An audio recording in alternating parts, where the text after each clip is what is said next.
Oxy around. Yeah, I got it. Hey. Alright, sorry. I wasn't even looking at my chat. I was waiting for you to say something in Discord. Alright. Well, actually, it turns out that I'm not going to be able to make this work right because I've been shortcutting around it ever since I started using this ASIO Link Pro. But I can at least show you what I do. Oh, it's possible, man. I've been around a bunch of different electronic music communities for a billion years now. Jungle Scene and Soul Seek and fucking Dubstep Forum. And where did we meet? Was it Soul Seek, probably?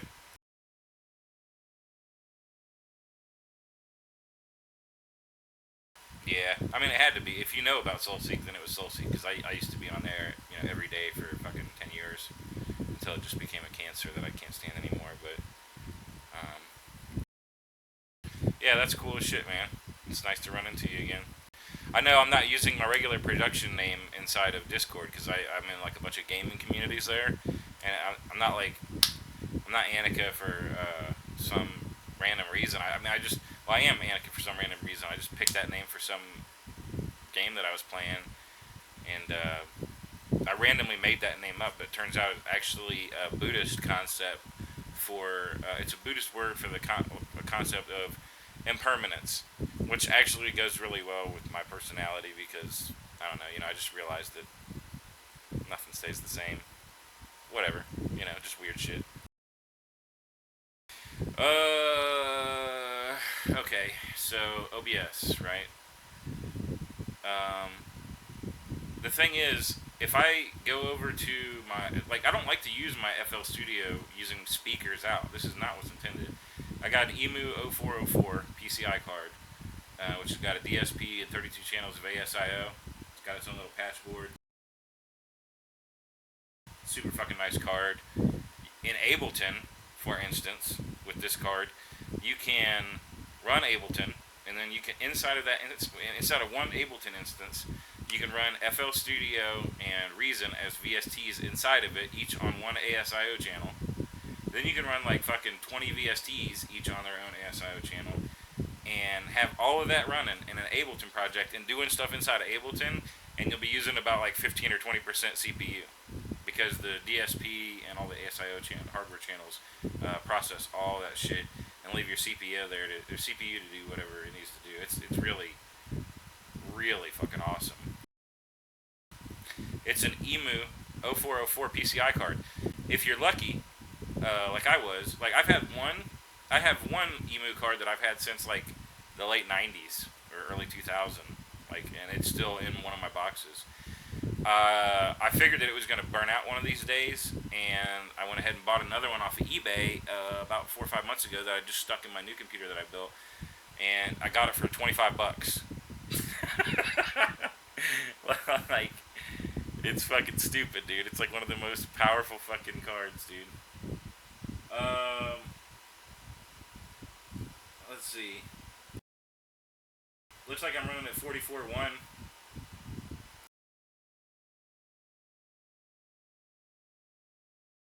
Yeah. And it's got, now if you can get it with the full dongle, it's got two dongles on it. One dongle has two quarter-inch ins and 2/4-inch outs. The other dongle has like the MIDI in and out and SBDIF and that shit like that. So it's a super super super dank card. All right. So point being is that I don't want to run FL Studio in this mode. This is just the speaker output mode. This is just running it like it's just a sound card that doesn't matter. The way I prefer to use FL Studio or any DAW really is with my EMU ASIO driver. Excuse me. But the problem is if I pick my EMU ASIO, right, I can hear what's happening. Like I'll hit play. I can hear what's happening. Oh, yeah, I can hear what's happening, but you can't. Like there's no desktop audio that's routing. None. So how would we get from here to there? Well, in theory, No. I had the same problem too, and it got even worse. Well, I've started doing live VJing on Twitch, and just imagine this. At that point, you're not just dealing with a DAW that you need to route to it. You've got to have some audio source that's playing audio, get that audio to route to OBS, but then also have that audio routed in such a way that your video program can access the input so that you can have it modify all the parameters of all the music that's playing, for the video and shit. So that was a fucking nightmare. That was a nightmare. So I figured out a few ways to do this, which makes sense. I figured out a few ways to do this, which makes sense. And the first one is, I believe, what you just typed on my screen, which is that the easiest way to make things work properly, even with the ASIO driver, is to just get a 1/4-inch patch cable and a 1/4-inch splitter, 2 1/4-inch splitters basically, and run my left and right out into a splitter, run that splitter back into its own input, and then run the other one out to my monitor so I can hear. Okay? That's going to be the easiest. I'm just saying that's going to be the easiest way, right? Is just get a fucking output splitter, run your splitter back into your input, and then just select your input. That way you can have like a line level input that's going to work fine. Okay? That's going to be simple. You can go down to Radio Shack tomorrow, pick that shit up for fucking $20, and you'd be done. You'd be good. I also like that because that doesn't require any additional processing power. Because one problem I'm having is, like, I don't freeze my tracks and do a lot of resampling and whatnot. I just load fucking synths in and load shit tons of VST effects. And I mean, honestly, if I open up one of my projects right now, not only does it take a little time to open, but you'll see like 50 or 60 fucking VST modules pop up, right? And I run all that shit live, so I need my CPU. And so I'm going to do what I just told you probably this week. But in the meantime, I wanted to be able to stream, so I tried a bunch of stuff, and one of the things I tried was this program. Now, I'm going to load it as a program, but it also comes as a VST, and I think I need to run both of them so that they can communicate together, but I haven't been able to successfully make this thing work properly. I can't use my ASIO right now while I use Twitch. I just can't. So, let me show you this program.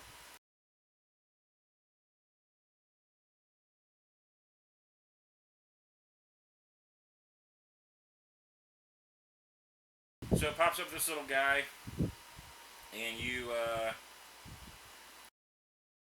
can tell it your preferred sampling rates and stuff. I need to fix some things because as soon as I use it, if I use it, it causes this horrible buffer on my side. Nobody else on Twitch hears it, and I can see my OBS output, and it doesn't bother you guys. But like every 10 or 15 or 20 seconds, my audio stops for like 4 or 5 seconds and then comes back. Anyway, so you just start ASIO.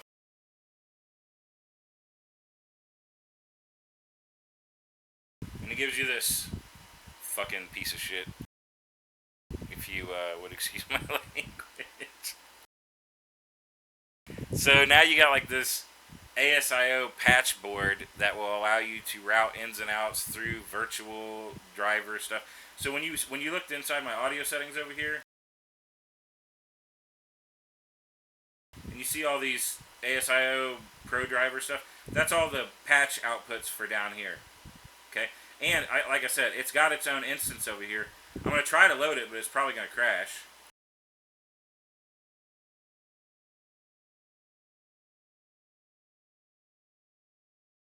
Yeah, failed to create shared information, couldn't create the ASIO. Something's really wrong. Something's really wrong with all that. So anyway, in here you just pick the driver that you want to use. So I picked my Emu ASIO. So it knows to route my Emu ASIO through it. So if I go back here and hit play,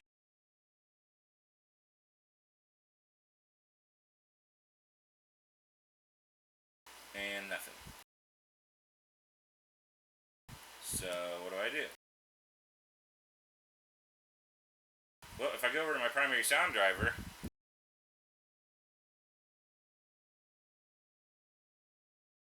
Now I can see that audio is feeding through there, but you can't hear it. I don't see it going to OBS.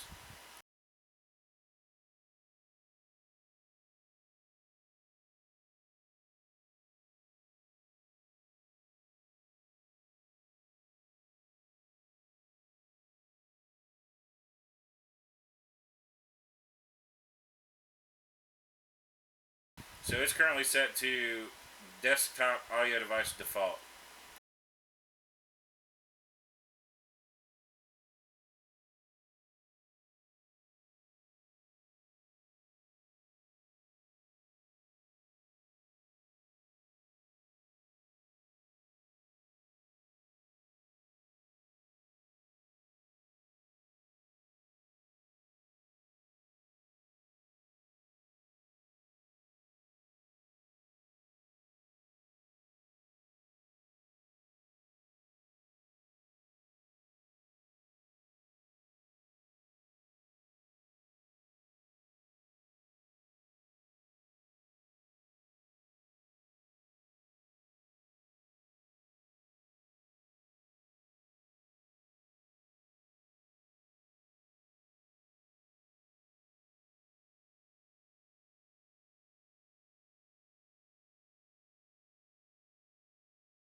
And nothing. So, like, honestly, I really have no idea.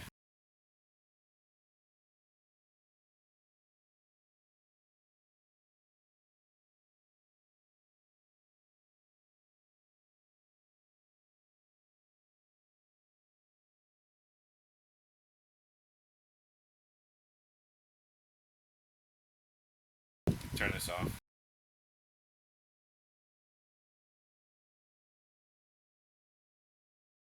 So if I just pick my emu speakers. Oh, wait, now it's not working. Oh, yeah, that's right, because.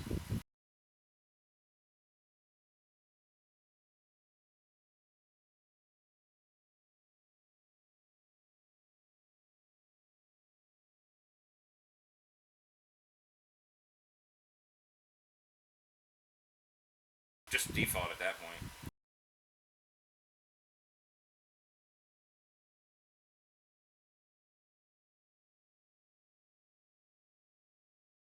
Okay, now it's not working.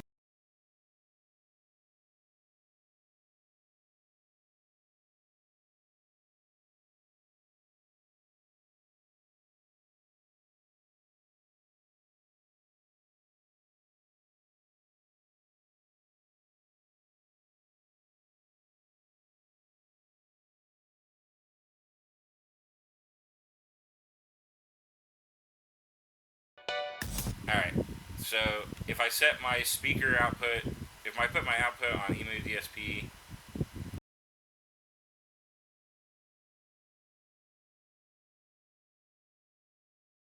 on the emu DSP, it does pick up the signal without having to use that ASIO link program. But I'm now not using my ASIO, I'm using my CPU, and yeah, I mean, I fucking bottleneck a lot because of the way that I write. So basically, what happens is I'm a little bit limited on the depth of what I can do because my CPU starts to get cramped up. I have an Intel quad core, but it's a Q6600 from like 7 years ago.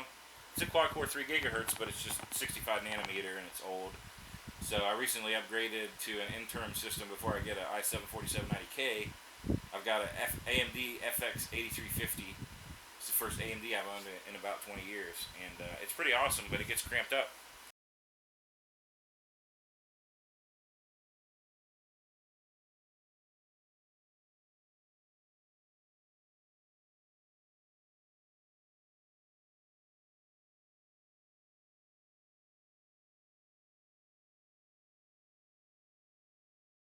use ASIO Link Pro, like if you can figure this fucking mess out and you can figure out how to route things properly, because this is probably just some dumb shit. Also, if you get in here, if you go and get this program and you start messing around with it, I just got the trial. I don't know. I don't even know what that really limits you to. I guess you can't record or show this stuff, but be careful because you can get into like crazy stupid feedback loops that will fucking blow your ears off. So just be really careful if you start trying to route with this. But you can try it. The trial's free. I don't think there's any limitations other than what these little things that you can't do are up here. Um, and I think there's other virtual cables that might be less as intense as this one. But I think they're all going to require a pretty large CPU load because they create an ASIO virtual device as a like a virtual sound card basically, and then they replicate your channels. So it's spending a lot of time. It's giving itself 25 milliseconds to spend a little time to replicate your ASIO out. I just can't figure it out. I've tried. This helped me make it work because of some other shit that I was doing. I finally got it to go through, but I'm having a lot of frustration with it.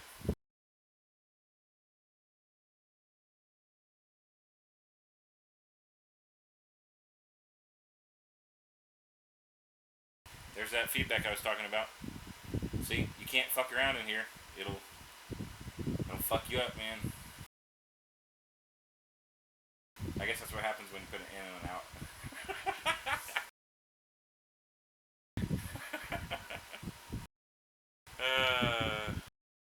So anyway, I'm glad that in the end of the day I could be absolutely no use to you. I just thought I'd show you. Oh yeah, you're all right. You should be happy that you did that because I had a little feedback loop. But I would at least try this stuff, you know, and see if you can figure out how to patch it properly. Mine's really angry. I'm really impatient. I tried to watch some tutorials on this thing and people are using a different version of it. And I just got frustrated, so I'm just gonna get those patch cables like we talked about. You know, I'm just gonna split the output and run one of it back into the line in on the same exact card. You could get a quote-unquote capture card, but if your card has ins and outs, or you know, like I've got an M Audio Fast Track Pro. Technically, I could just plug in my Fast Track Pro and then route stuff to it, route my output to it, and have monitors and then have headphones plugged into it. So yeah, I could use my EMU ASIO, run the output into the M Audio, so that I could have like easy headphones out and then run audio out to my monitors. I mean, there's just a bunch of different ways that you can do it. I just want to find the way that uses the least amount of processing power, and I think that's going to be to just split the output and run it right back into the line. And there really doesn't seem like anything that's going to be that simple and not require extra processing power. So it may not help you tonight, or you might be able to wizard this thing into working for you. I just can't. It just doesn't want to do it.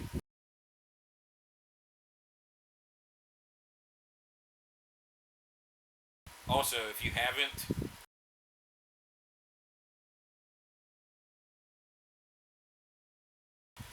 done it yet, use OBS Studio instead of the regular OBS.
don't mind all those messages if you're still hanging out.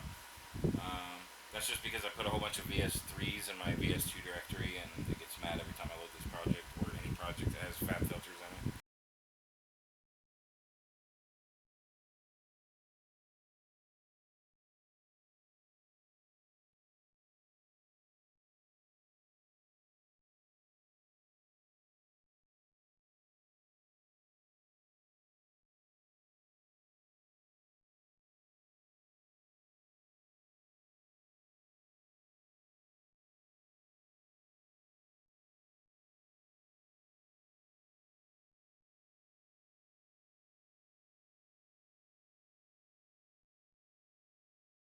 Okay, now suddenly I have no sound again. So maybe I have to have ASIO Link Pro doing that to work. Hold on, let me see.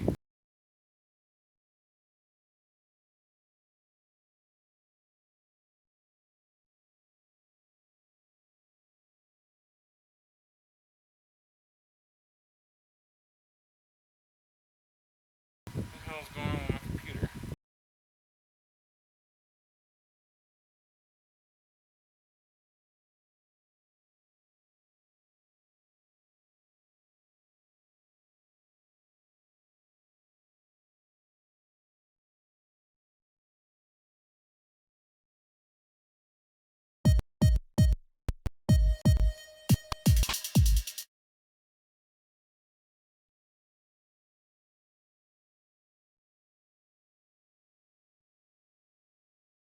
Okay, suddenly I can't get any output. I'm gonna lose my mind.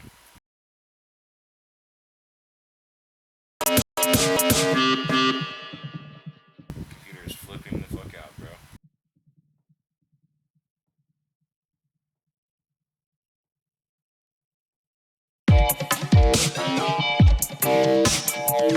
Okay, so like I said, don't need that stuff. Just run it out on your speaker out.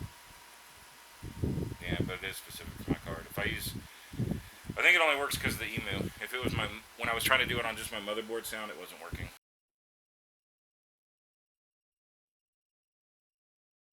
Oh shit, he's already gone. What's up, Derp?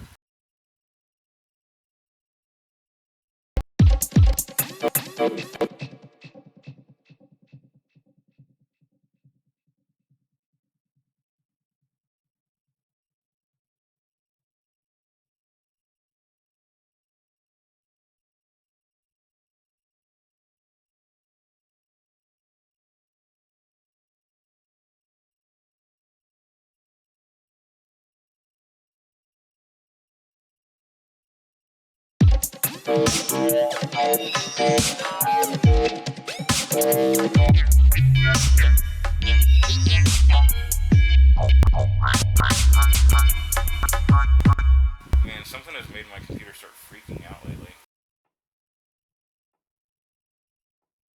I don't think OBS should be making it do that. It wasn't doing that before.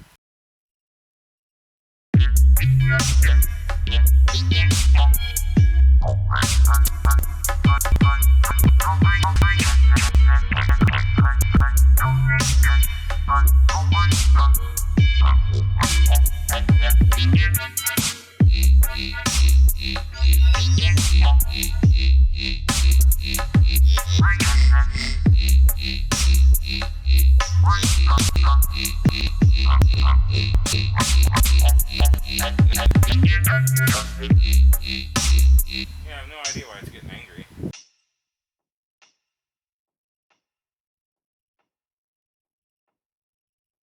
I've got my buffer length up super high.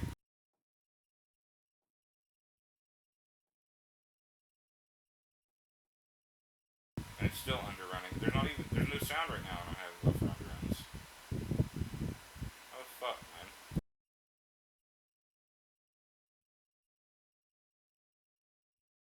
That's why I've been writing off stream a bunch. Because I've just been using ASIO without having to deal with all this ridiculousness.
This is driving me crazy. Oh, no.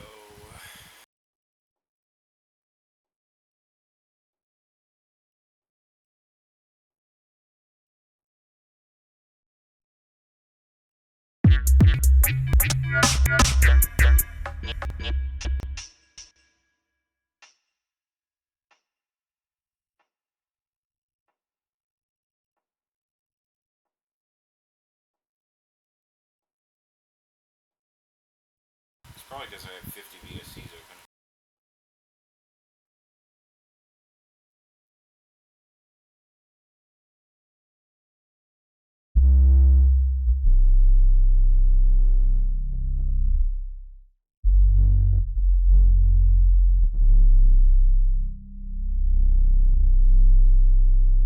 I like that a lot, but I'm not even using it. I see it's muted. I must have written something and just left it alone.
I think that this project is set up in such a way that if I actually click on my base synth, that it will crash this project.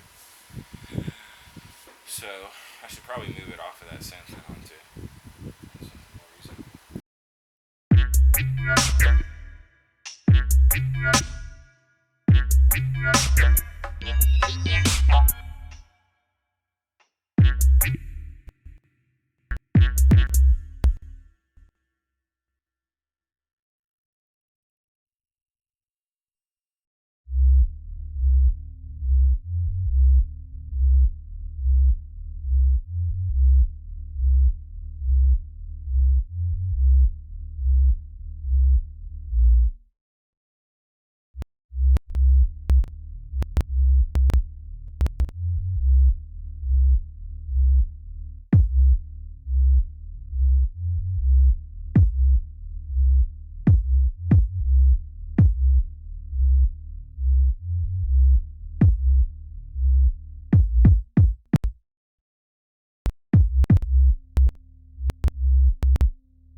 All right, let me try this.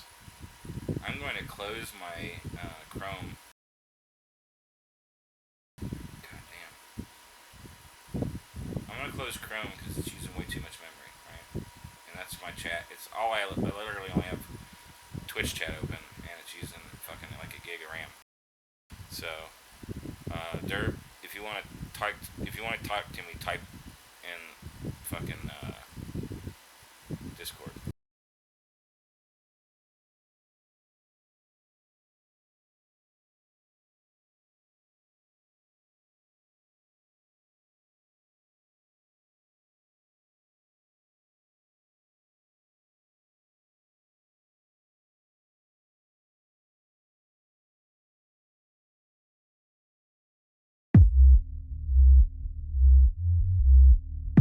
Oh my god, so much better already.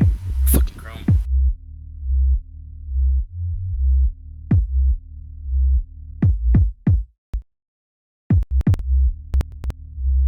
Maybe not better. I think Maul's still fucking this program.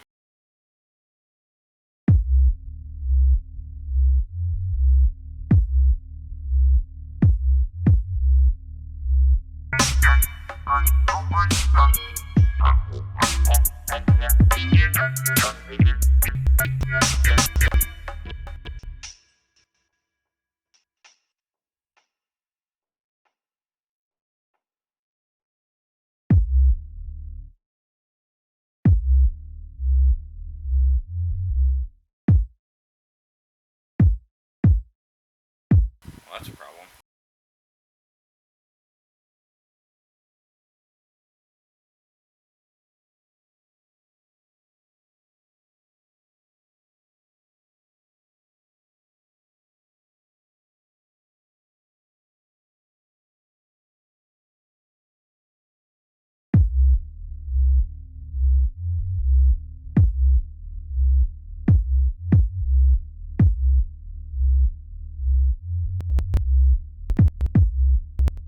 I think it may actually be the synth that's causing the problems. I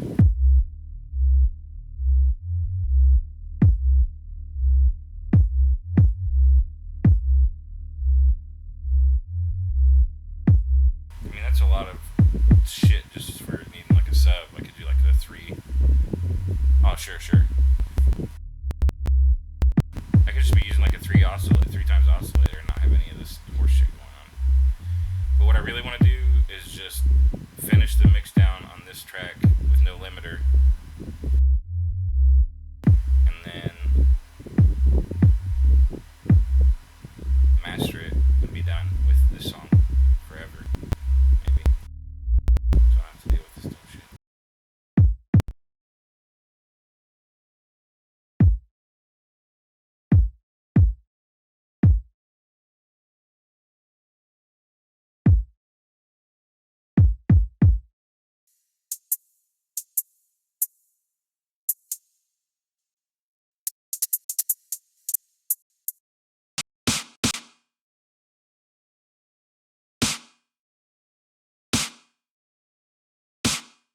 The snare needs to get fixed.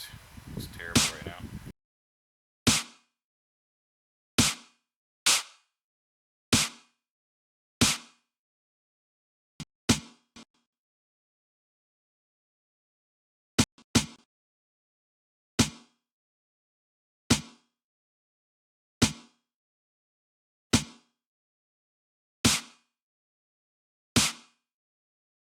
Yeah, I don't like that snare at all.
Look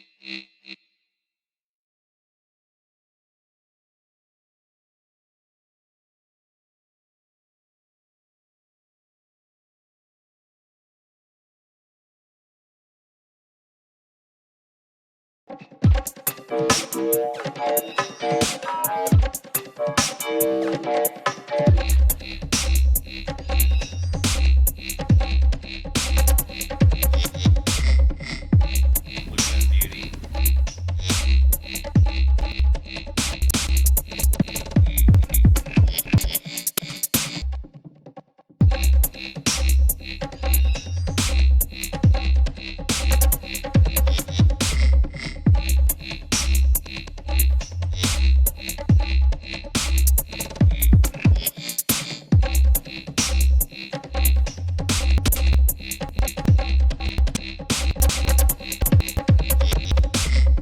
Holy shit. So tomorrow I'm gonna go buy some quarter-inch patch cables and a splitter and some other patch cables so that I can just run my out to my in on my emu and not have to use any more drivers that I don't want to use. I really wish that I could let you hear what this sounds like when I write with my emu driver, because the output is so much better. And it doesn't ever hang like this. I could load another 20 VSTs and it'd be like just fine.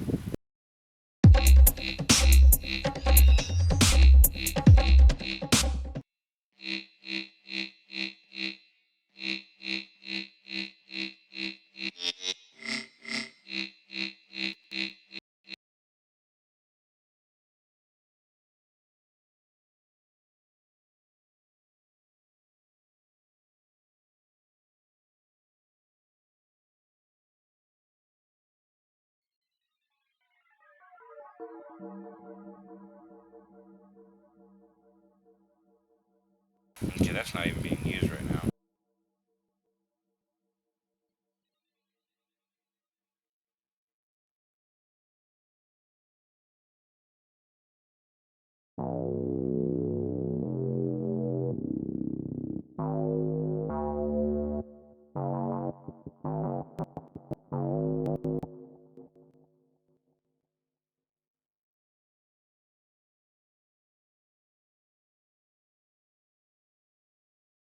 I don't think that sound is ever used.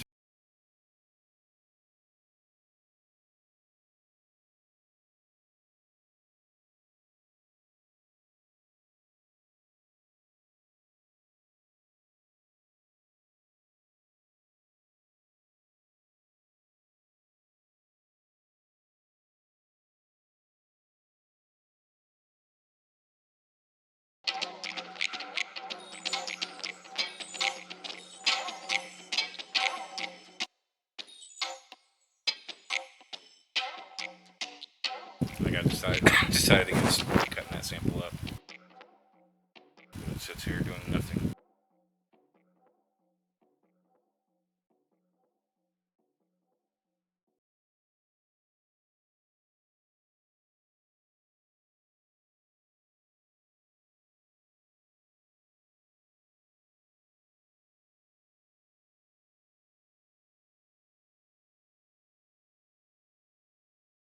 What the fuck's it mean plug-in failed?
I feel like that's a channel state worth saving.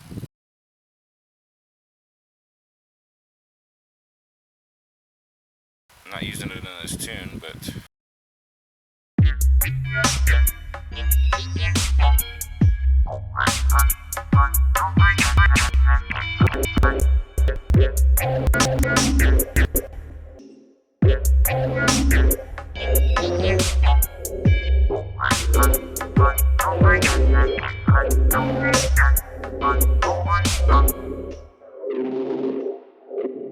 What the fuck happened here?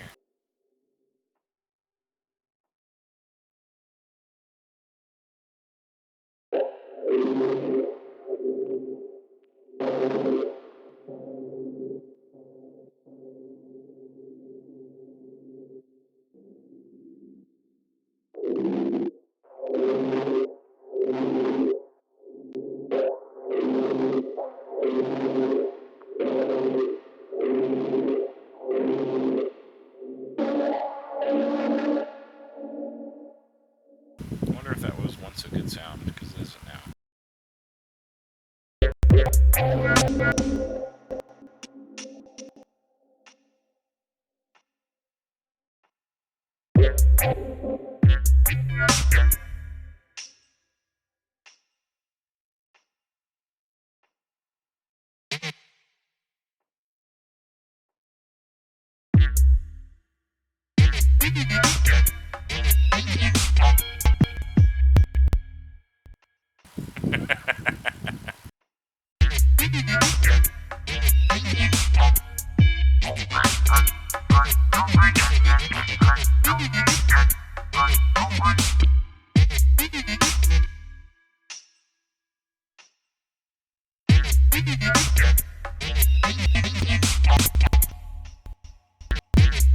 If my CPU would ever act right, then we could listen to this.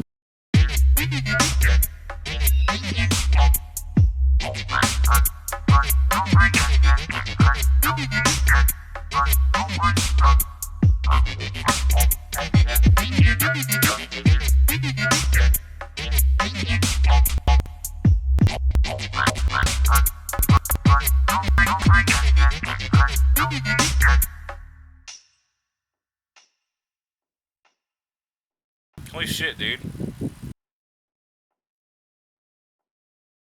Fucking Discord using a gig of RAM. What the fuck, man?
for this song anyway.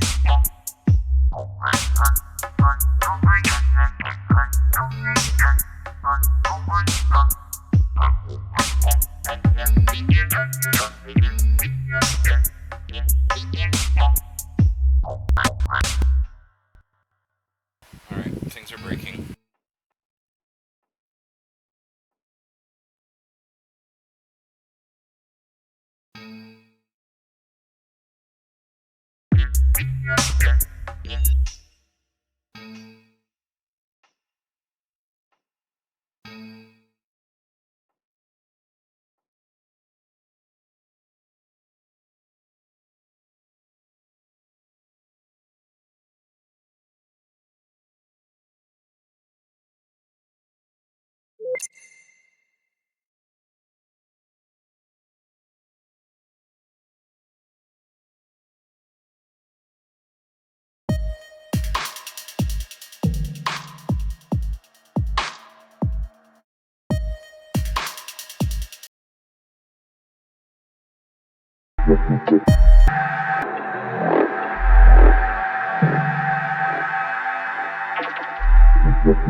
I'm gonna load Twitch chat back up in case anybody's trying to talk. I'm sorry, I haven't been able to look.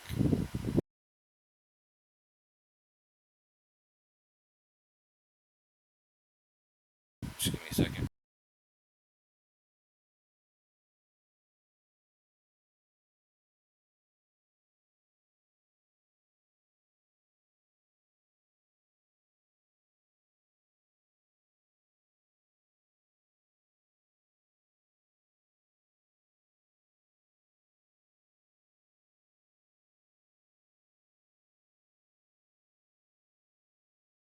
It's just dirt.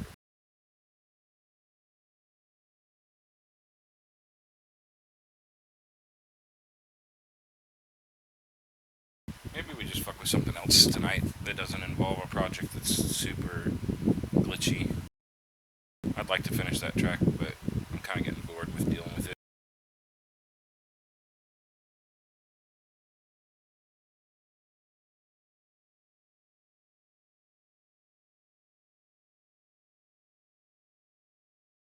I wonder where that project is. It's called AMD's Nuts. Obviously in honor of my new system.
shit's done.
Oh, this is where we were routing Catania, that's right.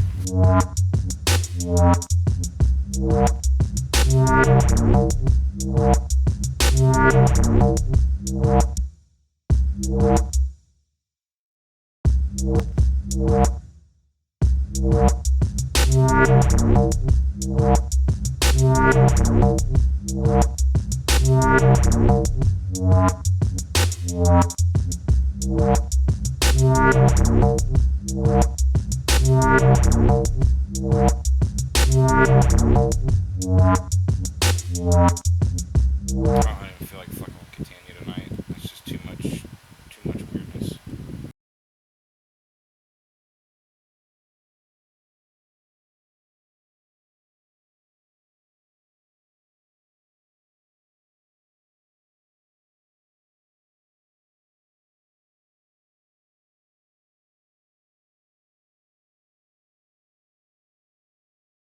Thanks, Derb. I'm just kind of browsing around right now, looking for something to get into. I really want to master that one track, but I can't do it on stream because it takes so much processing power. If I don't use my fucking EMU ASIO, then it's crazy. So it's not worth it. It's not worth the frustration and going crazy to stream that mastering process for you. I think I'm just gonna be a lot more careful. Well, it's not gonna matter after tomorrow when I run the patch cable over to my input and don't have to use, shitty onboard sound anymore. How does my voice look on the readers on your new analysis? Hello, this is my voice on Derb's analysis. How do I look?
I have a terrible microphone, Derb.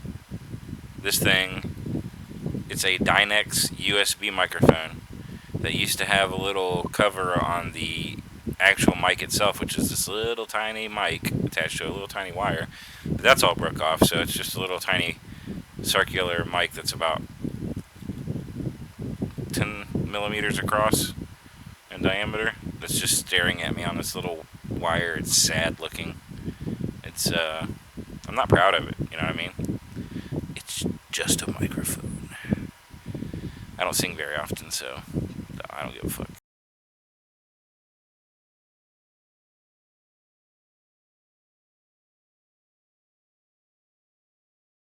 So what's happening in the background here is that I'm trying to load a project that's kind of ancient that probably has like 100 samples in it that it has to find every single one of. And if it doesn't straighten out, I mean, if I can just let it go for a while and it'll eventually open, but if it doesn't straighten out shortly, I will close it and open something else. Well, my roommate was in a rockabilly band for a billion years, and he has he has a nice drum set and mics. Yeah, that's Catania back there, or Catania. I'm probably butchering that name. It's neat. I'm not using it right now. I started using it once just to see what it was like, and it's pretty cool.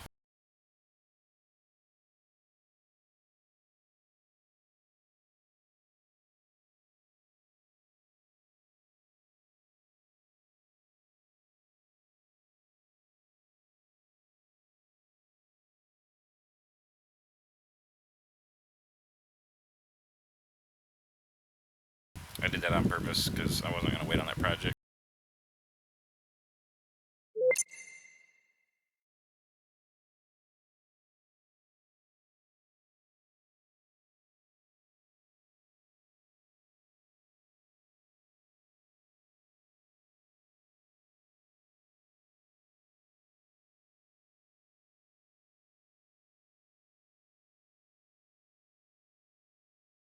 Well, these are mixing. These are mixing folders. These aren't song folders.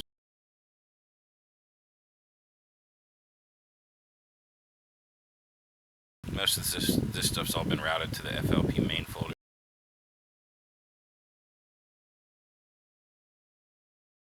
What I would like to know is why the fuck did I not use zip files back in the day?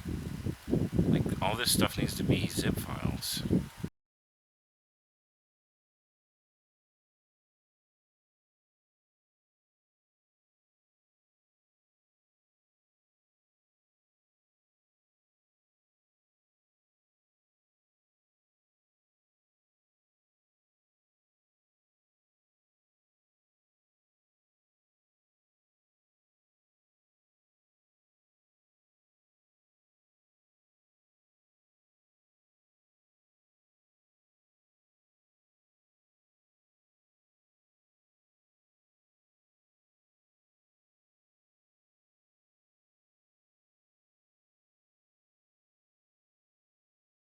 Looks like we're missing a few drums and whatever that was.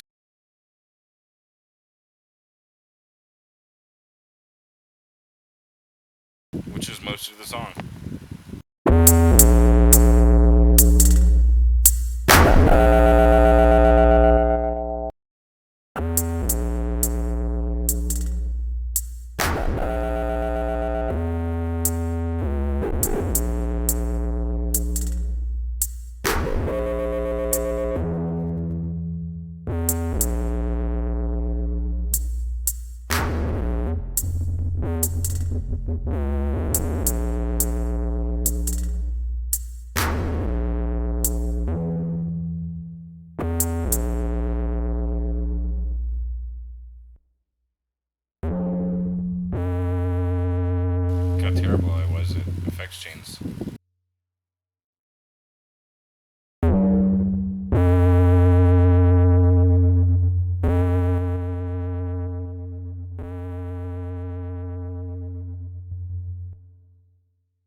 kind of beat we had rocking here.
Damn, that's nice.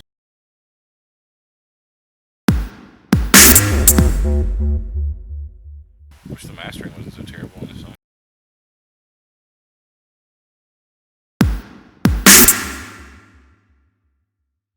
Alright, we're not even fucking with this. Like, I don't know what I was doing, but it wasn't good.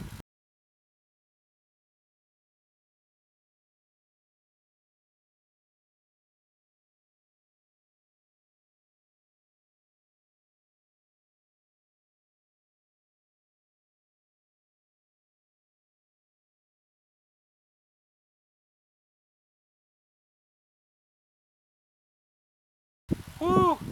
Hey, look, it's fucking Zips. Please tell me I did that more. Nope, just that. Okay, I want everybody out there, which is basically you there, to see that this is what happens to producers when they get, you know, to that point. I don't know, _12, done, motherfucker, done. .zip. Tell me you haven't been there.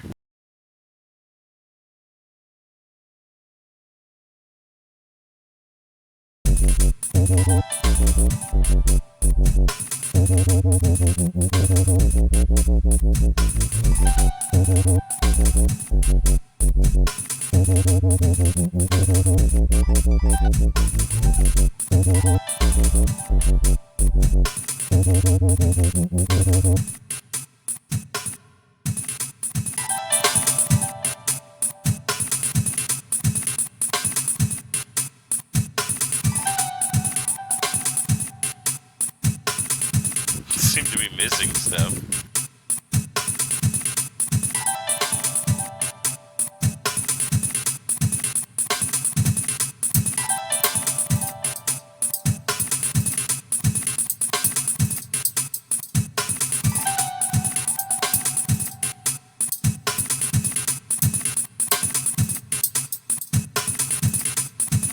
Hey, what's up, Desert Drone?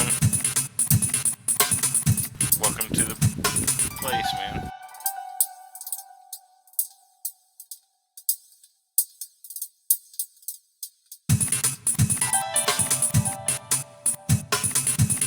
Interesting, but this can't be what I was working on.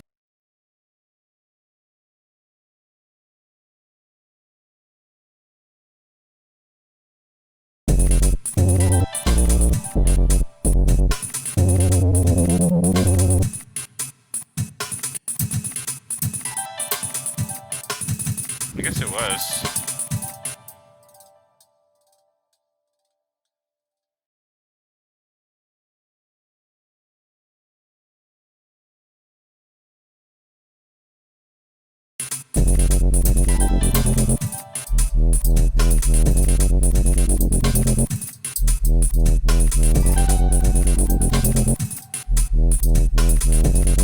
You're fine, dude. I just noticed your name in the chat thing, so I wanted to say hello. I spent a significant amount of time yesterday streaming. think I was on for like 7 or 10 hours or something like that. A lot of music stuff, but mainly this weekend was about learning how to properly master after doing a proper pre-master. And I made a fuck ton of progress and was able to master a song that I'm super happy with now. I hope you got to hear that earlier, by the way, Derp. Um, and so now, I was gonna master another tune, but honestly, like I think there needs to be a balance. If you're a producer, there needs to be a balance in your brain, in your life, about how you spend your time. We can sit here and take, you know, like for instance, I think I spent 4 hours. I think I spent the last 4 hours of working on that mix down just fixing that snare, right? Like a good portion of the day that I was awake, I was working on a sound, not a song, a sound. And I'm sorry, man, but like sometimes I just want to like that's not very creative work, right? It's not very imaginative. You're literally trying to dial stuff in, and it can be. And thank you for the compliment, by the way. I thought it was pretty good myself. I'm really proud of it personally, compared to where I was in the past, anyway. But yeah, we gotta have a balance, man.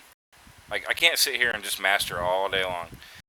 Like I'm really happy that I got that one song actually mastered, and even though I have several more that need it, and some songs in the progress that need to get worked on, and some remixes that I'm doing for people, I can't. Sometimes I just like to play, you know. I'm like a big kid, and I just want to go to the park, and the park. By the go to the park, I mean look at weird projects that I built over the last 20 years and just see what still works and where was an idea, what might be an idea that I left off. Like I know who Narg is. That's a friend of mine from a million years ago, and he was trying to learn stuff, so I made him a template. But in the process of making him a template, I made a really cool song, and I was like, hey, and I iterated on it for a while, as you can see. Some things don't change. As you can see, I started this template for Narg at 10:40 p.m. Probably earlier than that, really. And I worked on it until 5 a.m. 5:30 a.m. that day in 2007.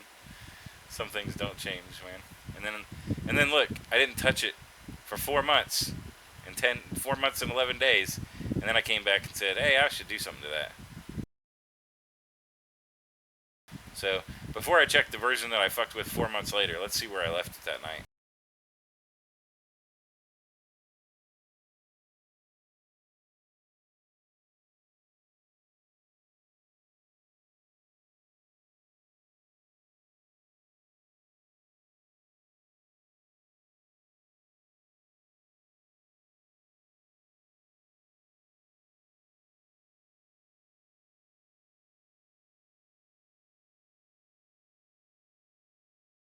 I'm gonna get in the habit of playing tunes while while these old projects load, because I just I could sit here and talk, but that's no fun.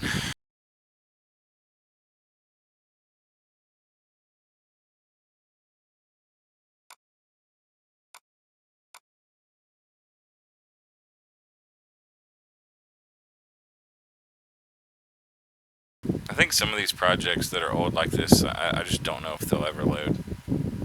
Or like, I remember one project. It's kind of like once you like these projects have been transplanted from one computer to another to another to another, and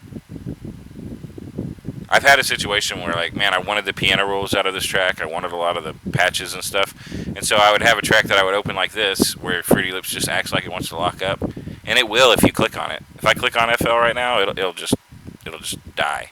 But if I let it just sit there and keep looking for stuff forever, it'll eventually either load up the track with no samples in it or find stuff and put it in there. Sometimes if I need to get into like an old track that I can't access anymore, I can just load it up before I go to bed, and then wake up in the morning and it'll be loaded with no samples, but all the channels are there with all the step sequencers and all the drum breaks, and I can just fill everything back in. It's not optimal, but I do have 1,000 or 2,000 projects or whatever sitting around. There's no reason to just let that stuff go to waste. It's like a treasure trove of resources. But I also can't.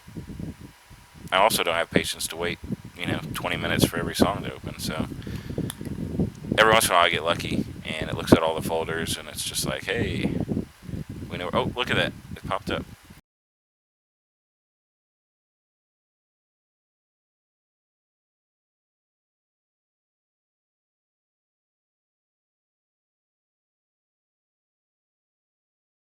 Okay, we got quite the project here. Now you'll notice that this is before. This was written before you could use waveforms in the playlist. So all there are playlist step sequences everywhere. I wonder how much is missing. I'm afraid to hit the button.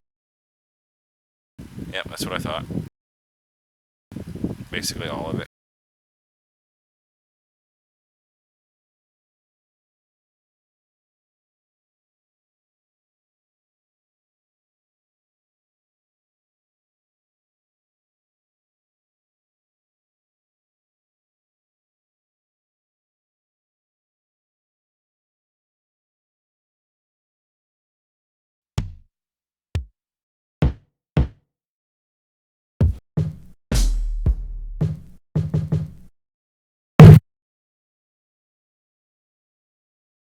And it's all going to be mastered terribly.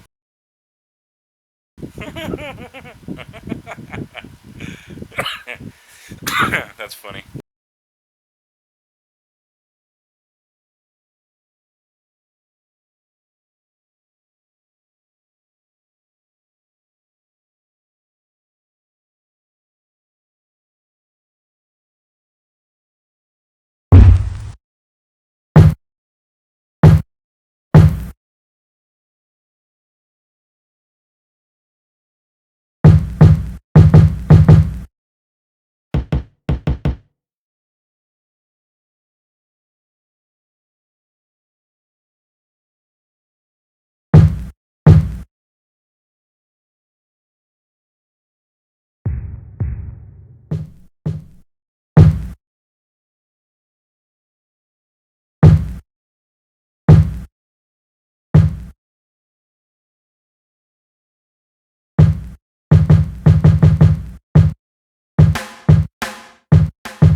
Holy shit, there's a snare that survived.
Yeah, I'm just trying to put together in my head what was going on here.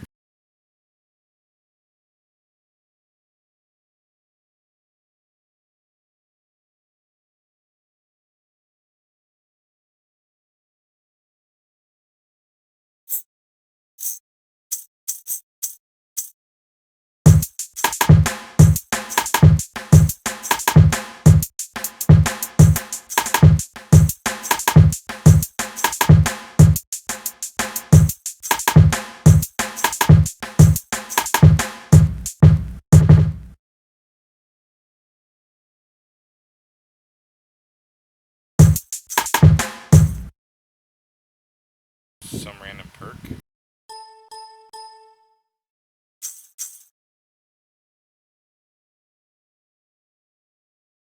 Gotta add synth samples.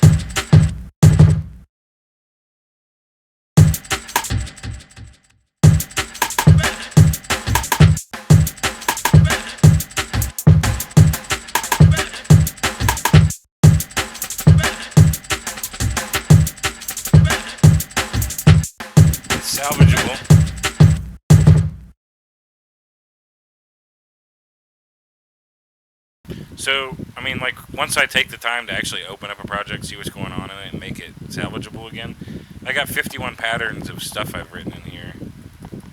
But it looks like I was just one.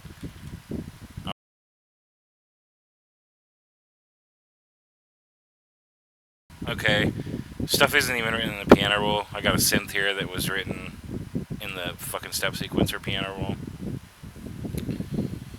It's really a walk back in time to think about these kind of projects. But what I'll do, though, since I've opened it once and I can do this easily now,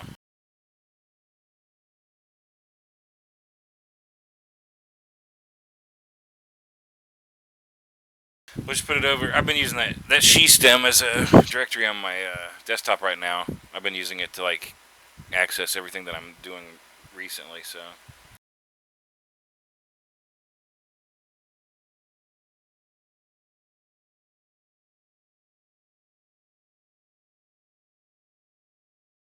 this is where all the main projects are. I just wonder how many zips are in here, if any. Look at that, 2003. Guarantee you none of those samples are around.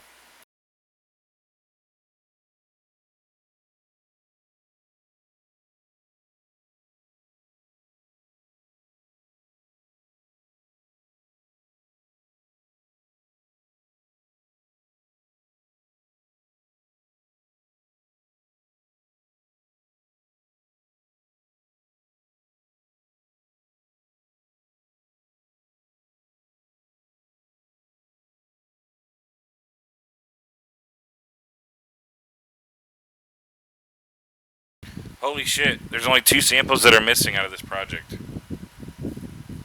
I'm so excited right now. I don't even know what to think.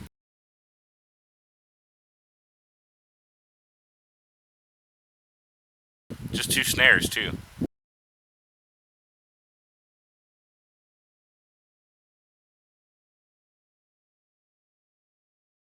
Everybody's ready to hear whatever the fuck this is.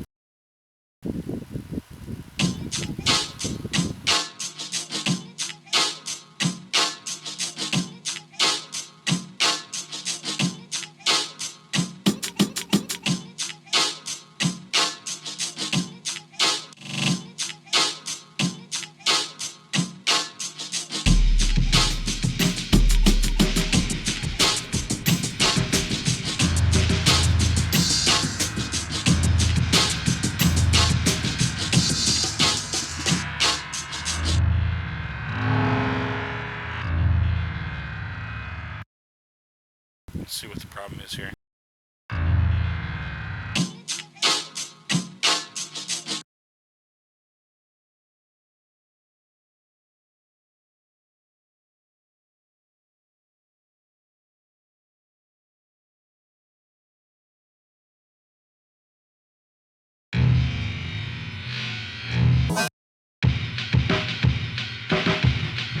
This is a bunch of stuff that these aren't samples that I took. These are things that I've cut up and then re-recorded and moved around. So I don't feel like after all these years I need to justify myself with how I use music. But just so that you know, because I know you're kind of new here, Desert. My whole thing was, you'll notice that this track is actually written at 360 BPM. Most tracks that I wrote back in these days were written at 720 beats per minute. And if you look, you'll see that I'm on like a really weird time signature, 16 and 4 on the beat. I think now I do it like 8 and 16 or whatever. So, but anyway, it's just 64 notes per bar. So you get this.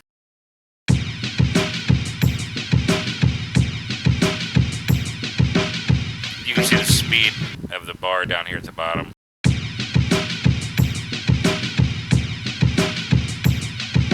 So it lets you do like all the kind of jungly stuff you need to do a lot finer at like 64th note resolution, so you can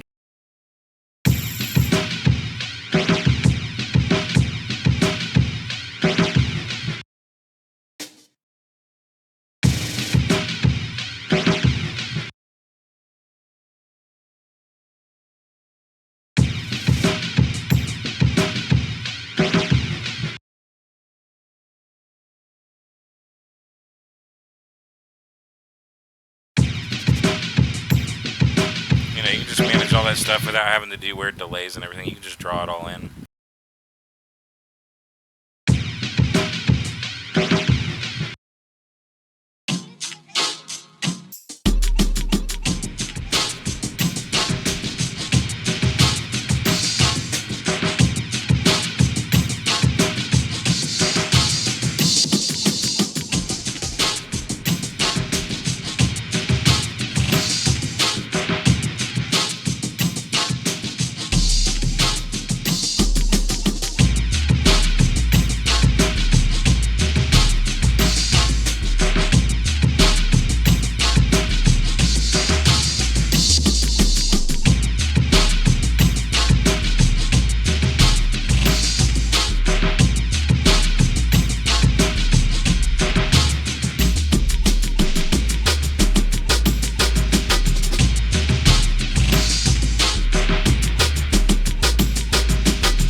It's all pretty straightforward.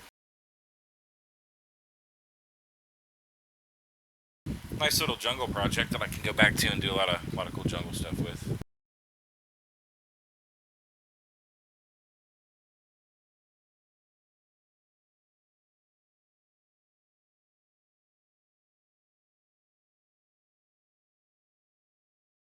But yeah, ridiculous amounts of drums.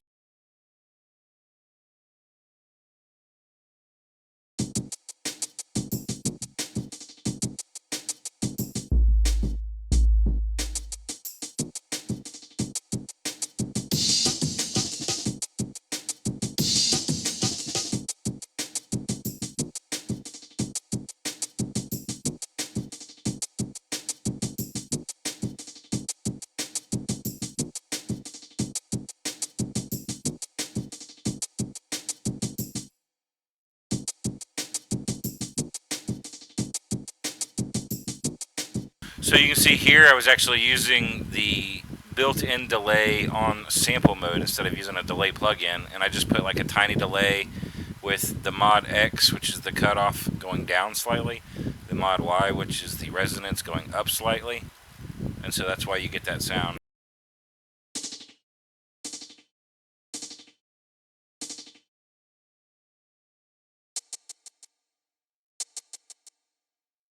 So when you're sitting here trying to think about how you can, write all kinds of cool drums and shit, I don't know, in FL Studio anyway, you can just use individual samples, but then you can start processing the samples to be all kinds of creative to get your cool beats.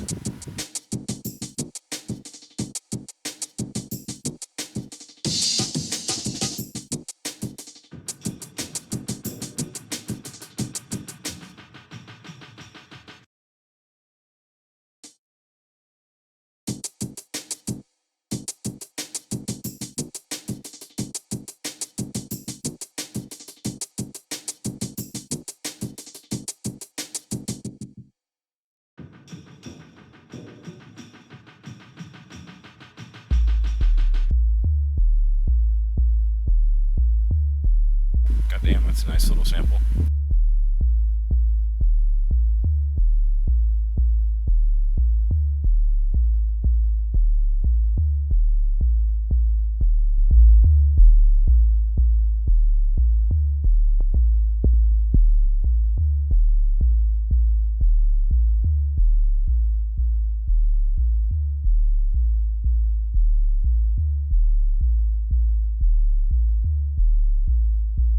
Damn, that's sexy.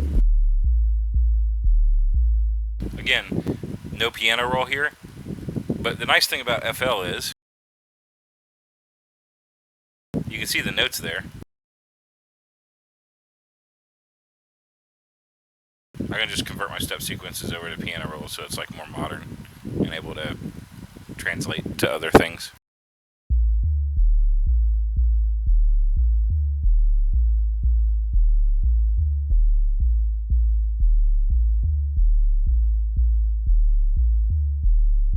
as I told you before, if I'm going to work something, if I'm going to work a sample in a piano roll, I have to have a square envelope so that I can manage the releases and all that kind of stuff. I mean, if I need to, obviously, depending on what kind of sample it is, I might, you know, leave some kind of program decay. But otherwise, it's usually always going to be like this. Always. That way I control what's happening up here.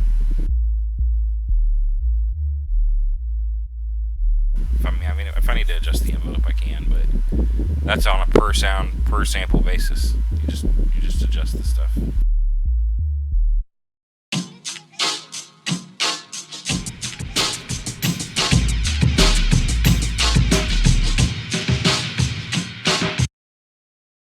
I got a bunch of helicopter variations that I've made that are all sitting down here.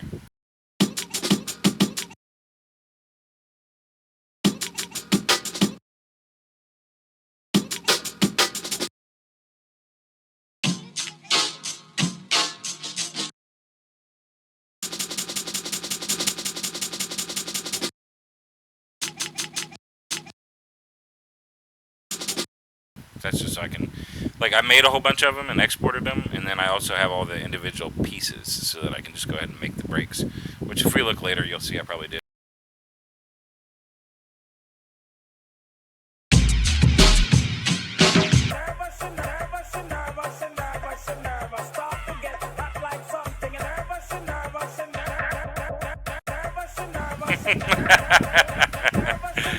Oh, you guys want to see something cool?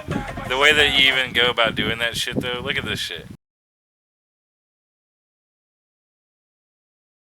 So here's filter cutoff on some vocal samples. Then, like you know what I'm saying, like programmed in filter cutoffs, and then resonances, and also there's panning going on. So when you look at a step sequence like this, and you just like, oh, whatever, it's a single note, and then blah blah blah blah.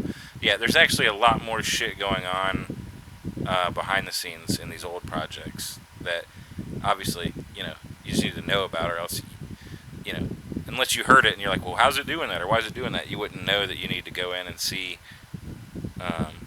all the programming that's been done behind it. And that's like that on a lot of different channels. So if you're wondering why I run it at 360 beats per minute, it's just so I can do really simple stuff like that.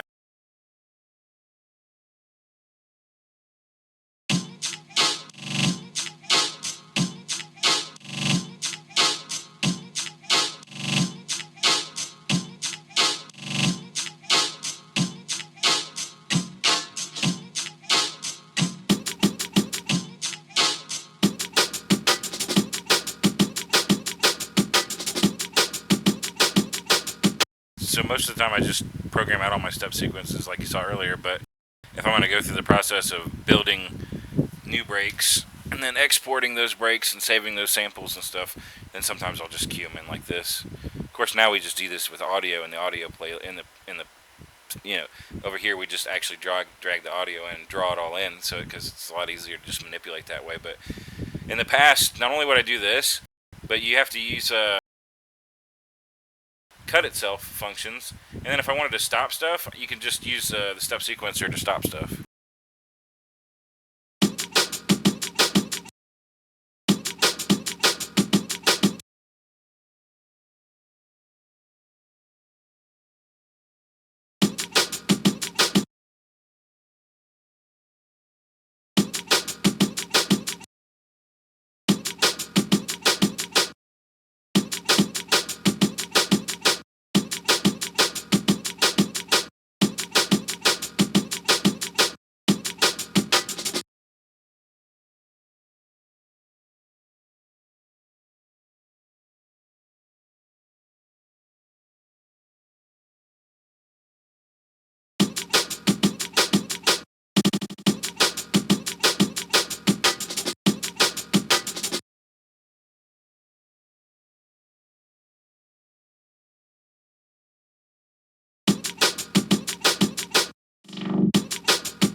Okay, starting to get me now. There's weird stuff you can do.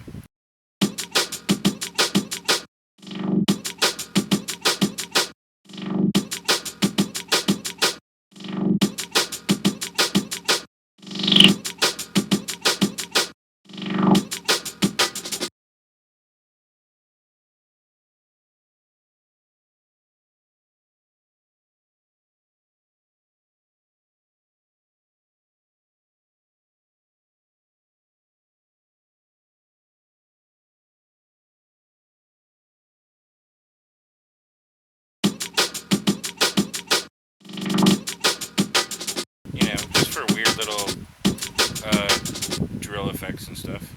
Oh yeah, and so here's where I started just going ahead and writing them out anyway.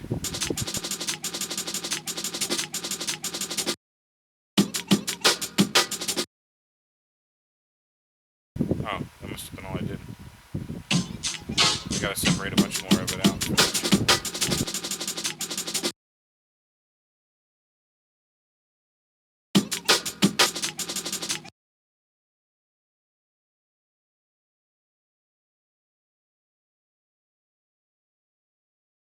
Oh well.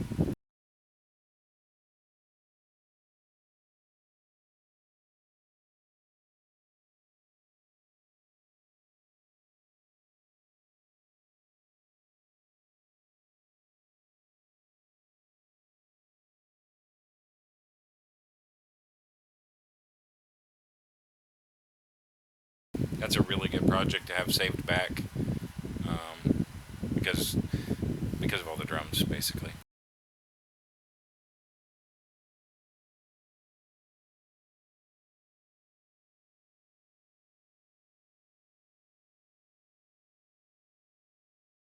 Where did we find that? It wasn't in this folder because I hated this folder. I really want to open that file called Dubstep Car, but I'm afraid to. You guys want to try it? Let's get in the Dubstep Car.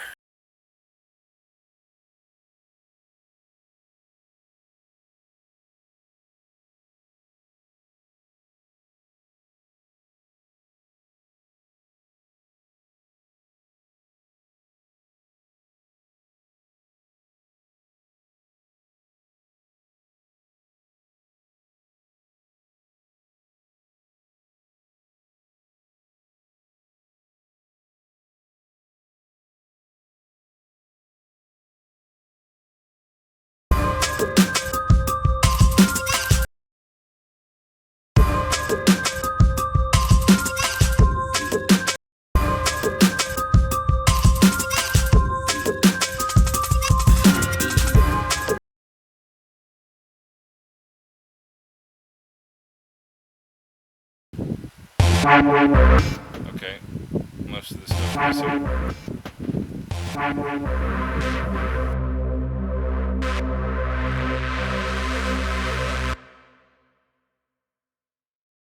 Some kind of bass pitch to F. Another bass.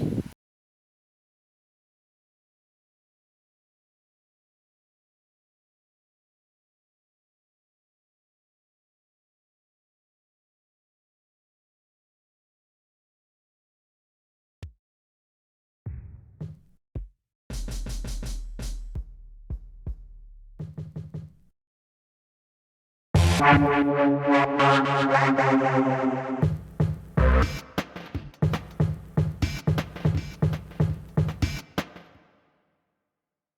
have a feeling this isn't the 16 that it was looking for.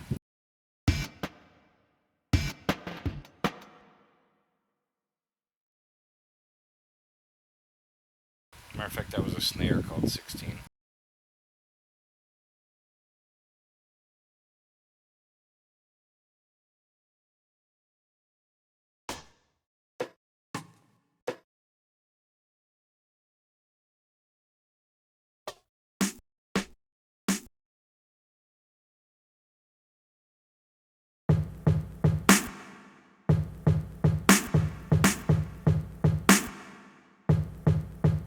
Oh yeah.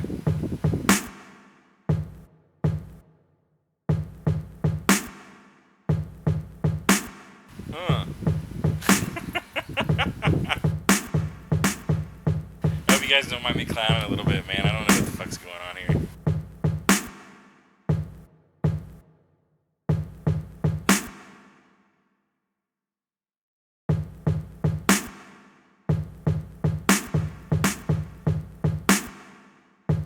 I feel like those must have been hi-hats.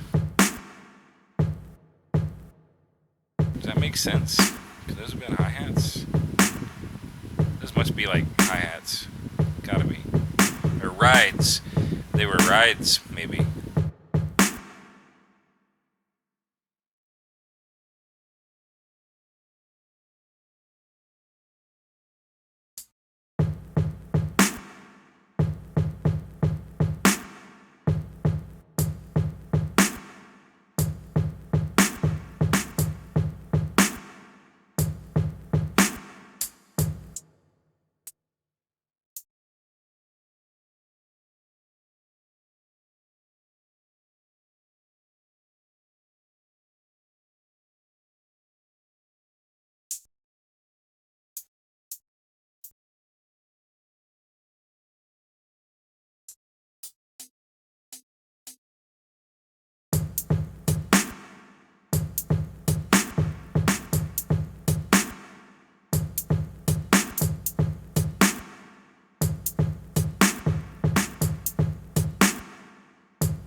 Specs chain is fucking laughable. Oh, old me, you are so funny.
Yeah, I'm not really trying to voice that all out right now. I just wanted to see what was there.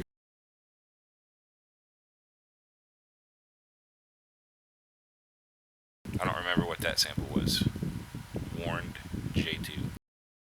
Looks like a vocal, maybe.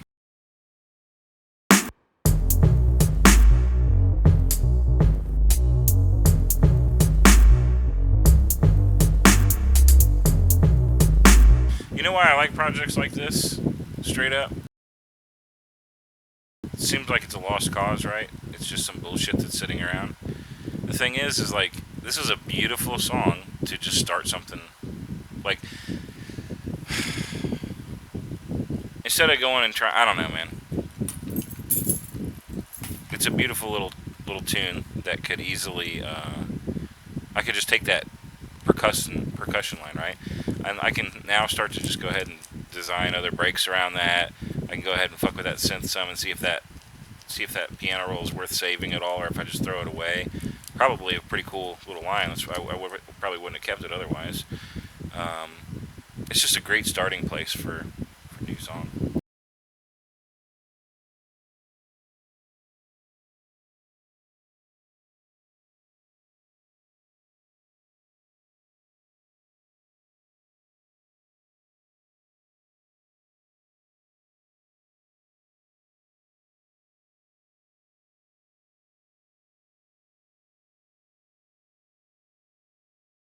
So we're salvaging old projects today, I guess.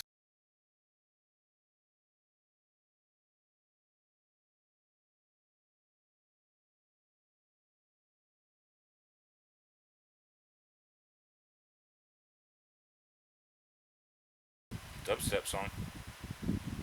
Dubstep 43. 1 o'clock in the morning. 9 years ago.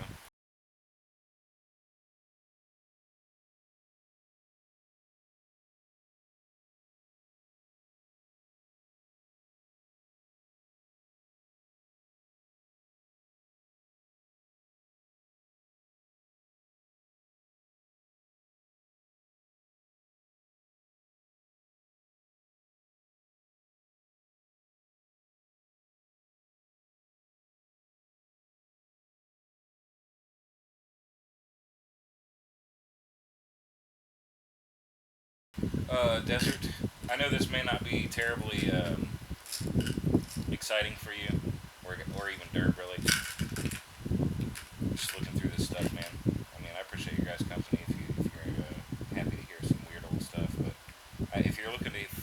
and watch like workflow and see how I actually write songs these days. Maybe we'll get there. If I end up finding a project that I like enough to want to work on, then I will definitely start some workflow. Probably be up for another couple hours before I pass out. So just kind of want to see if I can salvage any more of these tunes for now. Just like I mentioned, since I've actually started, like when I'm gaming, obviously it's really easy to stream, right? Like, hey, what are you doing? I'm playing this game. I'm playing Hearthstone. I'm playing H1Z1. It's pretty obvious. I'm trying to kill that guy. Whatever. With creative stuff, it's a little bit different. I feel the impetus to be focused on something. And then also there's just a variety of people that end up coming in watching and chilling, so you want to teach people things and share little techniques and stuff so we can all get better. Oh, here we go.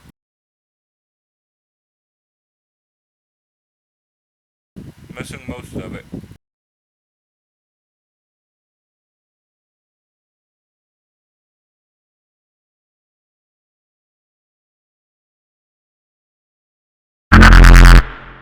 Sorry.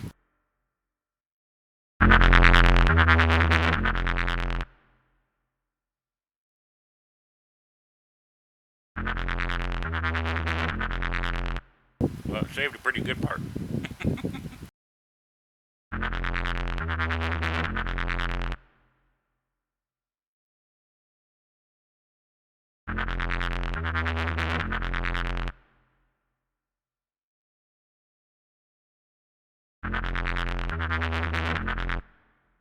Alright. Well then. Let's see what kind of drums we got.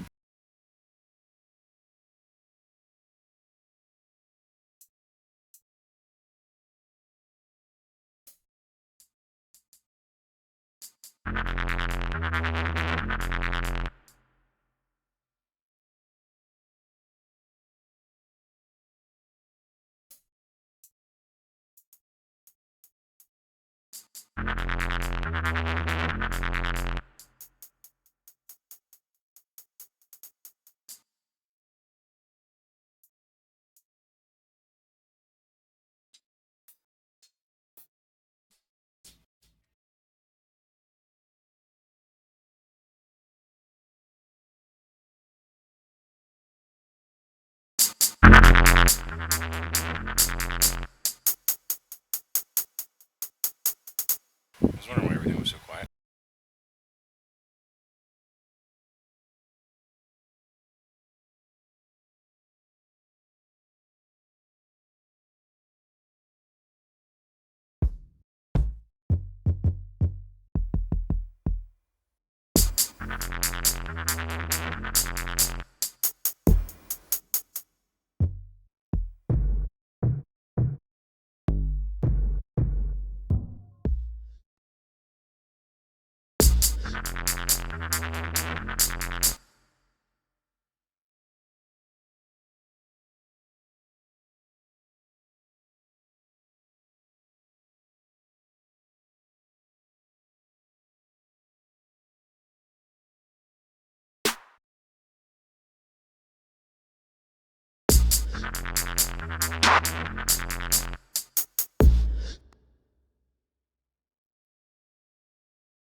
Boy, I wonder what this shit was. These three tone ones. I sure did a lot of writing with them.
Yep, that's not really much of a project at all.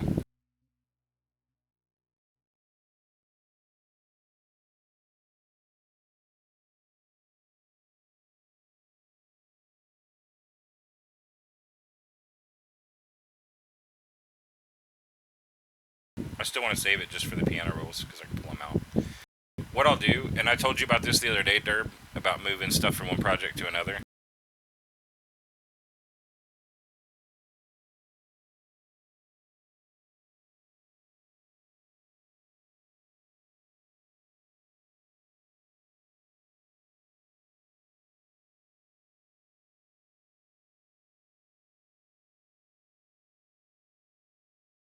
There's a Project Bones folder that you can export stuff to. Now, I don't like having to dig all the way through all that stuff, so I just went ahead and made, let's see here, the G and then the J samples, I think, and then J Bones. So I just made a folder called J Bones in my sample folder, and so now I can just go down here. I can get any automation out of the track that I had. I can see what the channels were and stuff that exists.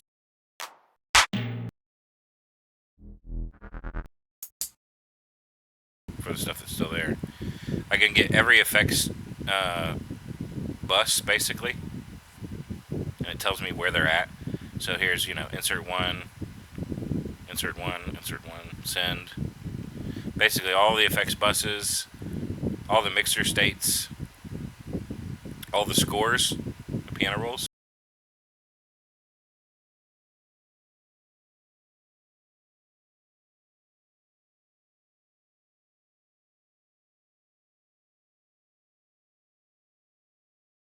I mean, this is a kick, obviously. I'm not going to use it on the kick, but just showing you, you can export Project Bones and then just use them in any project. It's pretty nice.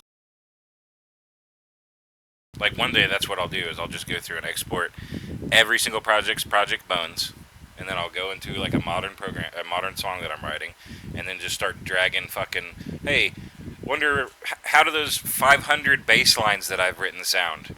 Yeah, I guess I'll just fucking drag them in here and see how they sound with this awesome synth that I just made, kind of stuff. Because I might have a million projects that are sitting around. Doesn't mean that, they should be relegated to just not ever being useful. You just need to find where it fits. It's like a big puzzle.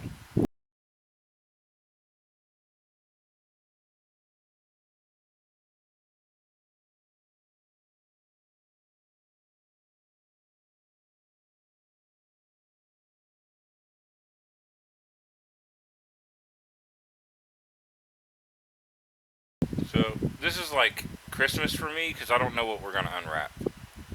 I really have no idea. Kind of interested in this song called Test 64, but let's find something better.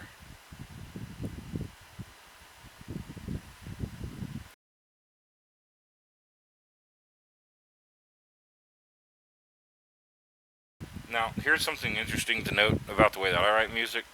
So I got this Gal song, whatever the fuck that is, and then I got to this point and I called it ASDF.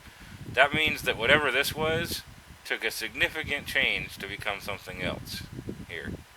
So I might have had like some drum and bass song and then like thought, man, I really want to remix Missy Elliott, and then I would open this song and like throw Missy acapella on it and do some other shit. But it would be so different from where I was going that I just named it something else. But I can see that happened in a matter of 7 minutes. I don't know how much change I could have made in 7 minutes, but I did something that made me change my mind.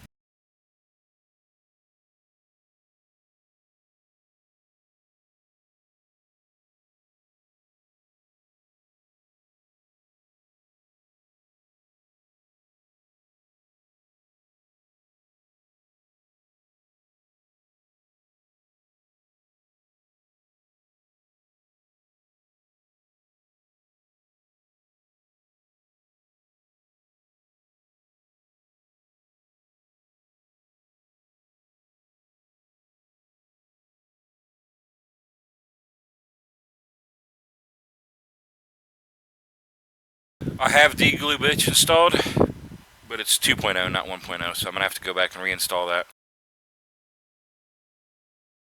We're missing a bass drum, probably the number 26 snare, I hope, and a pad.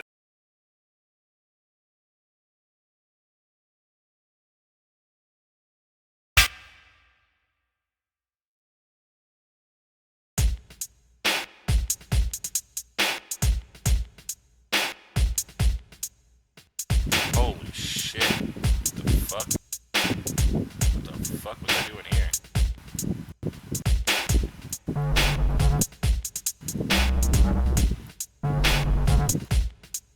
Look at this shit.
Well, once again, I don't know what I was doing previously to this song, and I don't know what exactly we're missing and whatnot.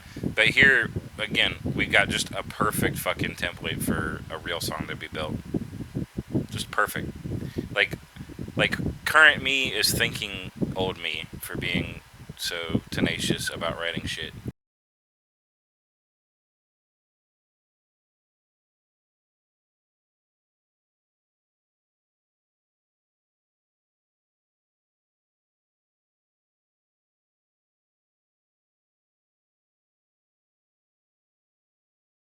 That's pretty cool. I mean, it's not much of nothing, but it's a good template for starting something. And there's even a little bass line. So now, just for shits and giggles, let's go check out the other one.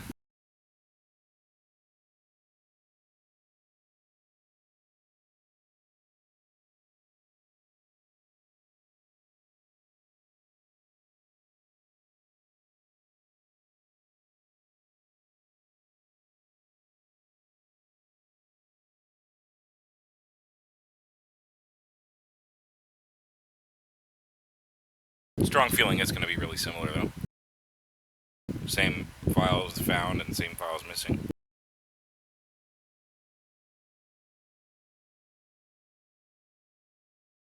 You know what I'm going to do, Derp? Are you still there, Derp? By chance? I can't see. I'm looking at the chat. I see you did a Dan face or whatever.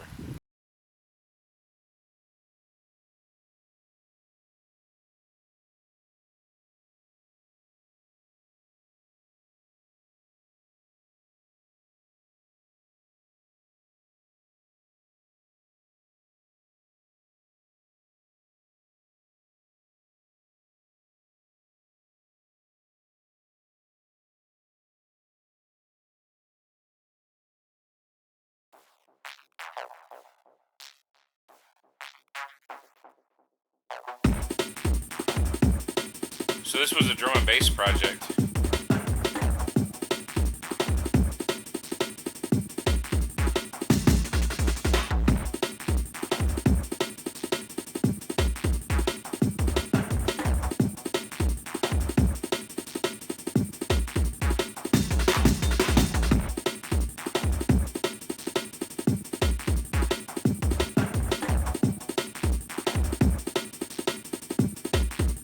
So it translates some of the samples wrong, right?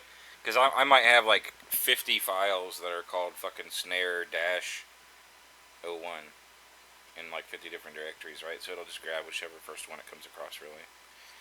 I'm gonna go back and figure out what the main files that I used to use are called, like some of these things, 909 snare 3, stuff that I used in like a lot of projects over and over. And I'm just gonna find some sample that I like and rename it 909 snare underscore 3. So I can just like, so my projects will actually fucking load, right? Like if I wanted to, I could just rename that shit, and then every other project I try to open in the future with that stuff in, it'll work.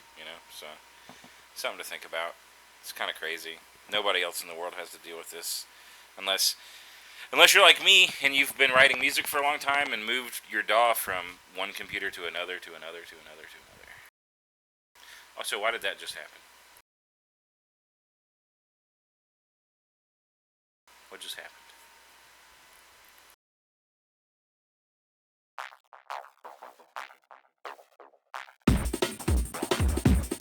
Oh, that's right. FL10 like adjusts shit on the fly for different stuff.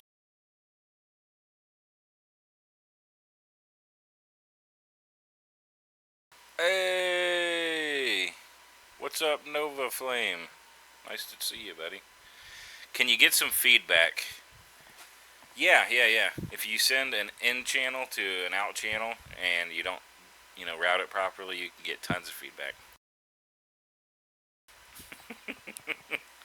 Post up your link, homie. Let's hear what you're working with.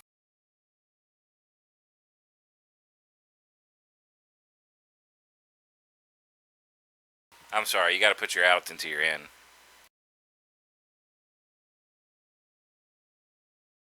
Feedback galore. Oh, he already left. What the hell, man? Like, it couldn't have been more than a minute or two. Like, Jesus Christ. Oh, there he is. He's back. All right, let's get the link, homie. Where's it at?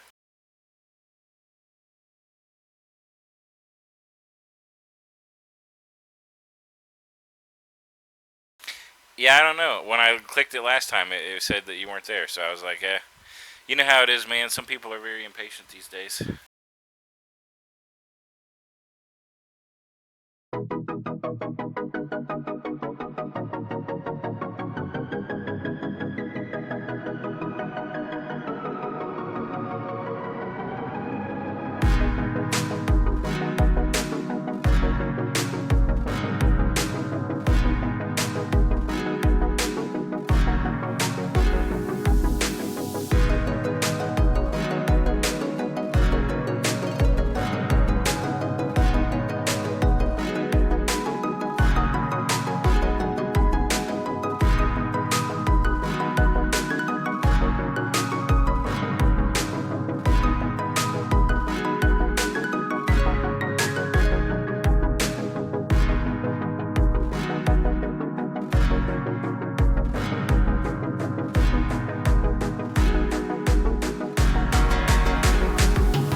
Yo, it sounds really fucking good.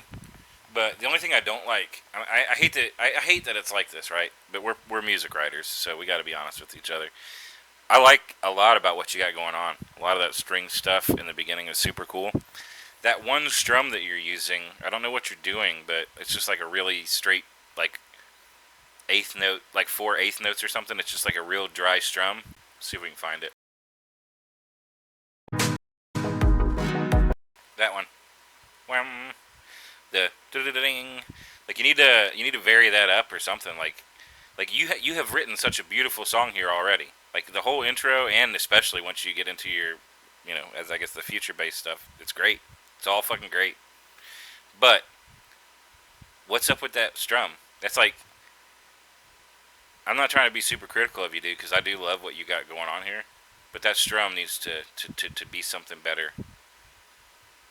Just listen. I mean, like, you're you, right? And you wrote this, and you know what's going on in your mind. I'm not saying that you're a bad artist, all right?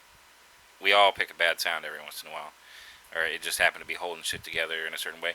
What you need to do is think about why you chose to keep that strum. There was something about it that you liked, like the length of the sound or the way that it rang, or just there was something about that sound that made you think, I'm going to keep that strum. All right? And what you need to do is think about what that was, and then do that with either like take the best of whatever that was, and make that strum a little bit different, or find another sound that has the properties of what you liked about that strum. Derb. Yeah, we all pick a lot of bad sounds, you know. Um, but Nova, I hope you can appreciate where I'm coming from. I think this is fucking gorgeous tune, dude. But yeah, yeah, I don't know. I tell you what though, I would look at something like this. Now, I'm basically a Rob Pappen preacher when it comes to synthesizers, and I highly recommend RG for what will be obvious reasons momentarily. So this is like the best guitar thing in the world, other than I also like using the one that Fruity Loops has. I think it's called Slayer. Where the fuck is it? Um, yeah, there we go. Slayer's fun too, just because you get a lot of cool options. But it's not anything like RG, which is just this insane thing.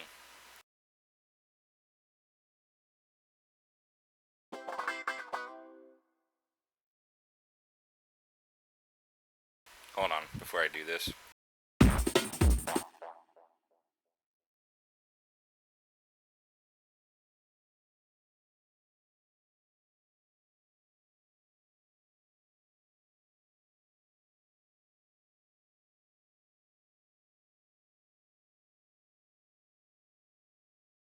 before I don't know like exactly when you got here, Nova, but we're going through like ancient projects from the last 10 to 20 years and like trying to resurrect them and kind of seeing what cool sounds we might find that are lurking around.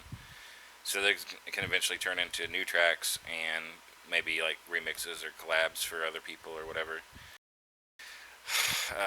Derb actually administers a group that's called the Tune Makers Keep, and we're kind of like a small group of producers that kick it together. Our group is we're trying to keep it like relatively small so that we can all know each other and kind of not have it be like 500 people and not be able to manage it. But probably we will make like a public facing group here soon, and it has like lots of resources and projects and stems and VSTs and samples and shit like that. Probably need to make a public facing one soon, so hang tight for that. But let me show you this RG.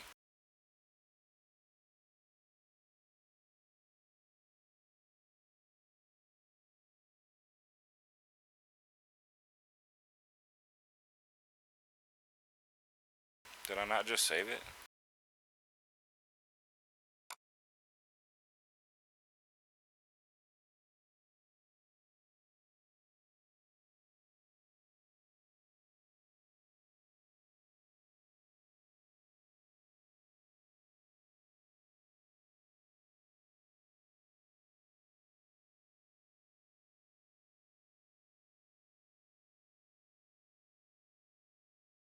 Oh, that's weird. I've been saving FLPs for some of those projects we were working on. That's gonna suck. Oh well.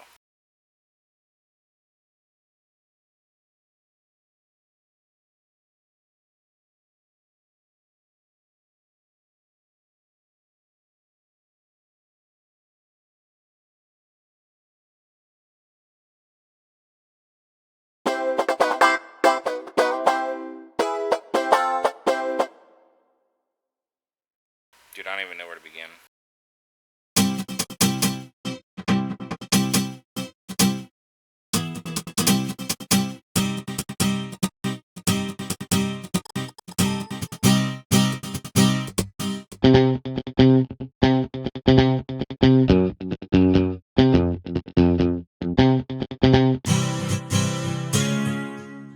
Like, you got your strum, right? And that's fine, but I mean, you can be like.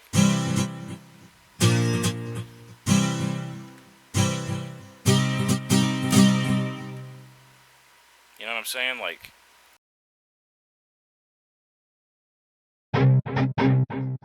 I'm about to make some fucking metal, dude. What the fuck? RG is amazing. I haven't even begun to really explore it.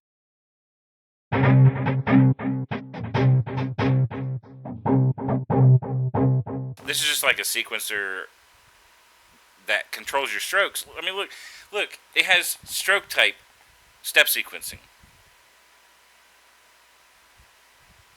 Stroke type step sequencing, guys. Like if you get this, you will never need another. You'll never need another stringed instrument thing in your life. Like fucking Frosty could throw away his goddamn guitar if you learn how to use this, because this is just way superior to any guitar that'll ever exist. I'm sorry, all the other human beings that play guitar and are out there. Maybe Dimebag Darrell could do things cooler than this. Maybe. But, maybe Eric Girardi or Steve Vai or something. I don't know. This thing's fucking amazing. I don't know. Let's go take a look. I haven't really thought about that. The reason I say that is because I've been using Rob's stuff for so many years that I eventually wrote him and I let him know like how much I love Predator. It's my primary synthesizer. I just basically told him that I thought he made the best instruments. I was just sending him a compliment. I just said, look, dude, I'm just letting you know that like I've been using your synthesizers for 15 years or some shit like that now, and a lot of people out here are using Massive and using all these other synths that were coming out at the time. And I said, honestly, I don't like any of them like I like your synths, and I just wanted to let him know how much I appreciated the instruments that he made. He happened to be on vacation, so I guess he's in a super good mood, and he wrote me back like that day or whatever from the beach, I guess, and hooked me up with his business manager, who then gave me like couple serials for like everything that he ever made. So obviously I got a copy of everything, and I gave out a bunch to some friends. And I don't know, man. I'll tell you what I'll do is I'll contact. How about this? I'll contact Rob, and I'll tell him that I want to do some giveaways on my channel, and maybe I can get like a serial for each of his synthesizers, which is actually like a lot. That's probably all of his synthesizers together are probably like two or three, $4,000. But I'll ask him if he'll give me like another copy of each of them that I can give away over time. I didn't plan on doing that kind of stuff, but there's just too many people out here that love to write music, and he makes the best instruments. And I told him I wasn't I would have never financially been able to afford all of his synthesizers. It'd be impossible. But I just got fortunate that I felt like I know I'm probably older than all you guys here. I'm 35 years old. I might not be. There might be Desert might be an oldie. I don't know. And now he said he was 27 or something like that. There's people in life that make cool stuff, right? Like cool synthesizers, cool music, cool movies, cool books. Just maybe they're involved in some sport or some video game that you're into or whatever. Like, just remember that we're all not going to be here forever, especially like your idols and the people you look up to and whatnot. I'm not going to be here for a while, forever. So if you get a chance, aside from your friends and family, you should let know regularly that you give a fuck about them. Try to hunt down some of the people that you respect in this world and let them know that you appreciate what they do, because, we put them on a big ivory pedestal and think that they must be living these wonderful lives and that everything's great for them because they do all this cool stuff. But really and honestly, they're just human beings like you and me, and they don't know that there's thousands of people out there that love what they've done. So this is just a little life tip from Uncle Annias, and that is search out the people that do a lot of the things that you respect and let them know. Sometimes they'll, if they're very successful, like Rob is, I guess he just felt that gratitude and was willing to help me out because he knew I just loved his instruments, and he probably loves finding people who love to use his instruments because that's what he makes. Just like I would love to find people who love to play my songs.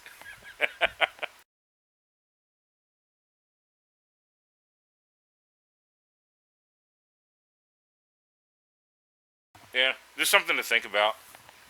You know why I brought that up to you guys is because there are several people in this world that were in this world that I look up to that made a lot of things that made huge differences in my life.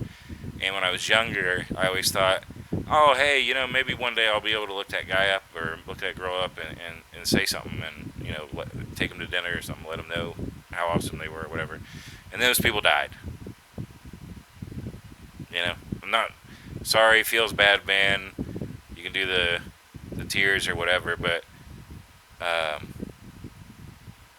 if you don't say something, like, people just aren't going to be around forever. Just let the people who do things you care about, I'll leave it at that. And yeah, Nova, you're going to want this synthesizer. How much does it cost? Let's see.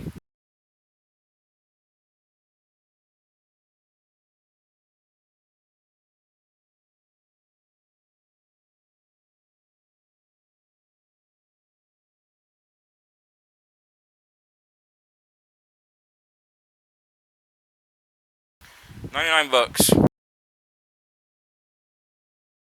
I think that's fucking. I mean, to be quite honest with you, considering the sounds that this thing can generate, I think that is, you know, I'll talk with Rob about, doing some promotion. I mean, I am a walking, talking, breathing Rob Pappin promotion. Derb's been kicking with me on the producer tip for like the last couple months, at least last 2, 3, 4, 5, 6 months or whatnot, and yeah, at least, well, probably longer than that. Ever since I've been fucking chilling over at Whittler's Twitch, and he knows that like every time he talks to me, I talk about Rob Pappin. Every time that we talk about music, I talk about Rob. So I'll let him know that I'm willing to do some like maybe I'll make some patch banks for him, and just do whatever it takes to maybe get a mutually beneficial situation, and I'll try to get a code for RG cereal. But in the meantime, $99 is like insanely low price.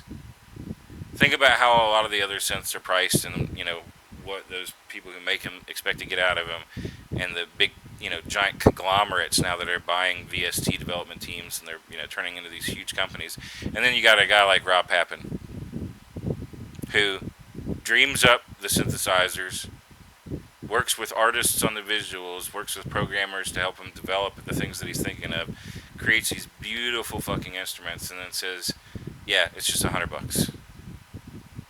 Like, I don't know, man. The guy's amazing. It's worth it. I almost want to just buy it just so that he has another $100, even though he gave it to me. You know what I mean? I just want to give it. I just want to donate money to him to keep making awesome instruments.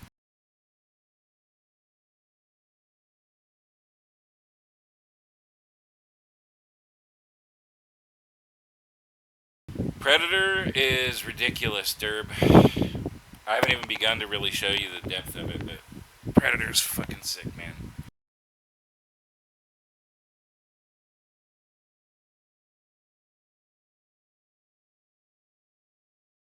But hey, Nova, I'm going to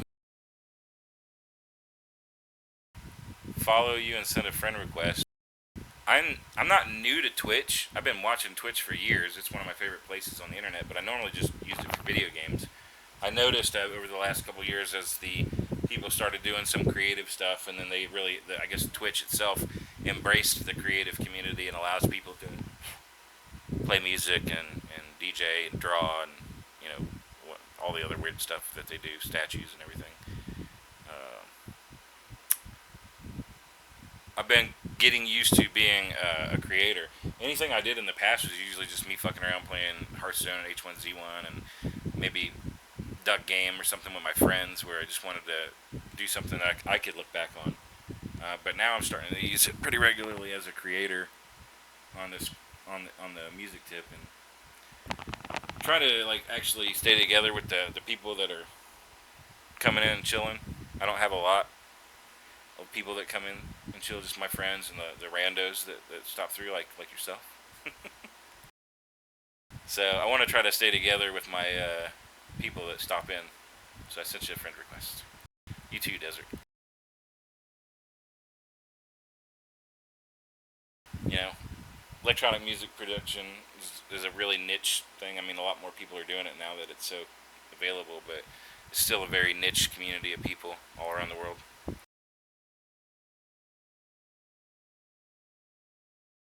Did somebody ask me something about FL Studio earlier?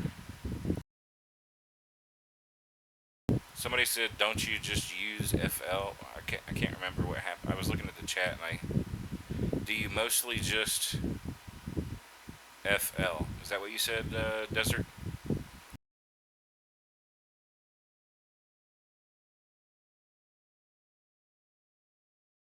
I have been using Fruity Loops since 1997, and it's my favorite DAW. Like, since I know it so well, I can be insanely productive in it, and I love it. And also, to be quite honest with you, compared to I'm proficient with Ableton. I'm okay with Reason. I don't know. There's a few. I've got Bitwig installed. I've used a few others. I don't know. I think it's more. I think it's. I think the UI in FL Studio is probably better. Or well, I don't know. Better's not the word. Ableton's probably got a better UI. I think the UI in FL Studio is deeper. You know, it's before you got here. I was explaining to Derb. We were going through some of my old projects, and you would see a little pattern like this, and you would think, like, oh, that's not. There's nothing going on here, or whatever. Um, but what you don't see is that behind the scenes, even on step sequencing, you've got a lot of different parameters that you can control on a step sequence basis to really have a lot of fun in any genre. Drum and bass, house, dubstep, techno, breaks. There's a ridiculous amount of fun stuff you can do here. Panning velocity. the release of the note, your filter cut off, your resonance, fine pitch, and shifting for swing, basically.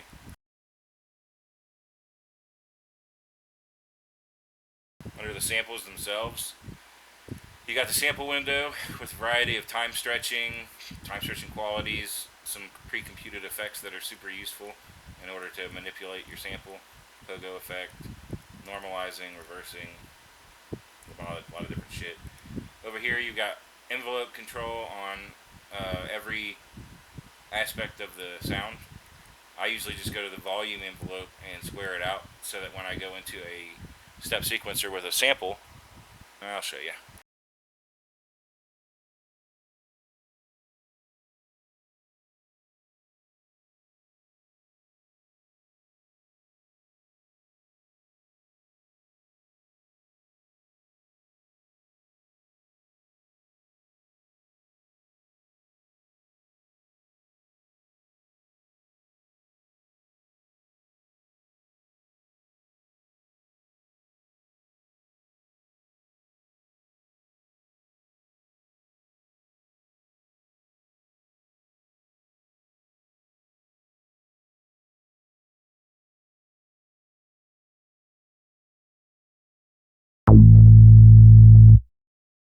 So there's a sample.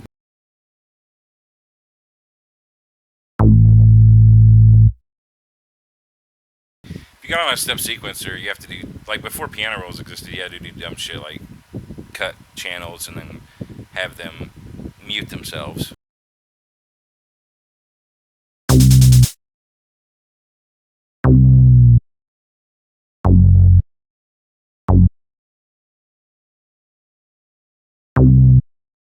You would have to like actually use mute triggers, basically, which is not fun. So now there's piano rolls. But to give you an idea,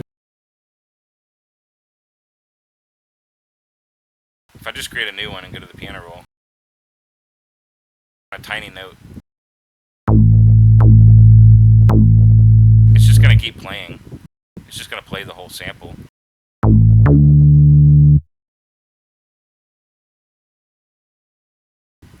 And if it doesn't come cut, then it's just gonna do all kinds of dumb shit. So what you do in FL is make it cut itself, and then go to the volume envelope and square it out.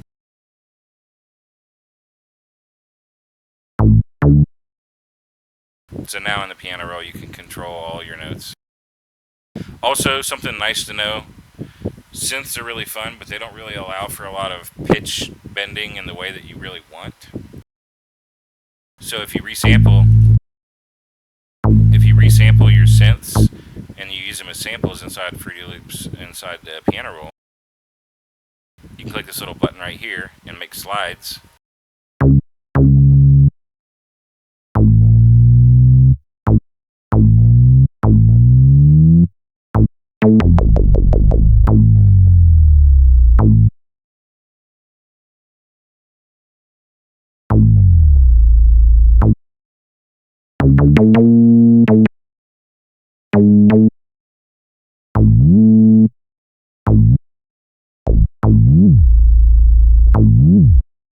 Okay, so there's things that you can do if you know how to use FL Studio that are just easy and fast, and they really let you.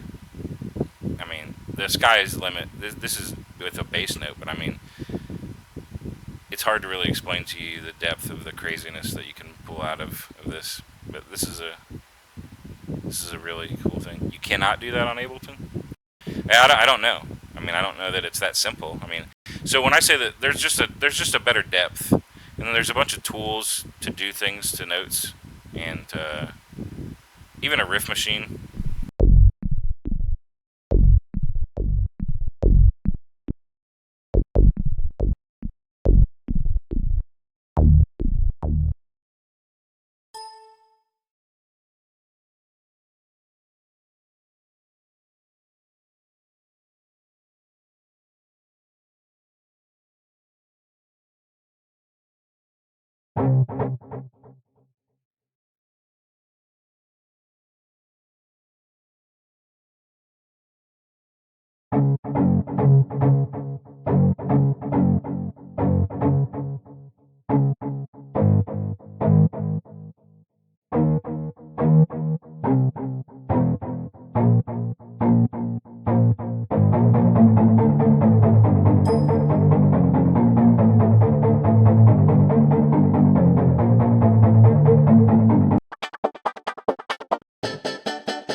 Whatever, dude. There's so much ridiculous shit in FL Studio, man.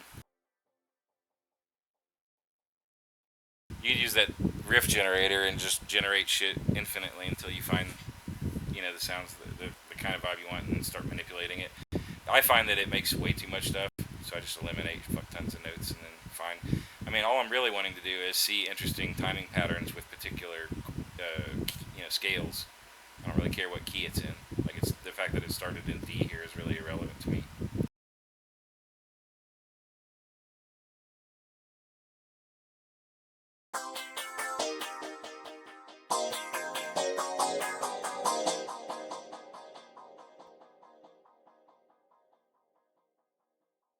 Anyway, that's just a few things about FL. Let's open another project and see what kind of treasure we can find.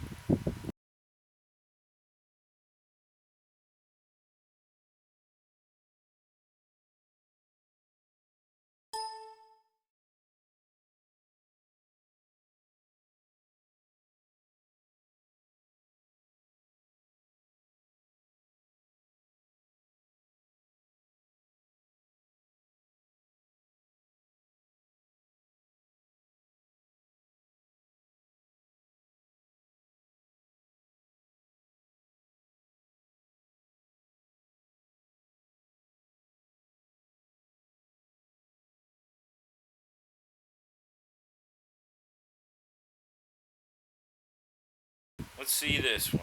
Dubstep Pup 20.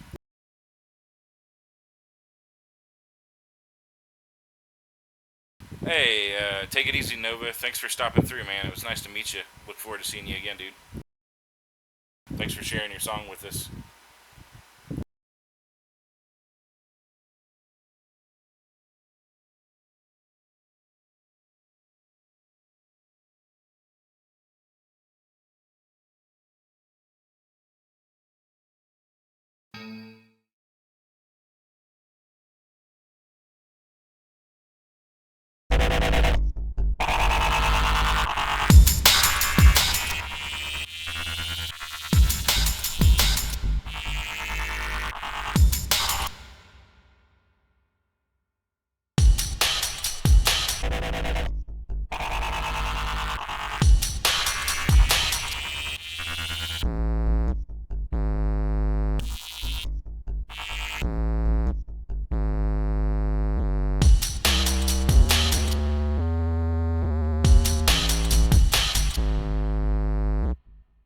I'm feeling this isn't the same 21 that it was supposed to be.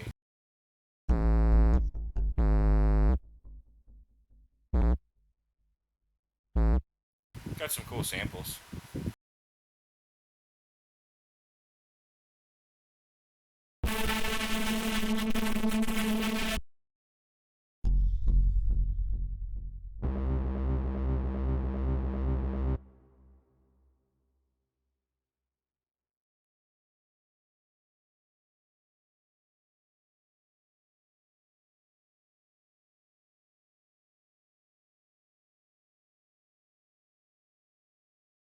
See, I just looked over there and it saved it as a FLP.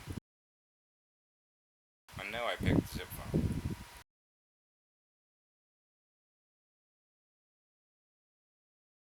I'm gonna have to go back and open up like 5 of those. I mean, I'm not gonna do it tonight because we're going through new stuff.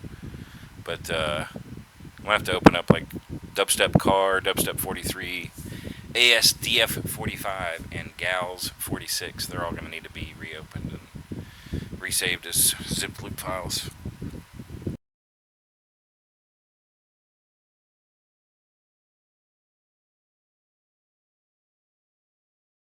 Congratulations. congratulations on getting the demo installed for that synthesizer. You're gonna be really happy when you go to fuck with it.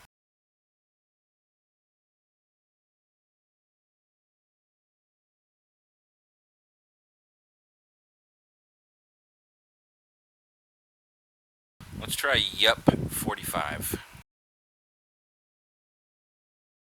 And I think that's pretty much it for that particular folder.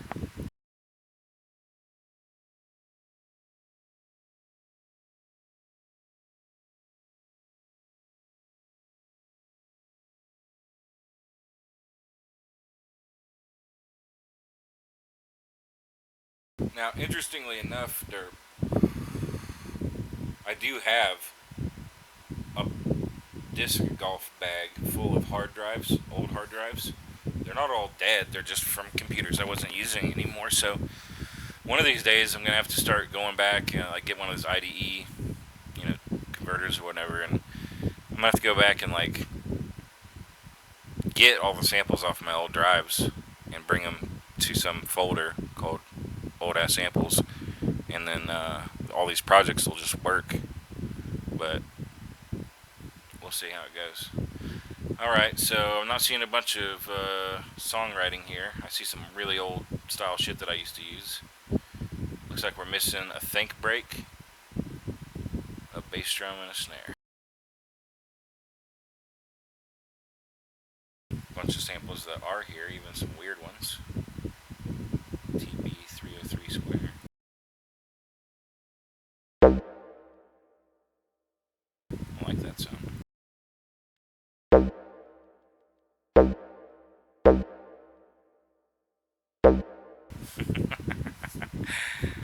I like that sound.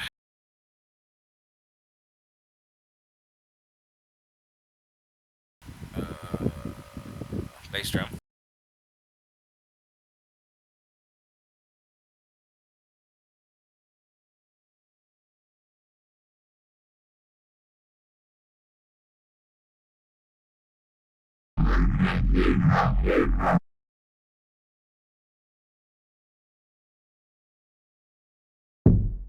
Let's use some Phyllis Wayne samples.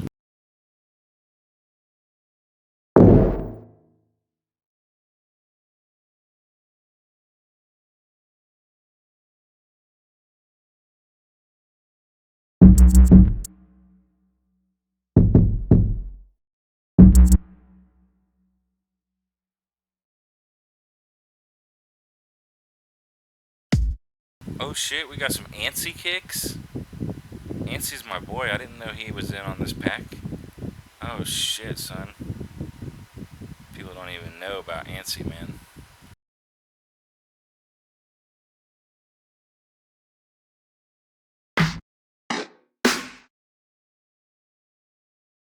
Oh, that's nice. It's more of a dub snare than a drum and bass snare, but we'll see how it sounds anyway.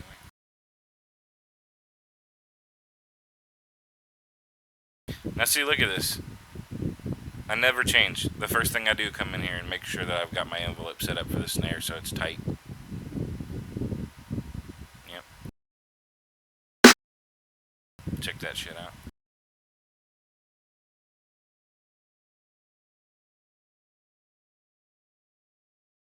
And a think break.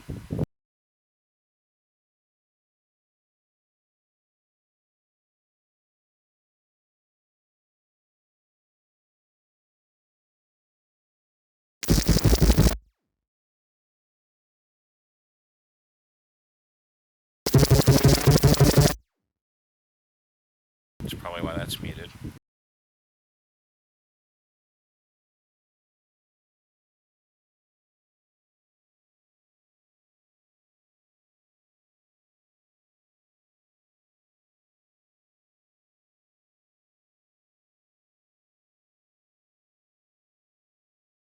So there was just a think break in there on pattern 35.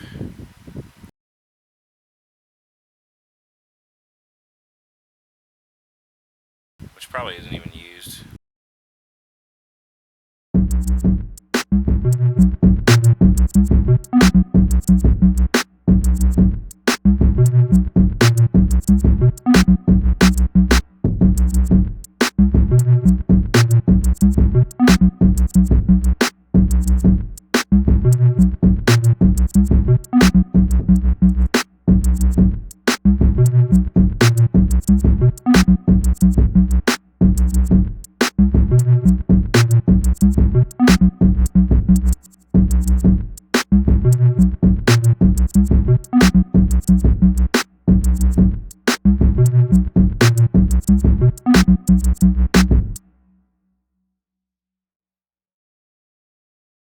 Dude, I like this.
There's just no ass on that. I like the tightness of that kick, but it has no ass.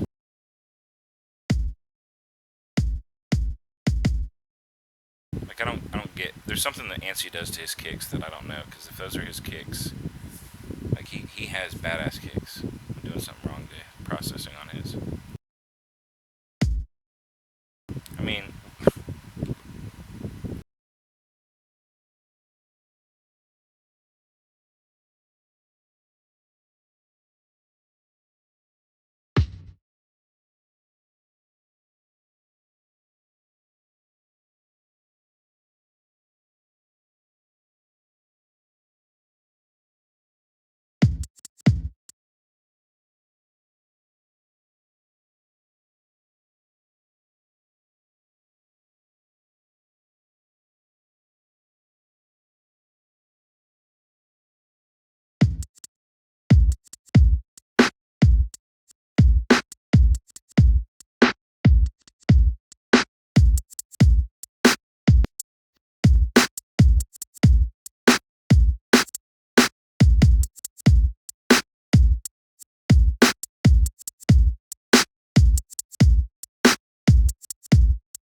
alright, I don't want to lose what I was doing before. Oh, yeah. I'm sure it looks really cool on your new analyzer.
Alright, that's good for now.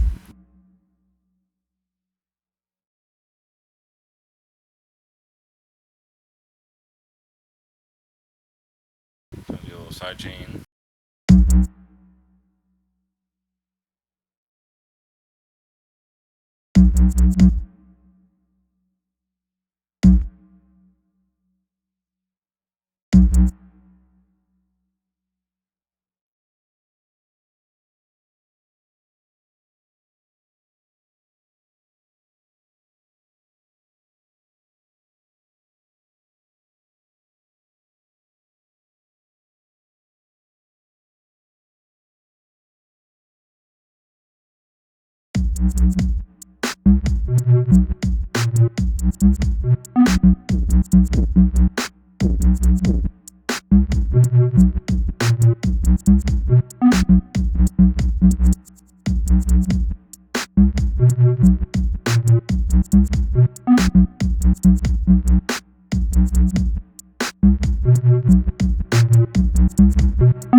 Yeah, I just think Ansi's kicks might not work there.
See, that's really important. I'm sure you already know about this, but like, if you're gonna use uh, reverb, um, you know, on your high stuff, make sure you cut the lows out so that you can clear up that space.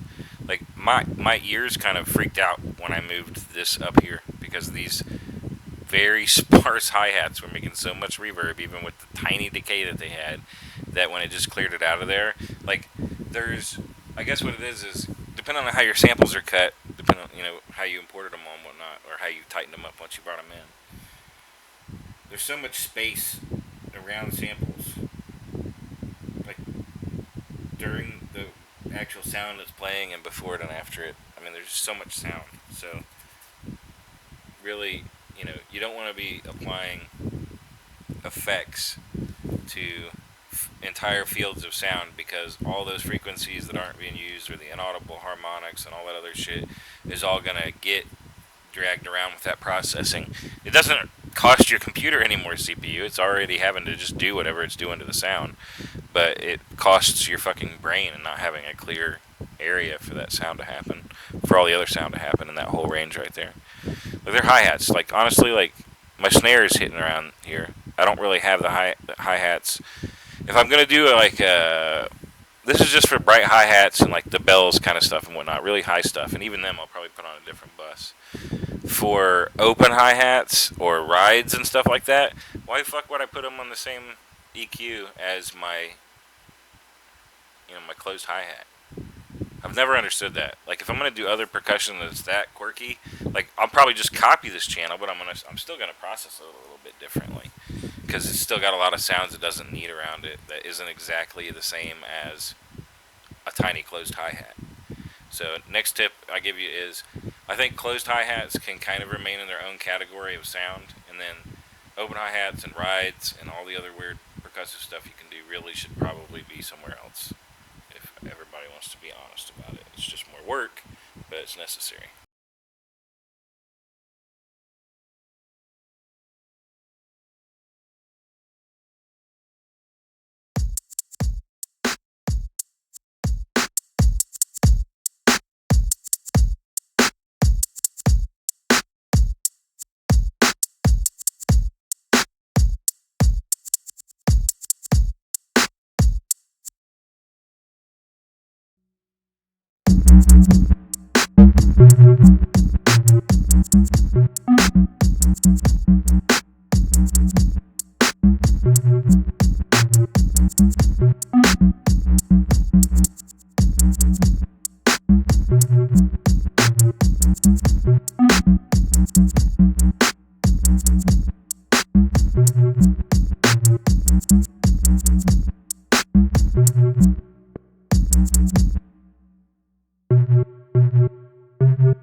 I'm not gonna use that EQ, but I'm just gonna leave it.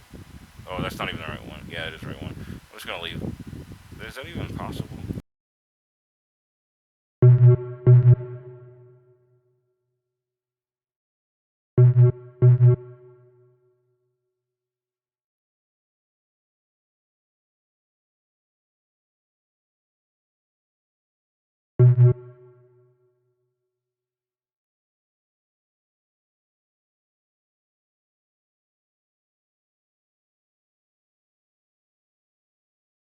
It's 5, 7, and 8, not 6, 7, and 8.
This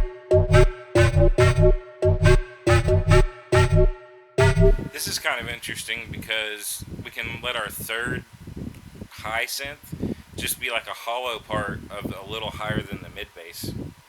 So it doesn't really, it leaves room for some other weird shit to happen on the top end.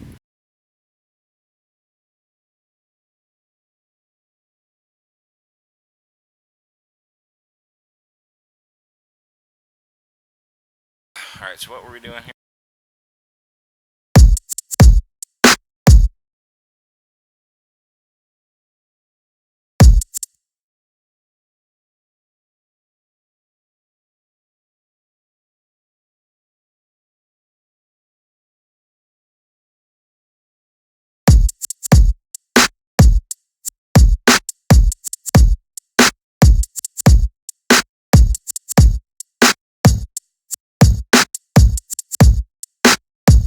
Like, you can start at 50. What I've been doing lately with my kick, I'll start at 50 and then just start to massage them back a little bit and find the right spot. Because 50 is not enough for bass music. It might be good for some other types of chill music or something, but we need a little bit heftier kick.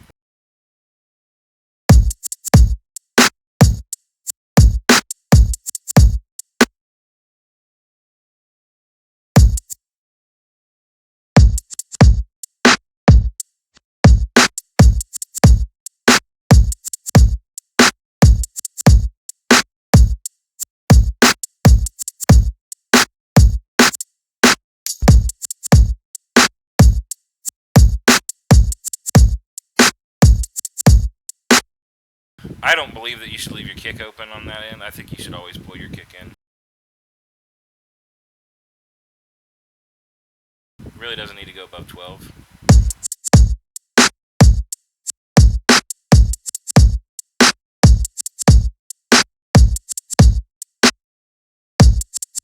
We do gotta get that snare under control though. That shit's going crazy.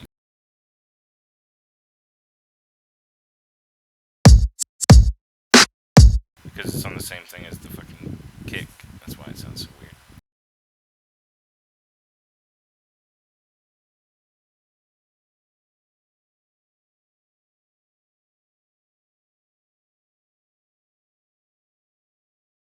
You know what? I'm gonna try some of this shit that I've found here recently.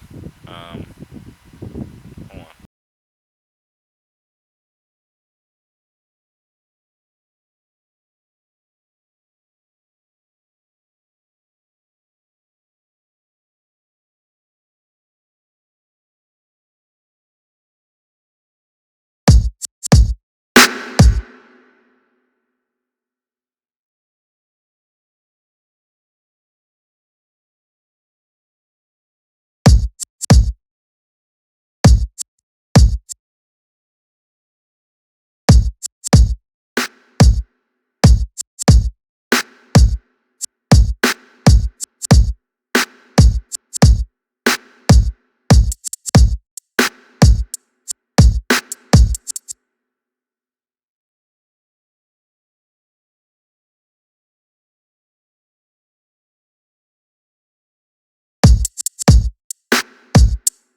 Well, I wish I would have looked at that in the beginning. So we're sitting over here this whole time, and there's a fucking random ass crazy EQ on the fucking master.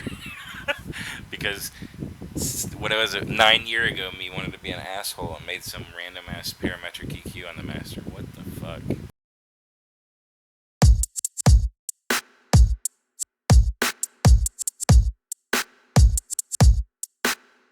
I'm just gonna put a compressor on the main bus right now so that I can like get my volume back and hear what this shit's supposed to sound like.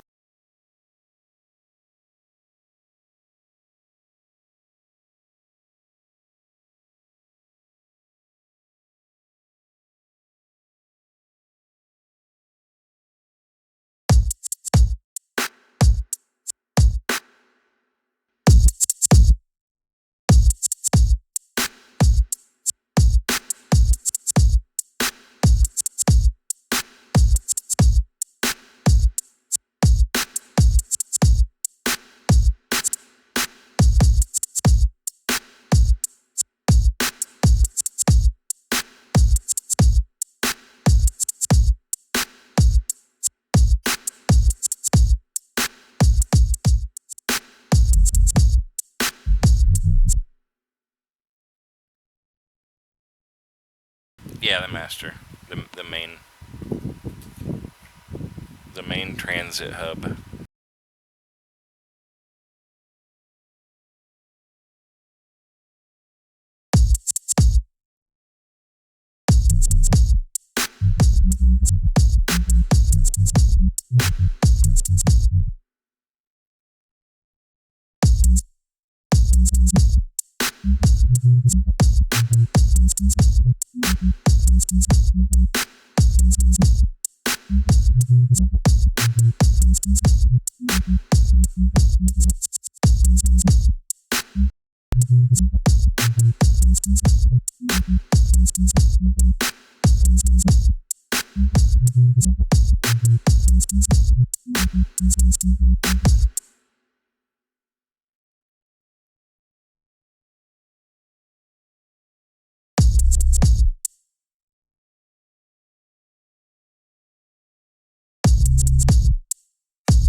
That's not what the one I was looking for, but it is an interesting sound.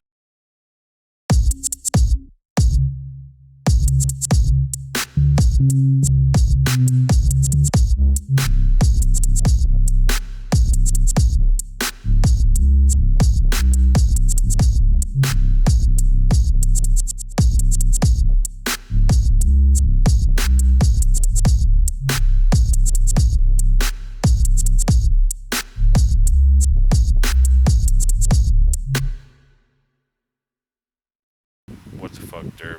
You hearing this shit?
now. I'll definitely change it later.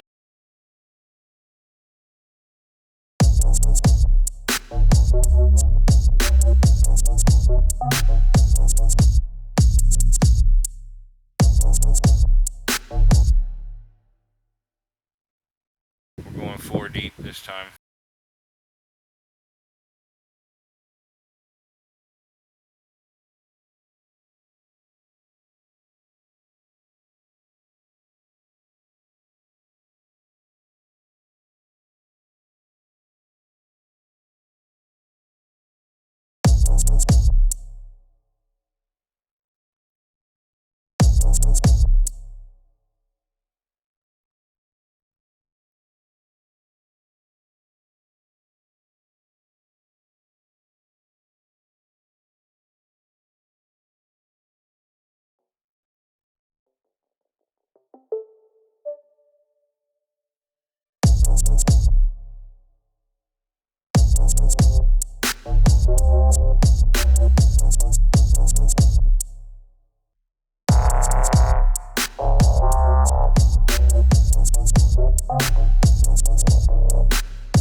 Why is the timing off on this? 17 to 33. Why is that good?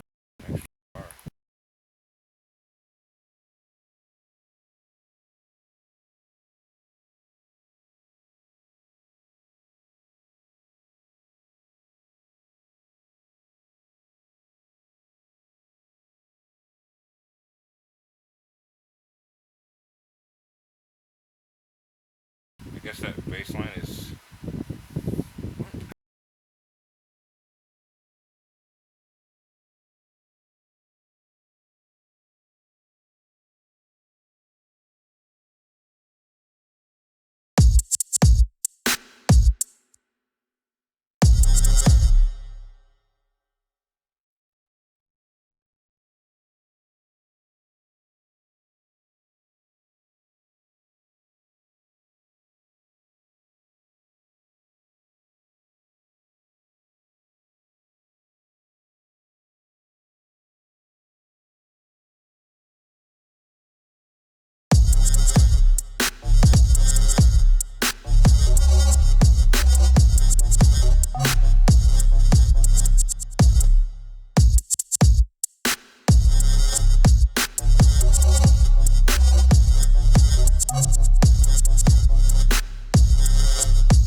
Why is that so high?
I don't think I've ever started a new patch.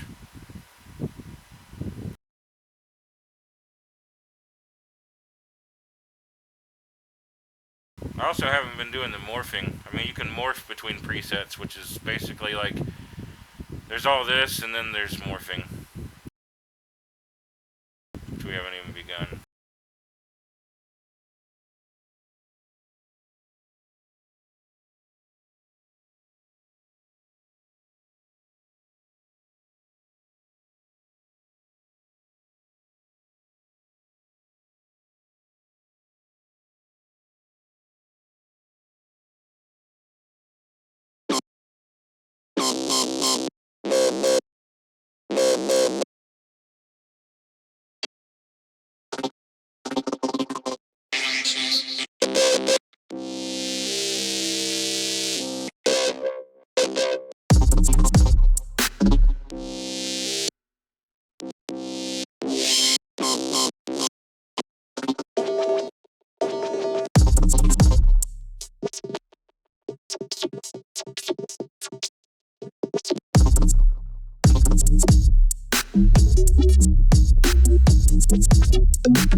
What's going on? Oh yeah, the demo. Yeah, that's pretty cool thing.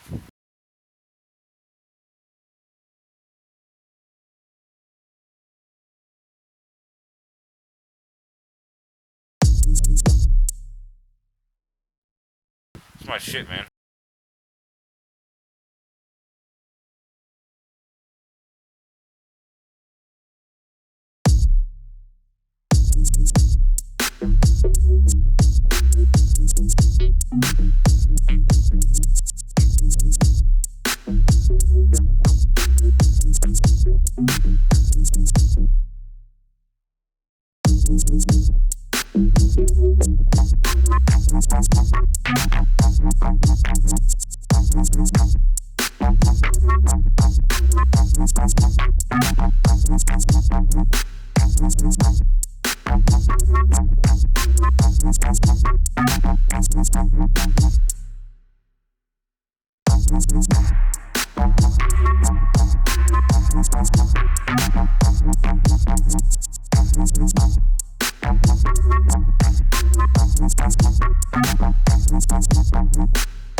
I'm actually okay with like those little harmonics that come out a little bit clearer in tone than the distortion.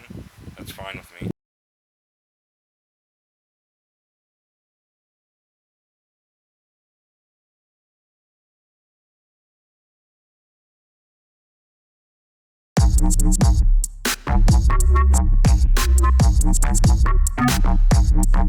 I'm probably gonna change that pattern up.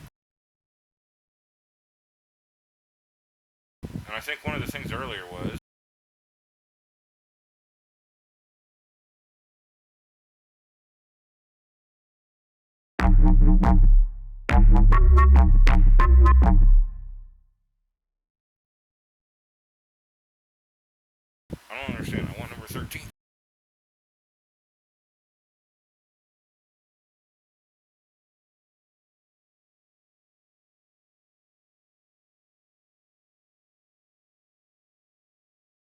What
the fuck is going on? Whoa. Got some crazy shit going on.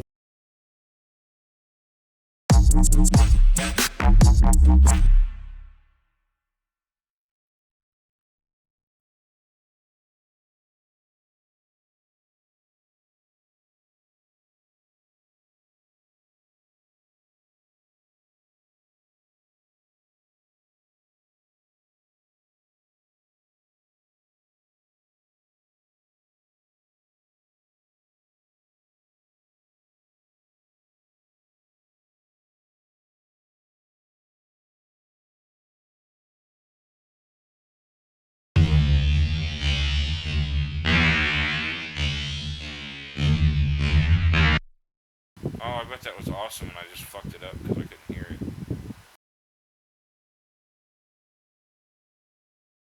I don't know what that was, but I totally fucked it up because I could not hear it. Oh, man.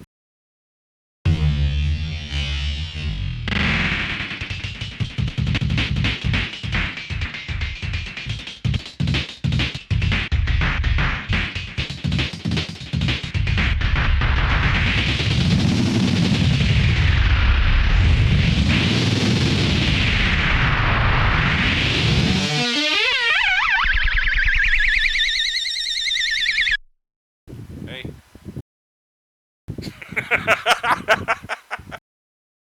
What's up?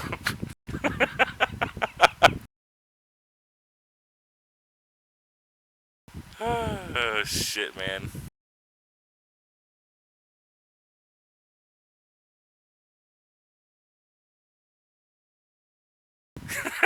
That's like that's what happens when you leave me alone with FL Studio for too long, man.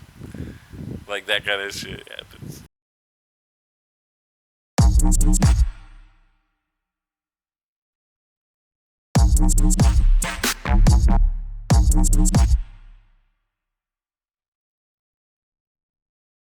We definitely don't want that trigger right now, anyway.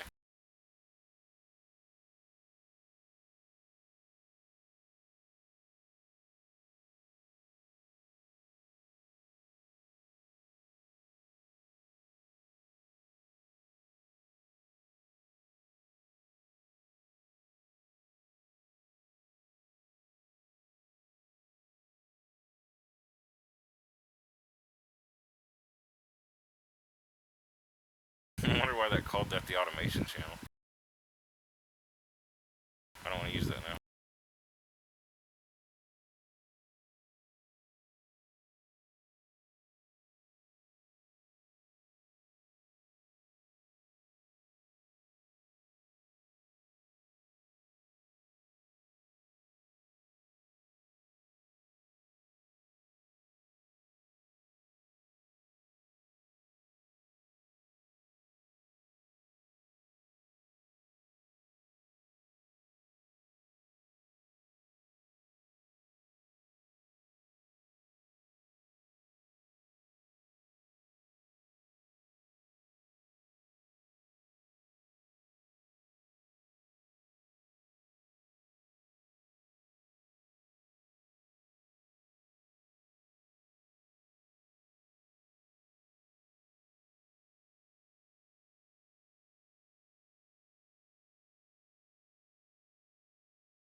Alright, now we got our scents separated.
Wait, I gotta get my head right. This is the second part of the intro.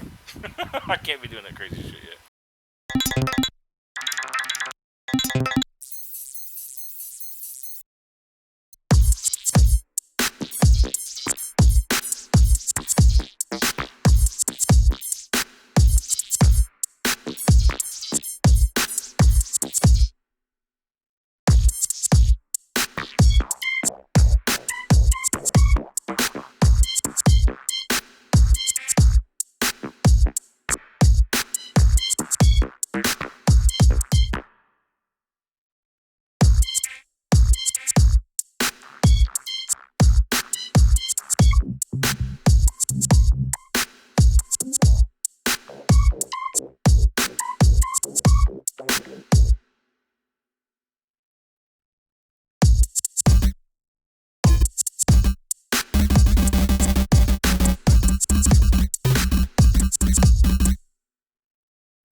I don't see why it's so different down there.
Something about the envelope I don't like, I guess.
What's up, Mr. Frost? Sorry, I haven't been paying attention to chat, bro. Over here trying to make some weirdness.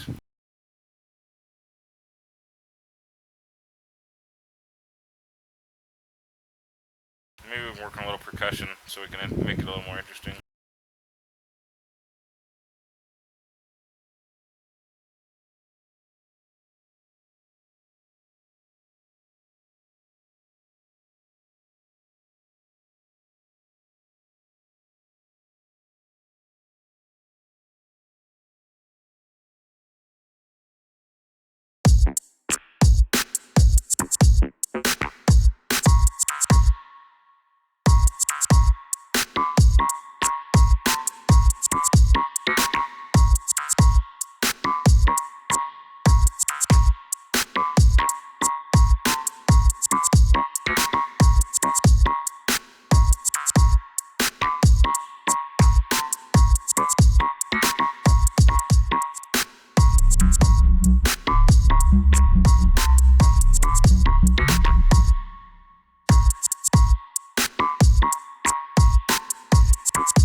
Yep, just chilling, man.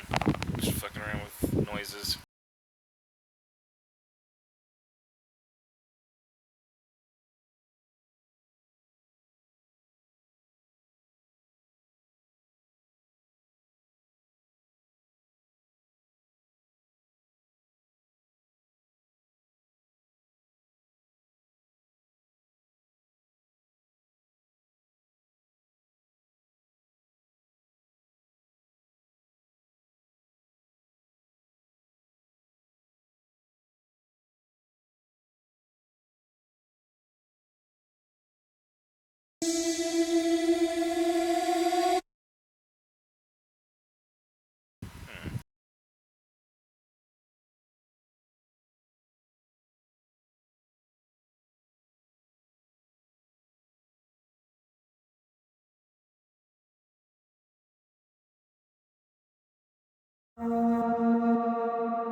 Oh, that was the problem.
Oh, get some sleep, Derb. Sorry, dude. I'm zoned the fuck out.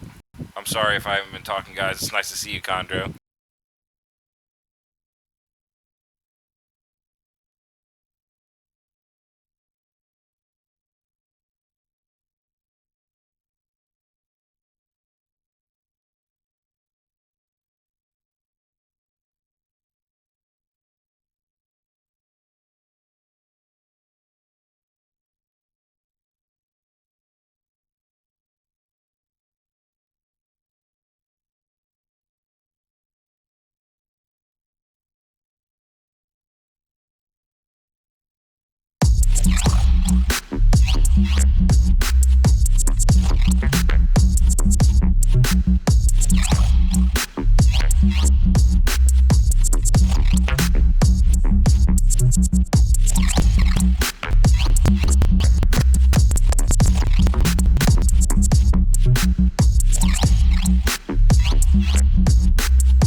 Sorry about the CPU buffering. It's getting a little intense.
Something weird about the way that goes down.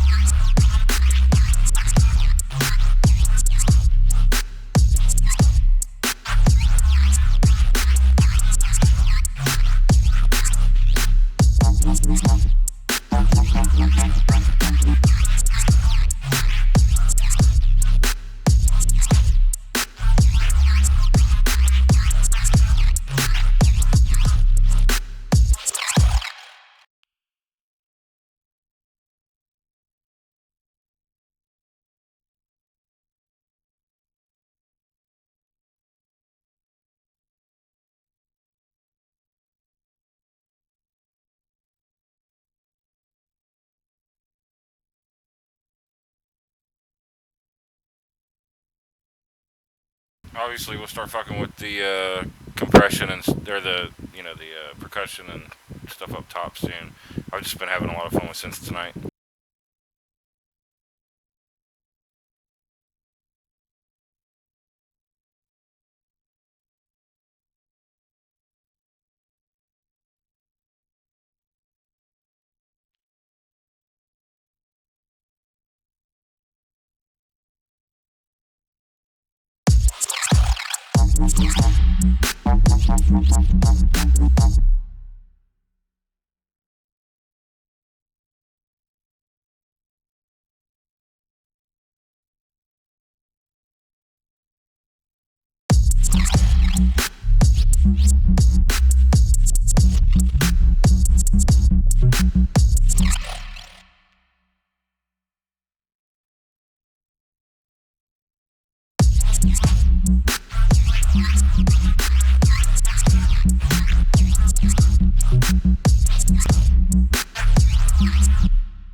I'm loving the sound of those synths.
It's just too high.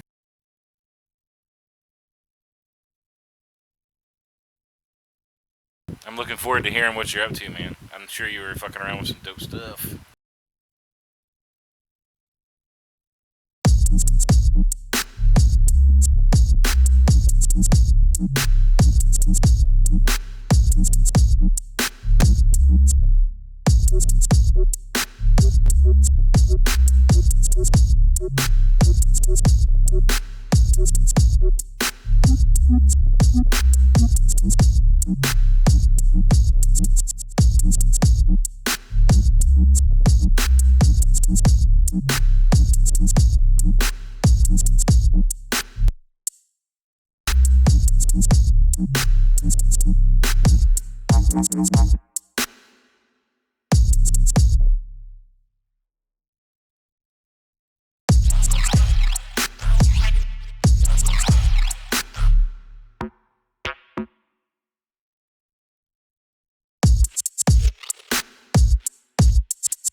I wonder if he's got the manager like in the other one.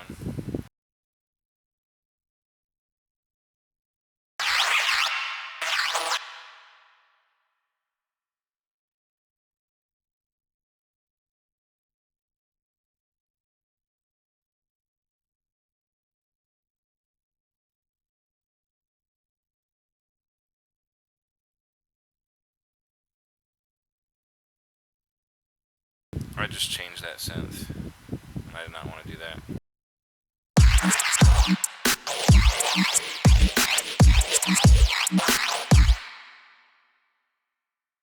Wow, that sucks.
Sorry, man. I have too much fun with that fucking filter. I gotta keep that shit off most of the time.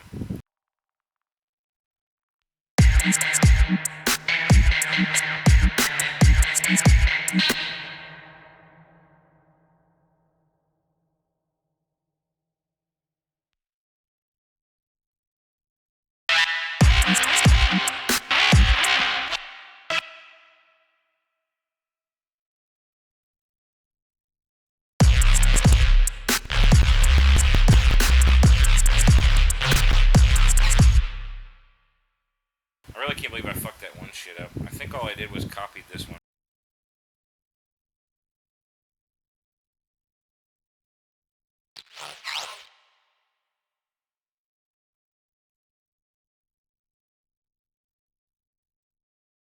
That's not what I did, but that's what I'm gonna do because I'm gonna change it up and have like a partner.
I don't feel like fucking drawing a mark out right now. What's going on, Condra?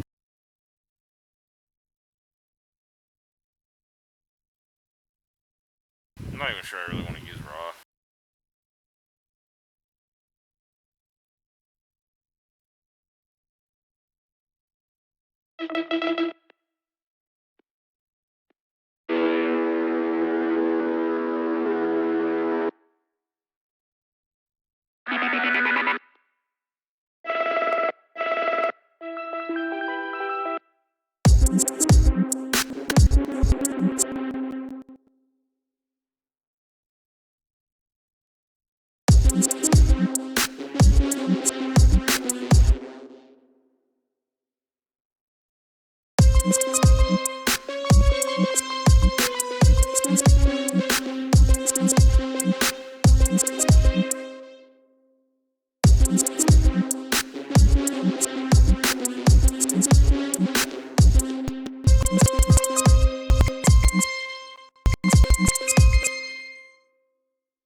Ugh.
Maybe I should just keep it in the alien theme.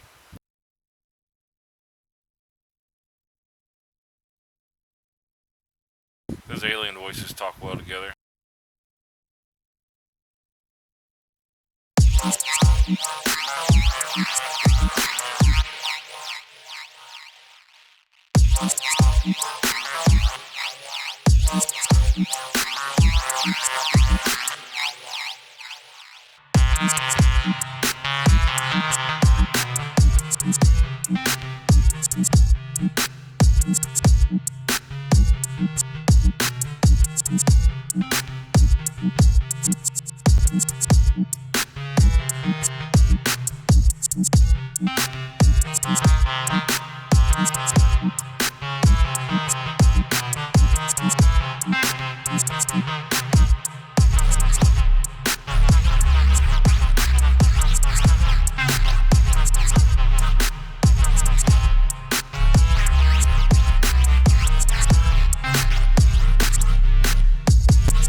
Hey, what's up, man? Yeah, I definitely would like to hear your clip, man. I've been going at this for too long.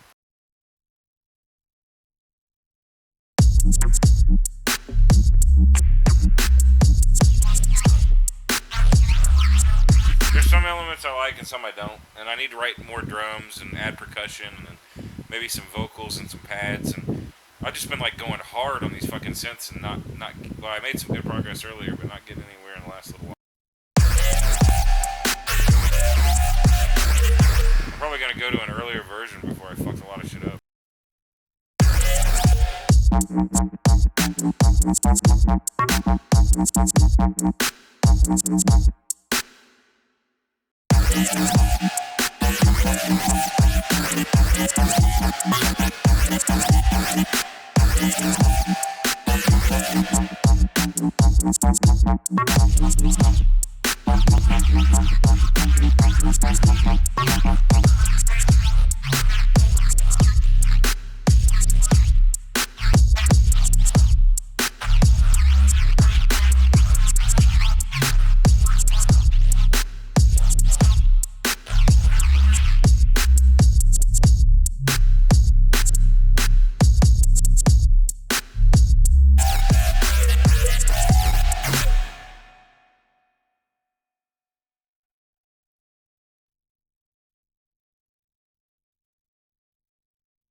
That's enough of that.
You just earned a Lenny.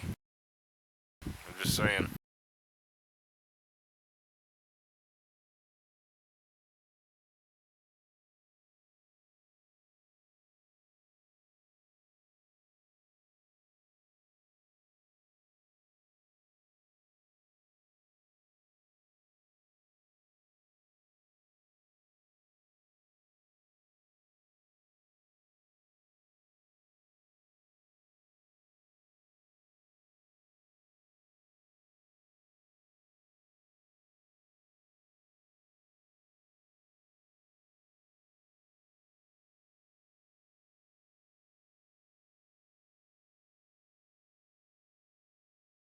I wanted to show me a giant Lenny. God damn it.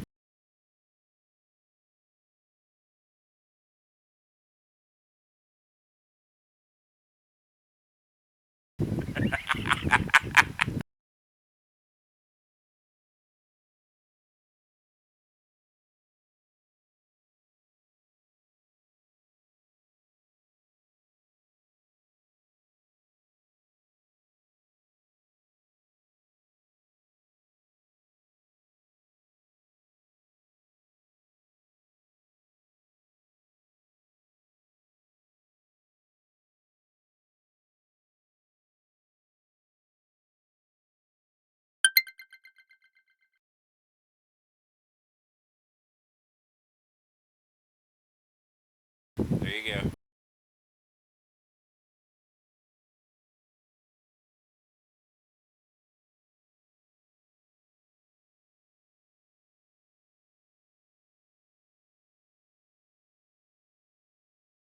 I wanted a giant Lenny.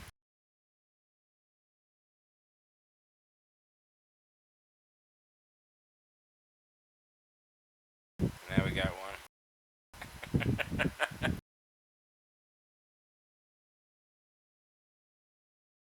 That's good shit.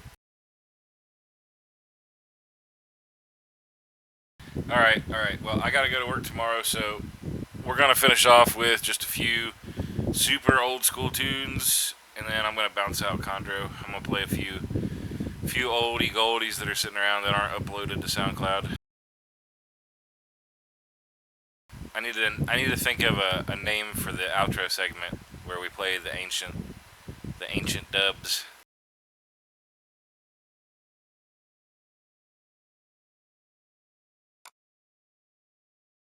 What we're really doing is searching through the lost archives of like 4 hard drives for the random shit that's sitting around on all of them.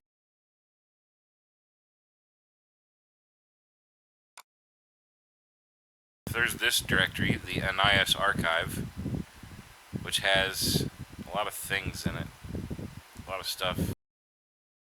It's even got a folder, a gigantic folder called Not Shared, which is dubs and stuff from old school days. There's like stuff from other people that's not released here. Weird stuff. The archives.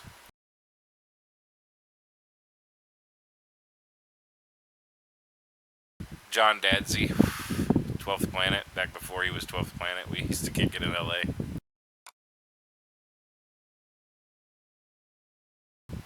Weird stuff. Oh, this is a good one.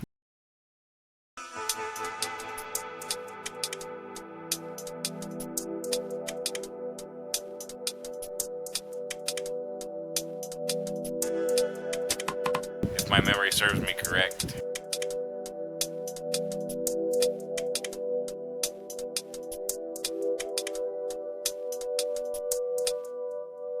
Yeah, this is 12th Planet. Before he was 12th Planet. It's John Dadsey.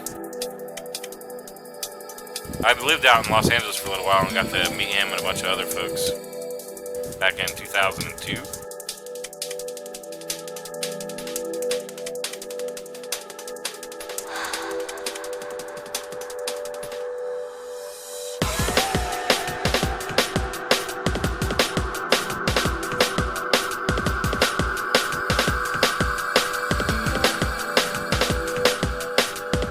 Yeah, he used to just be an MC. We would go to like Respect in LA, and John would be, or Dadsy would be on the mic, and he's a hell of an MC.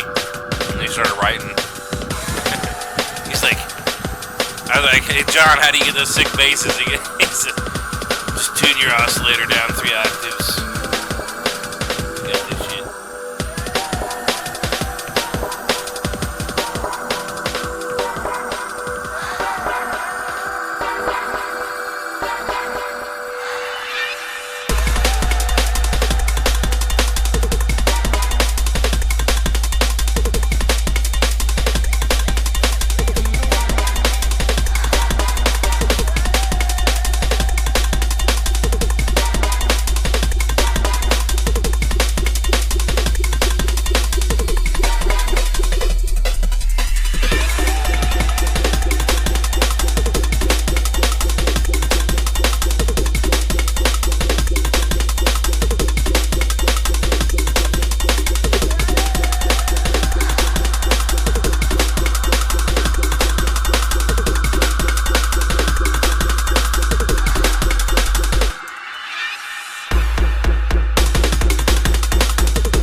Yeah, Dadsy's good people, man.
made from a friend. He noticed how much my mustache complemented my Mario appearance.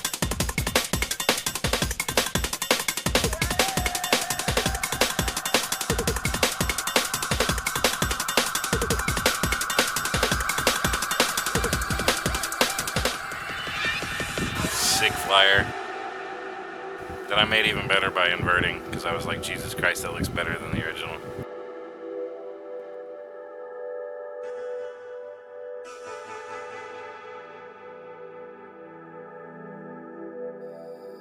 I'm just saying, man. The inverted version looks better.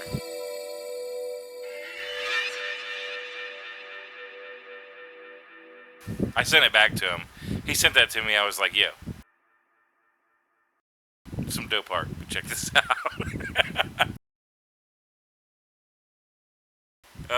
Let's see here. What do we got? You were sending me some Tom. Did you send me? No, it wasn't. You didn't send me Tom and Jerry yesterday. My buddy Tobio up in Buffalo makes some crazy. I got like good raga from all my old raga friends, man. Like great raga.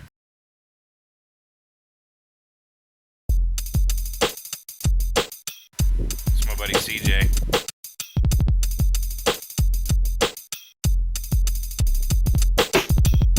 People don't know about this shit, man.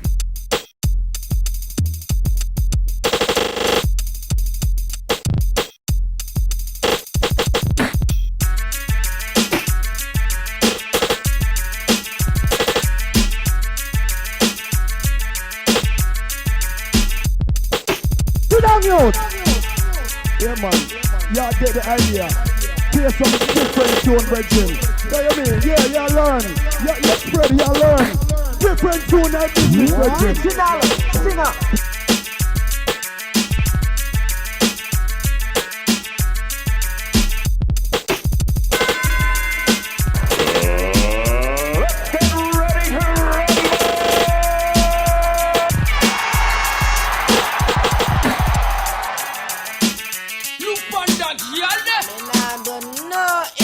Probably just be mixing this shit. Yo, hey you girl in the tight up skirt, you make me head swell till my blood vessel burst. Hey you girl in the tight up shorts, you speed up 10 more beats to me heart. Hey you girl in the tight up blouse, every time you pass me you get me aroused. Hey you girl in the jeans, look on that yonder. See what me mean? When me go cactus, me can't enjoy myself, me unconscious. Me eye them a pulp out, cause me no stop loss. Girl you come first, man no stop rush. Hey, hey.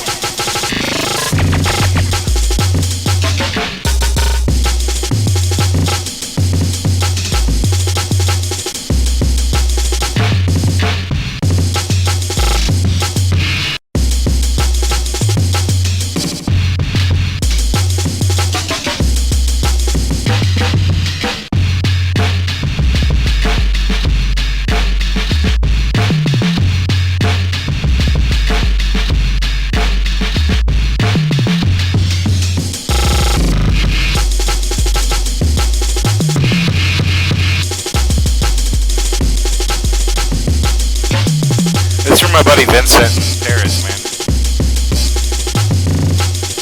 I'm about to link him up to you. Hold up. Hey, you girl in the tight up skirt, you make me head swell till my blood vessel burst. Hey, you girl in the tight up shorts, you speed up 10 more beats to me heart. Hey, you girl in the tight up blouse, every time you pass me, you get me aroused. Hey, you girl, hey, you girl, hey, you, hey, you, hey, you girl.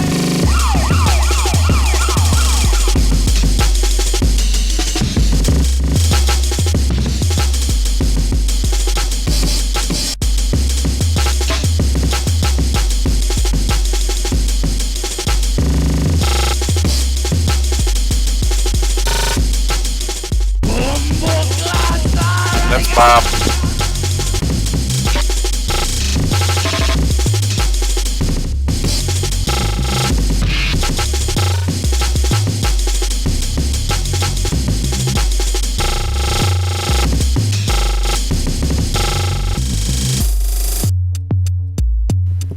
Yeah.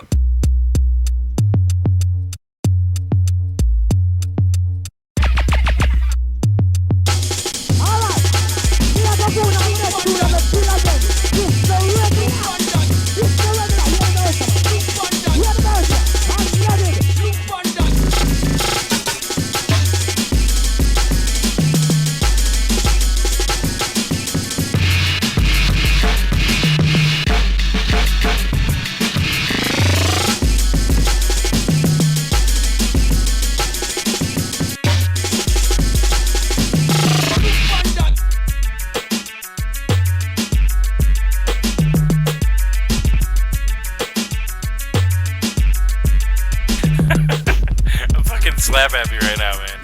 It's 3:30 in the morning.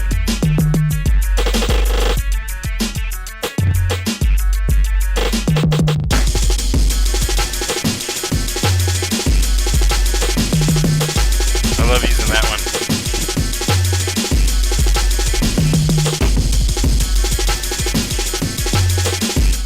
I'm just kind of looking through my Resolume like collection that I've built.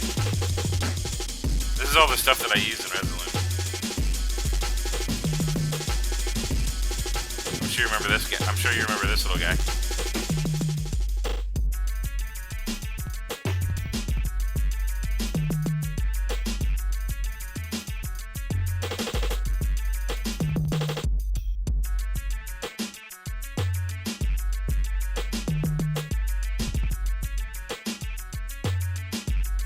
Yeah, I saw you write that. It's pretty intense. Imagine trying to run that in the ASIO stuff and just, you know what I mean? It even freaks out a lot on me, to be honest. Like when I start loading like massive columns and shit.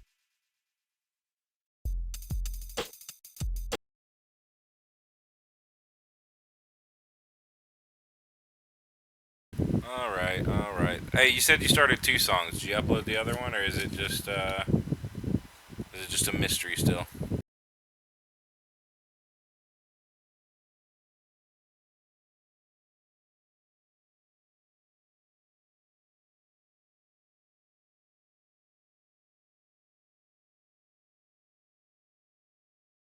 Let's hear it.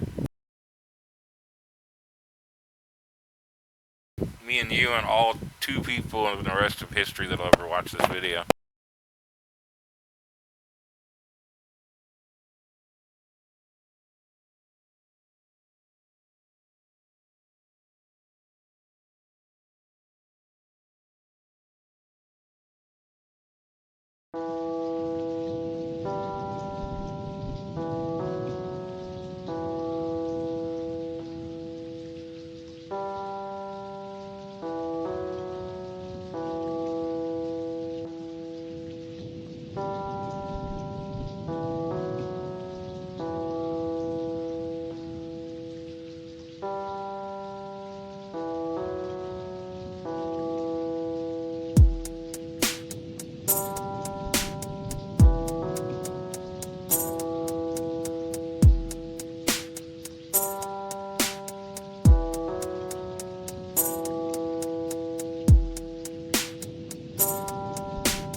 It's fucking dirty, dog.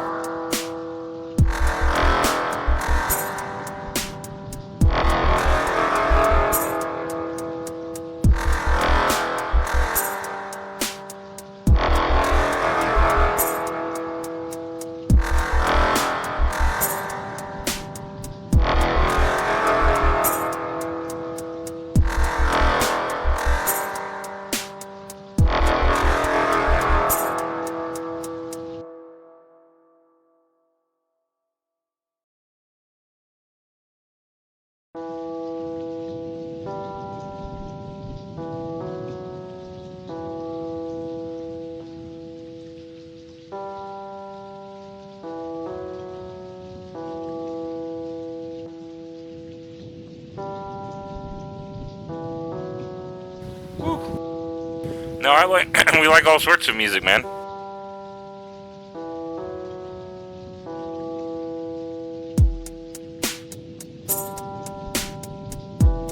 Sorry, I actually just wanted to put a comment here.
Thank you for sharing that, Condro. That's excellent.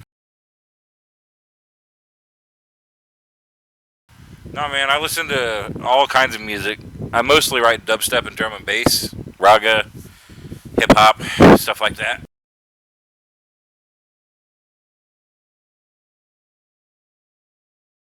Play a little Annias hip hop tune. And yeah, you can surely link up a tune. Let's hear it.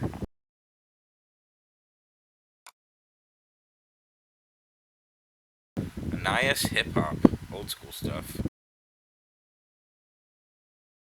This one of these ended up on some Russian label. I think it was this one. Yep. It got called something else. It's not Annias 30 on the label. It's something else. You can pick this one up on Cut Roll Records, by the way.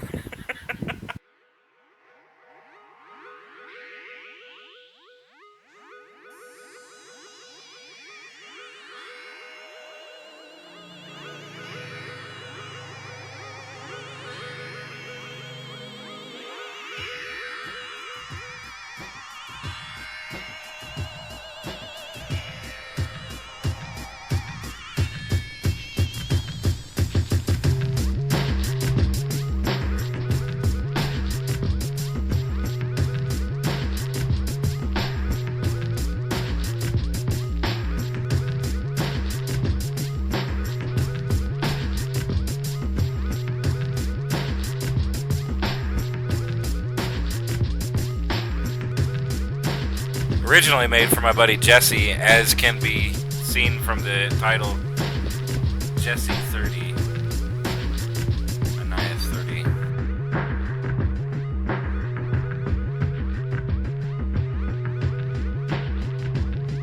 Maybe I'll have to have him actually do something with this one day.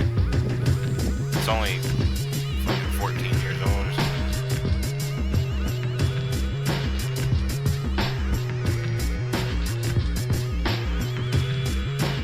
Anyway, it kind of does that for a while. It goes through a few little bits and pieces, but that's the vibe.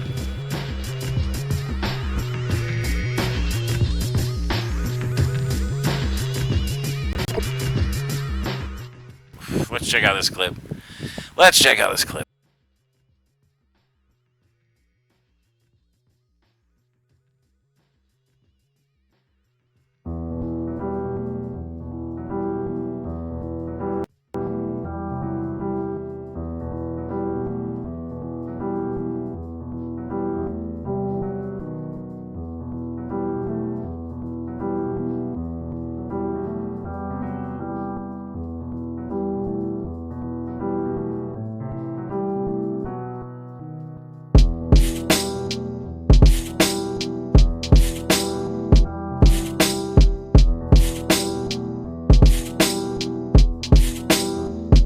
Yeah, man, I can hear somebody rapping about their grandpa right now in my head, you know what I'm saying?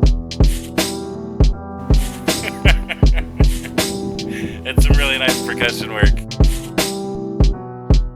Piano's dope as shit. Yeah, you done well, man. This is nice.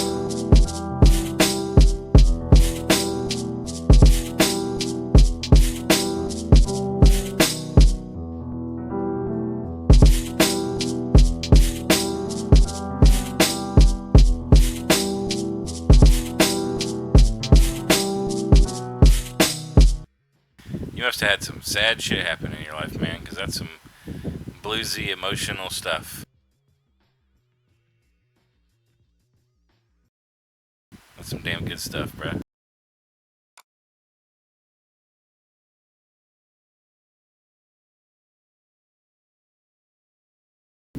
Yeah, drop that SoundCloud, fool.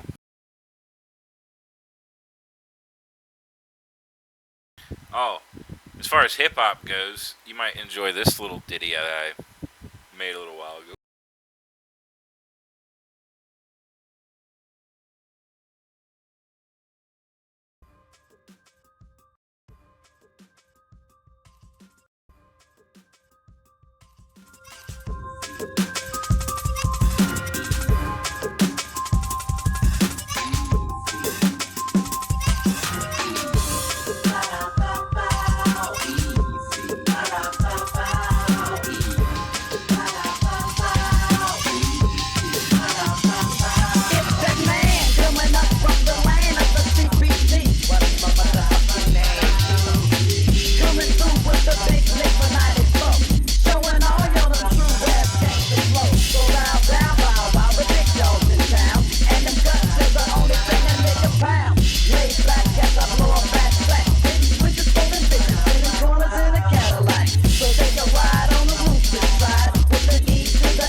hip hop. What else hip hop do we got sitting around here?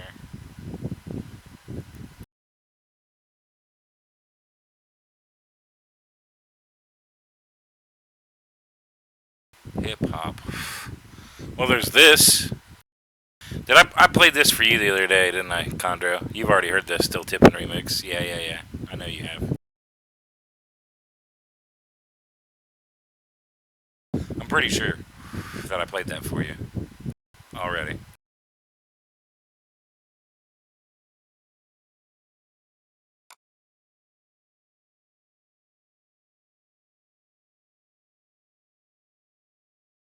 I got a few songs, guys.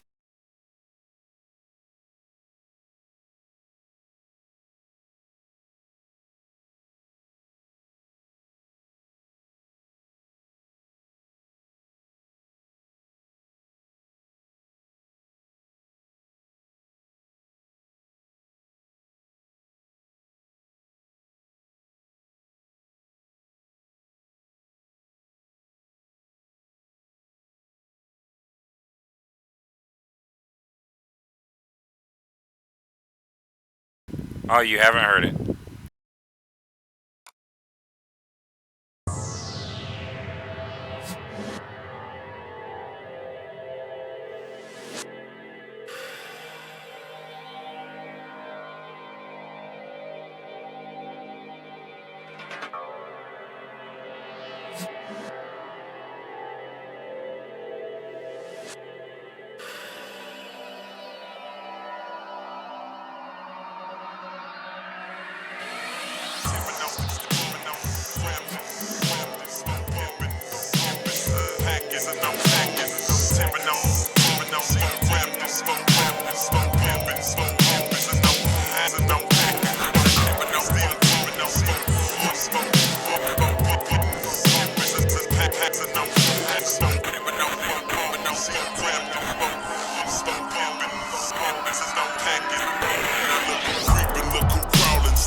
Long dick, slim nigga sticking your chick. Pulling tricks, looking slick at all times when I'm flipping.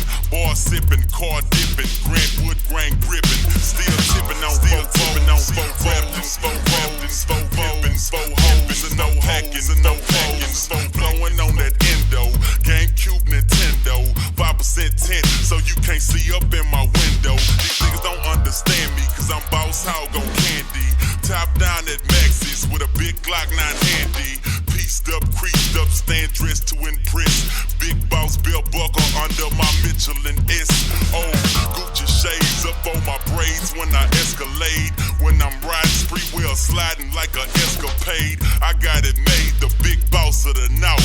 Ain't shit changed, I still represent Swisher House. Tipping on, still tipping on. Spoke rapping, spoke rapping, spoke pimping, spoke hoes, and no hacking, and no packing. Spoke tipping on, still tipping on. Spoke rapping, spoke rapping, spoke pimping, spoke hoes, and no hacking, and no packing. Spoke tipping on, still tipping on. Spoke rapping, spoke rapping, spoke pimping, spoke hoes, and no hacking, and no packing. Spoke tipping on, still tipping on. Spoke rapping, spoke rapping, spoke pimping, spoke hoes, and no hacking, and no Fofos, I'm tipping.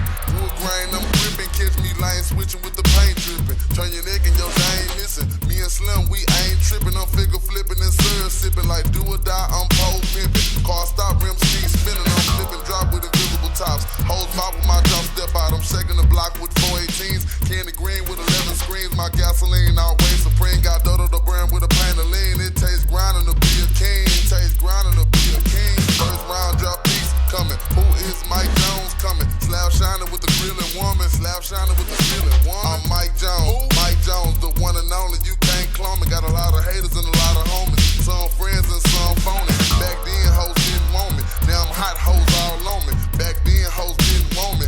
Clone me. Got a lot of haters and hoes didn't want me. Now I'm hot. The only problem is that like I didn't do a lot of variation in it, right? So I don't give it out. I don't play it out.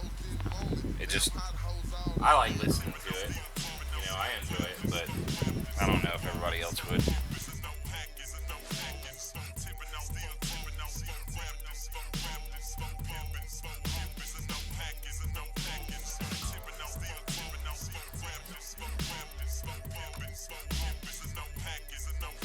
Tipping on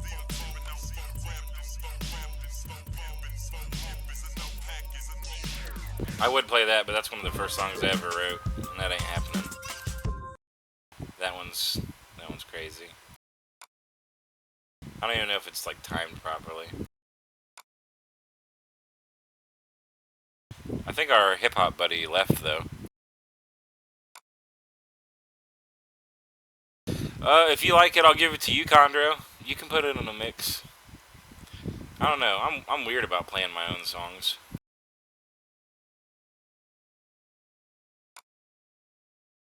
I'll upload it for you tomorrow so that you can have that song if you're interested in it. It's just been hanging out here in the archives. Oh, see, this is what I wanted to play for our hip hop buddy, but I think he left already. He might still be here.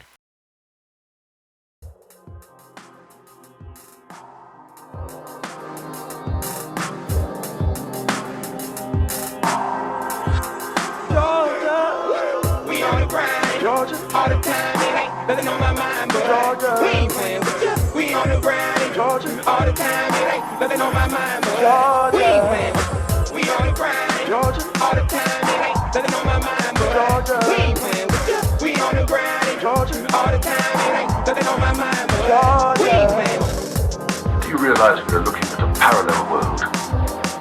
Another dimension for the first time. Georgia. In a world like ours? Country names, country slang, beans at the liquor store. Black roofing, crack shooting, 50 on the 10 or 4. Overcast and forecast shows cloud from plenty drone. And we ready for war in the state of Georgia. Yeah, dirty words, dirty birds, it's mean in this 30 South. Ever disrespected, and we'll clean out your dirty mouth. Bulldog clocking, these lookout boys is hawking. You gotta be brave in the state of Georgia. I got 5 Georgia homes where I rest my Georgia bones. Come anywhere on my land and I'll aim at your Georgia dome. If you get in an altercation, just hop on your mobile phone and tell somebody you need help in the middle of Georgia.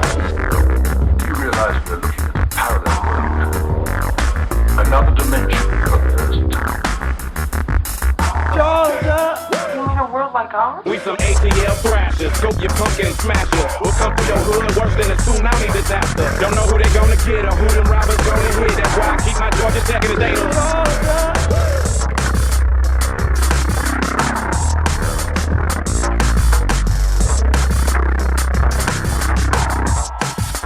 Georgia. We on the grind, Georgia, all the time. It ain't nothing on my mind, but Georgia, we ain't playing with you. We on the grind, Georgia, all the time. It ain't nothing on my mind, but Georgia, we ain't playing with you. We on the grind, Georgia, all the time. It ain't nothing on my mind, but Georgia, we ain't playing with you. We on the grind, Georgia, all the time. It ain't nothing on my mind, but Georgia, we ain't playing. Oh, you thought the song was over? The song ain't over.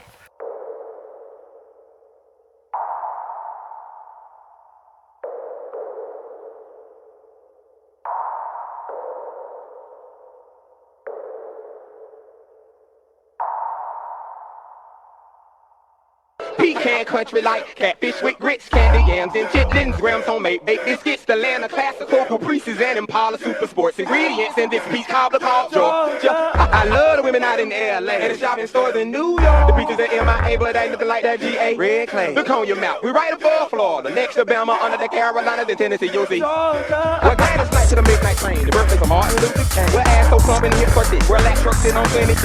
Know where you're going or you'll be lost. Finding these plum trees in the south. These some of the tomahawk your top down here in Georgia.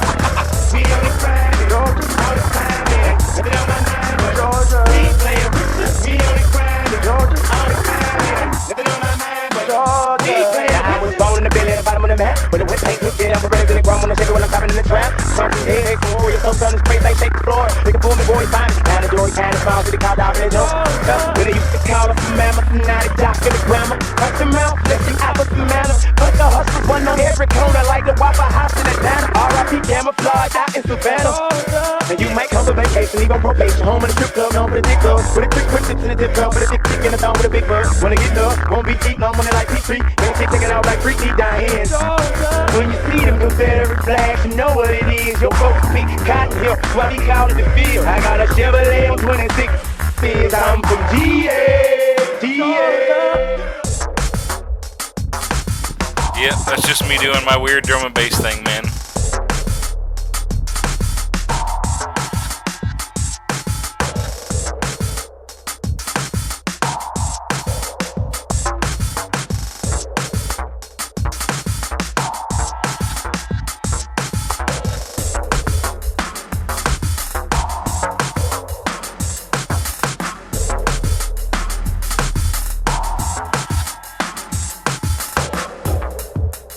Georgia, Georgia, Georgia, Georgia. Yep.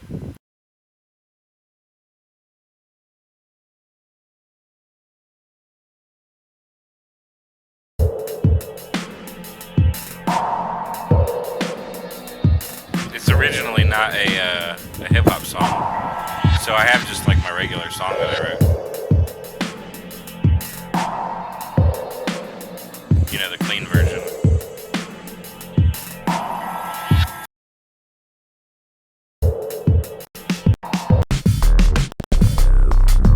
Oh, this must have been an earlier version.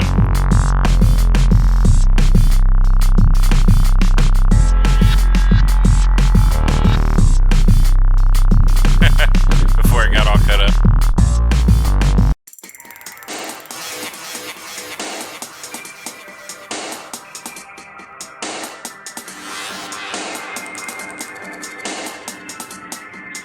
New dubstep Zor _42 from the year 2008. What is going on?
Sounds like I needed to do a little bit of mastering on that bass, but I like the way the song was going.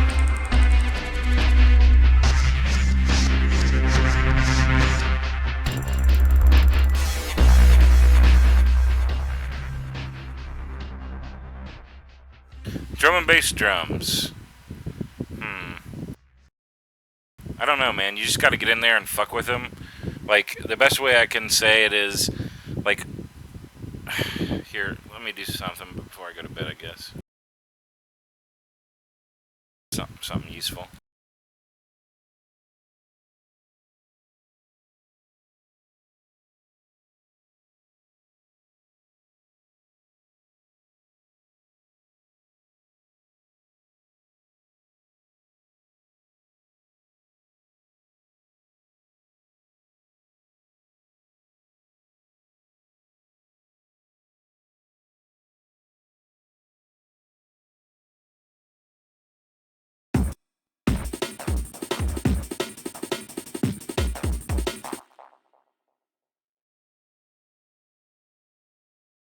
Alright, so a lot of the time back in the day, I would start off with a break, right?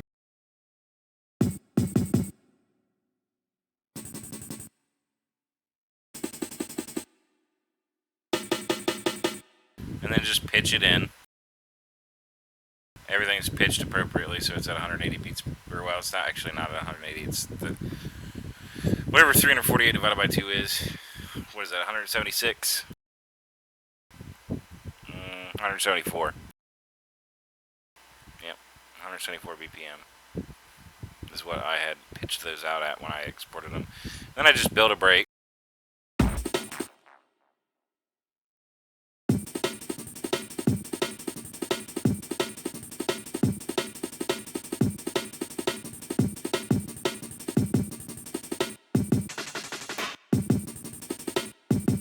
So notice there's another break underneath here with totally different drums, right?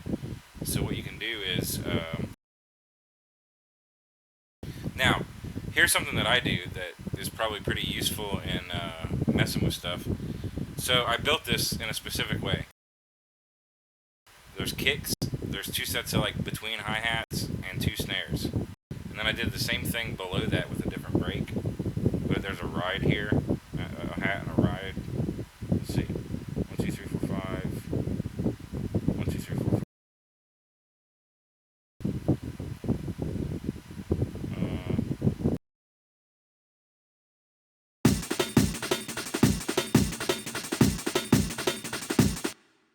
So you can start layering breaks to the point where they sound really good together.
I'm gonna show you something and my Fruity Loops ever stops acting like a dick.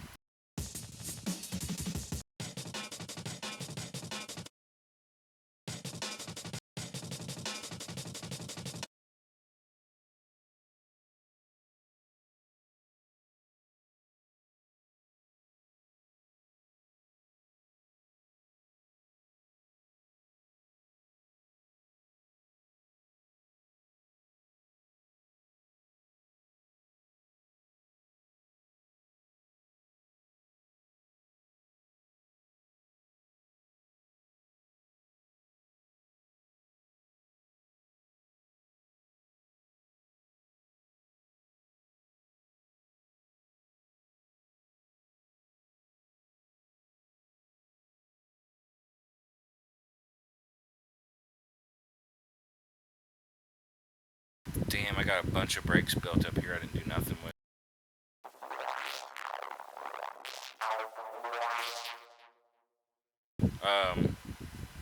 Wow. I bet there's a whole bunch of drums up here. Yeah, look at that shit.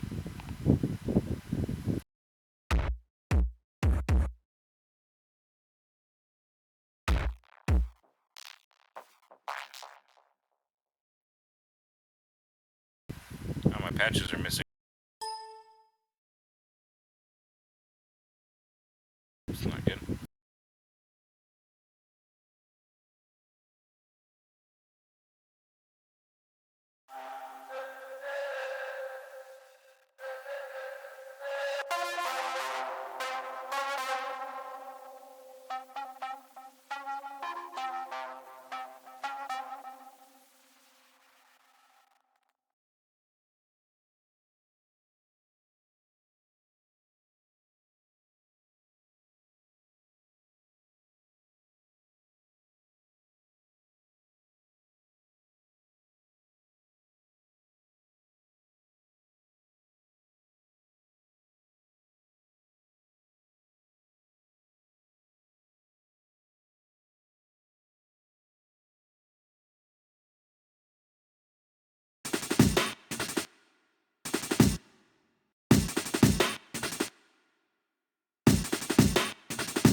I'll show you how I do it the old school way.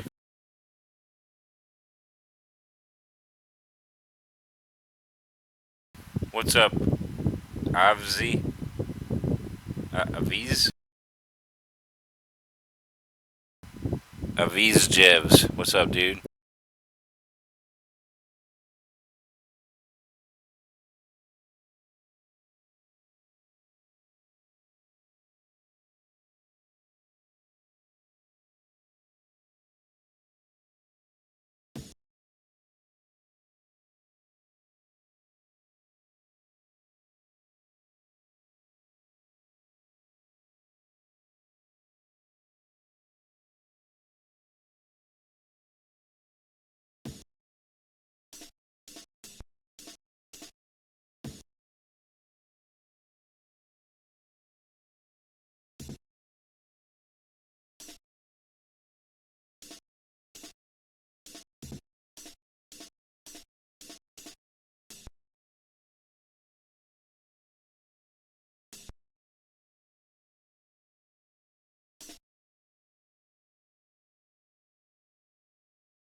Now, I don't know if these are all right now. Hold on a second.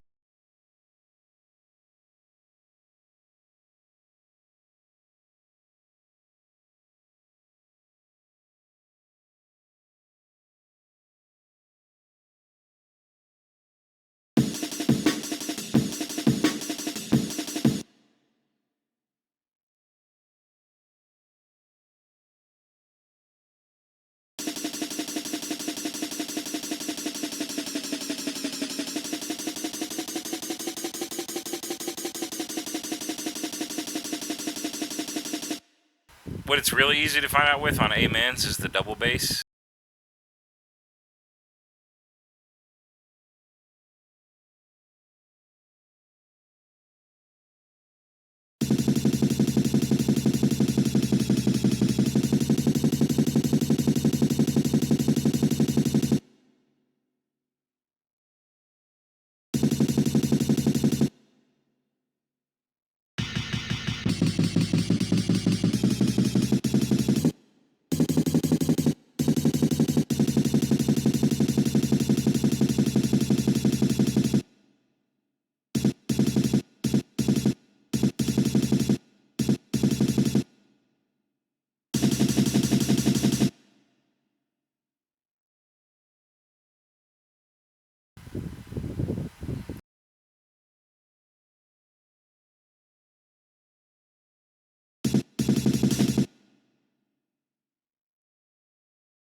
You just got to make sure the double basses are hitting properly, and then you can pitch all your other drums to the same thing. So if I was actually going to use that pitch, I could just copy the value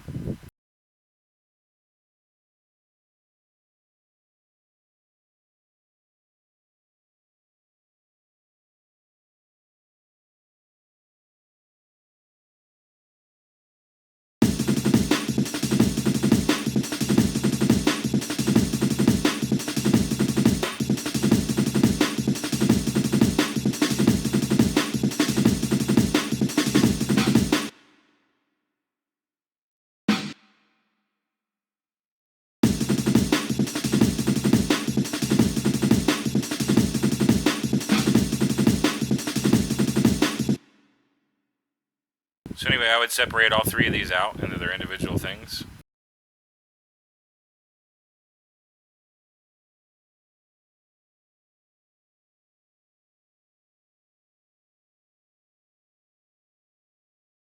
I don't know why my FL Studio is acting weird right now. I can't paint things properly.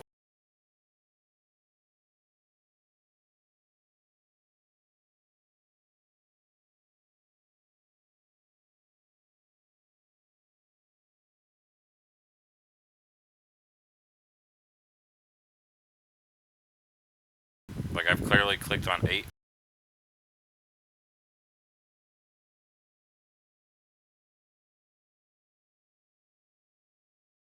It'll only paint pattern 11. The fuck, man?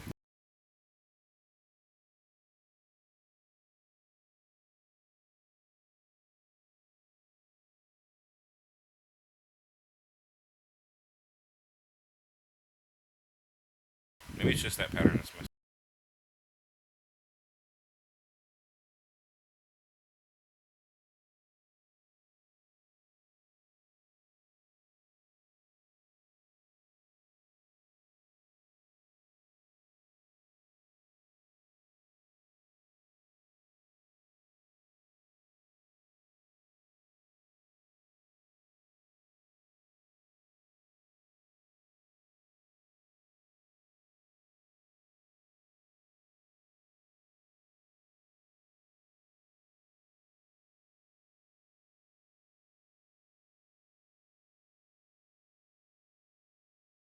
It's so weird right now. It just wants to make like whatever it wants to make.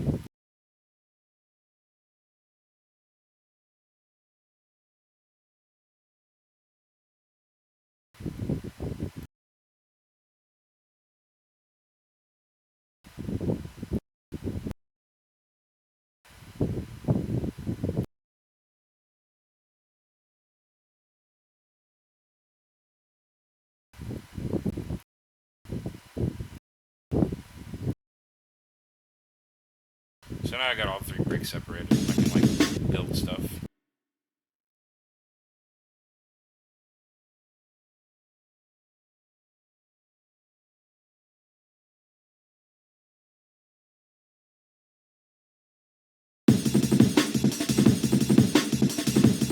Or we can just like see how they all sound together by doing that little programmatic mixing of them.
Now, obviously, you wouldn't want to keep the same loops and stuff. I mean, from here you can do a lot of variations. And if I was going to do stuff like this, if I was going to build any of them out, I would normally go about like my automatic way of approaching messing with drums is just going to be to do this right here.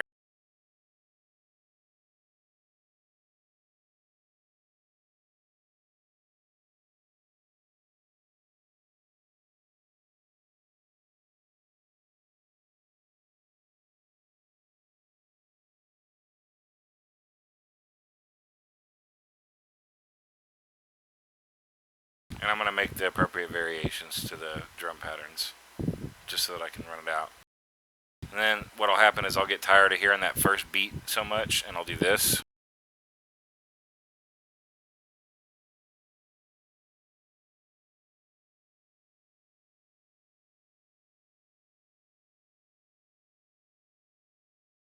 And by the time you build your pattern out to this,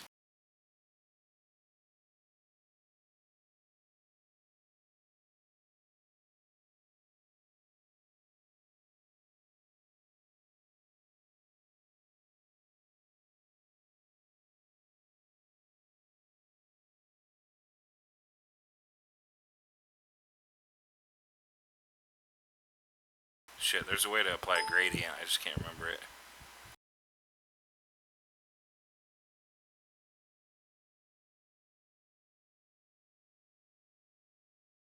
But anyway,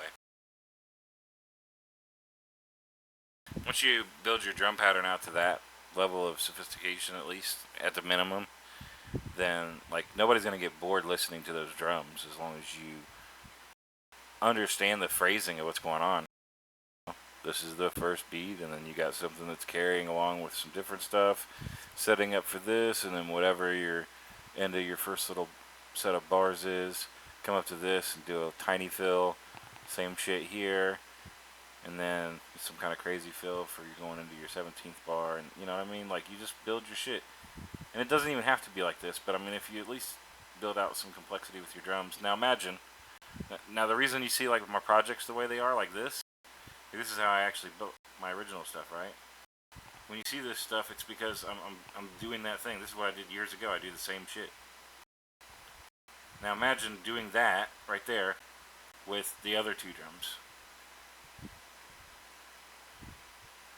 And then having all three of those and being able to interchange, you know, 1, 2, 3, 4, 5, 6, 7, a bunch of fucking different types of breaks together. And I mean, if you do that, if you just put the work in to just, and I mean, it's not like it's much work, right?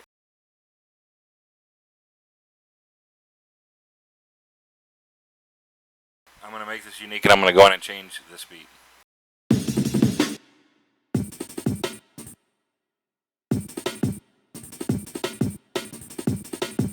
I'm just going to change the beat.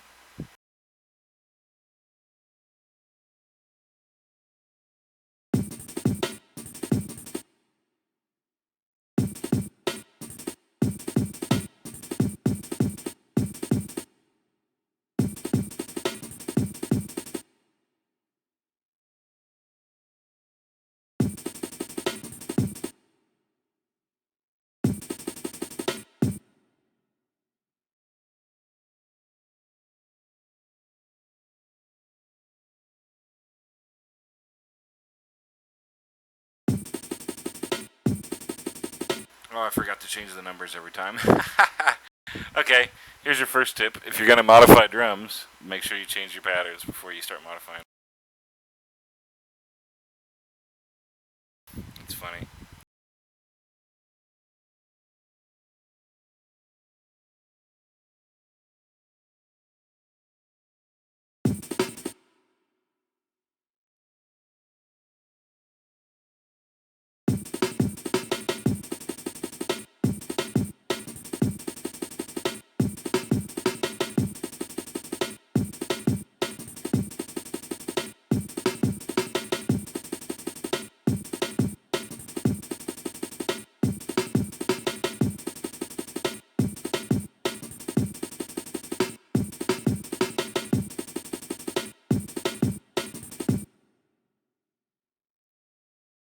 Yeah, so I think that if you think about stuff like that, man, I mean, you see, I know I make it look easy, but it's not rocket science. Once you kind of, I have a breaks pack for you. Here, hold on.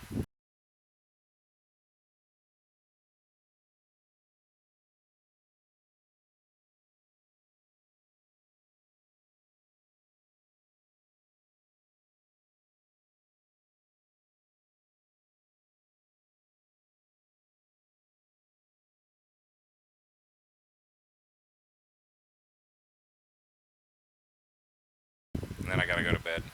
I'm gonna give you some breaks though.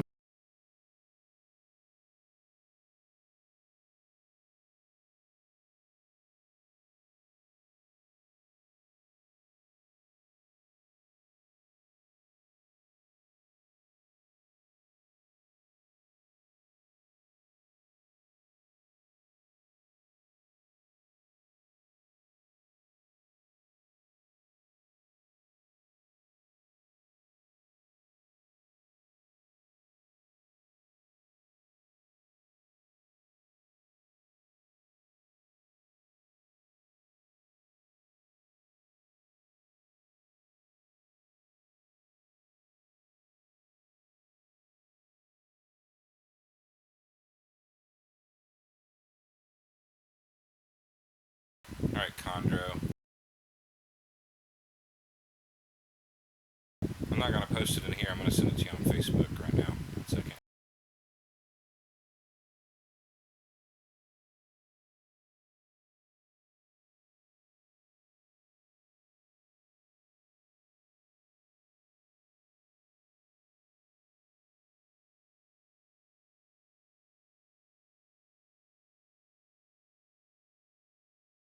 Hey, Chondro, it's Alec, right?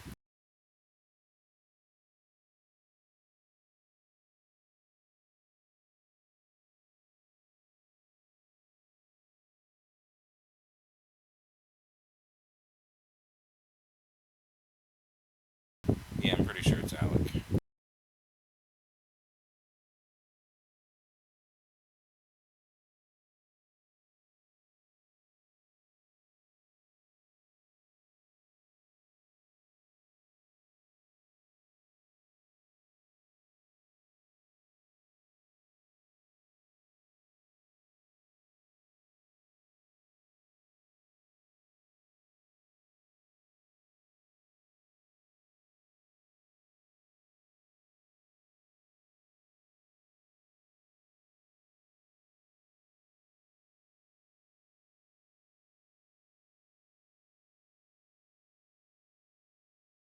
Hey, what's going on? Suda? Sula? Suda Katana.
So when you write like this, you can't use your piano roll fine pitching. So if you want to do some weird stuff,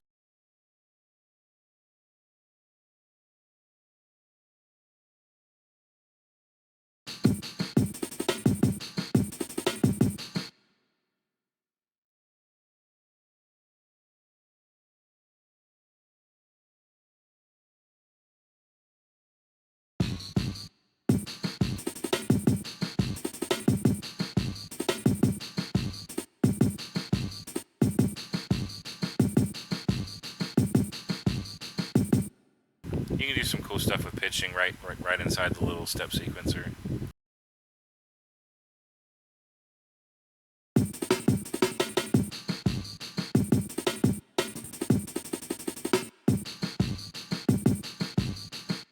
Oh, a whole bunch of shit I didn't do right on. I did it again where I changed another good beat.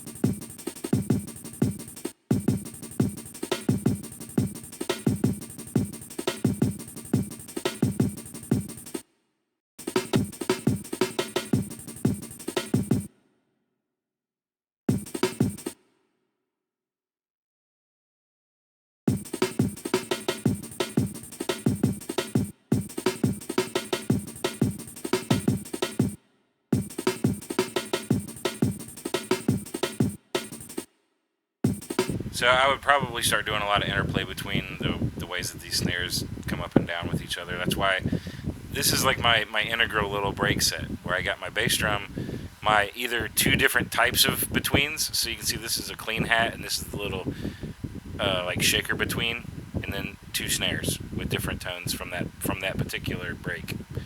And when you design stuff like this, man, you can just fucking kill shit all day long.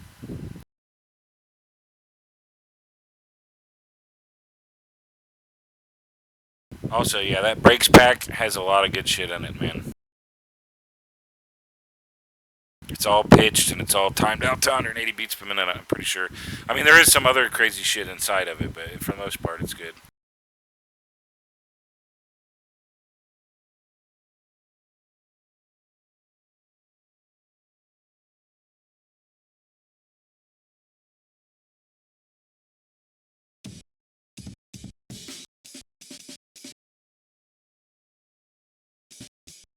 I mean, on some of these, there's a lot more than 5, right?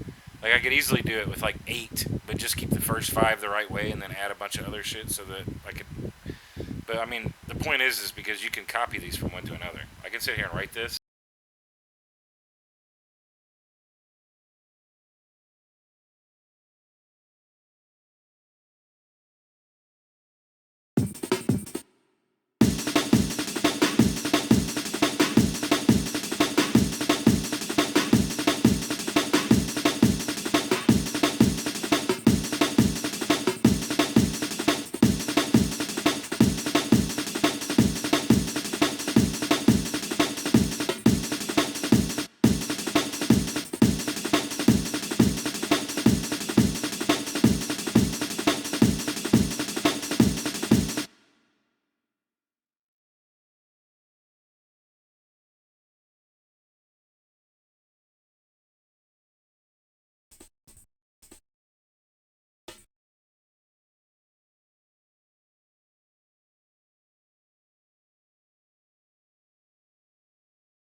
You'll hear me use this combination a lot.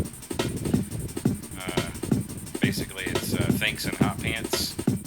The think break and the hot pants are super, super awesome. Well, it's not a think, it's a. I can't remember. This might be just a hybrid pack that I put together. But like some break combinations sound amazing together.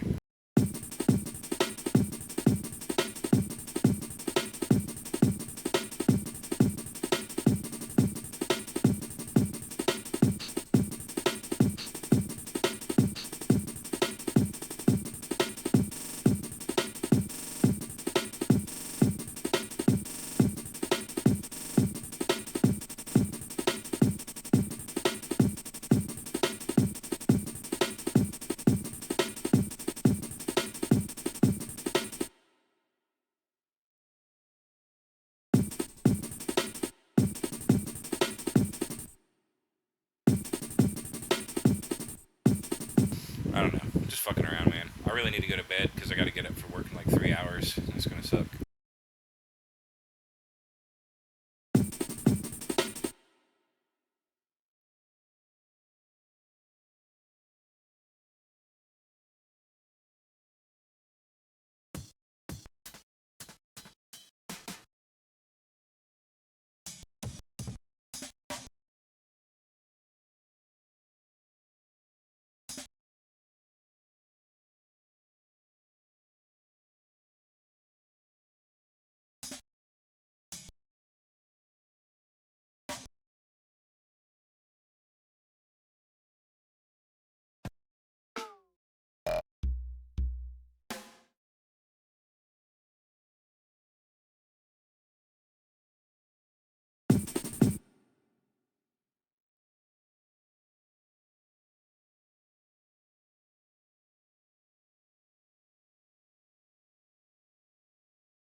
drums to get tight and like feel like they're pulling each other and whatnot.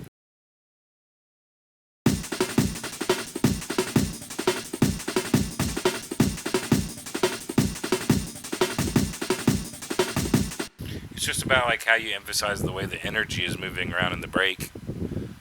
You know, taking out the kick here. I don't know. You're just throwing. It feels like you're just throwing energy around.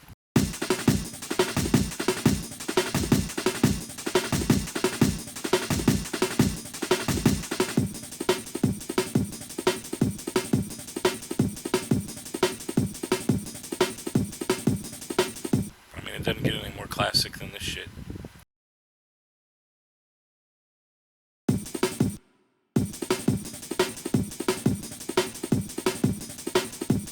None of this is mastered. This is some old ass track, right? I was just using it for an example.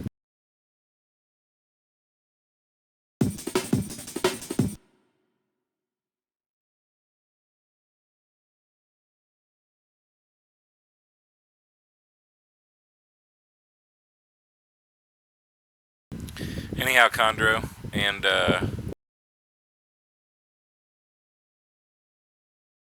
Goku.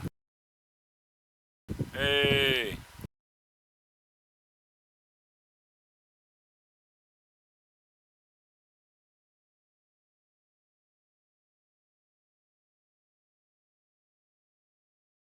What's going on?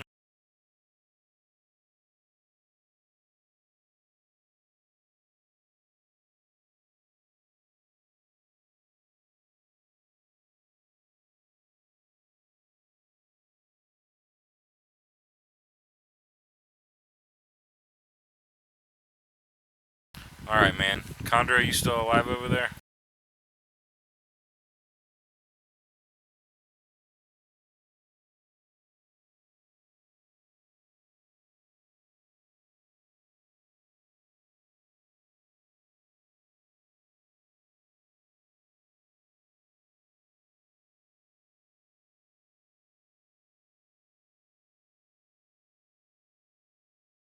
I'm gonna play one match of Hearthstone with some music and then I'm passing out.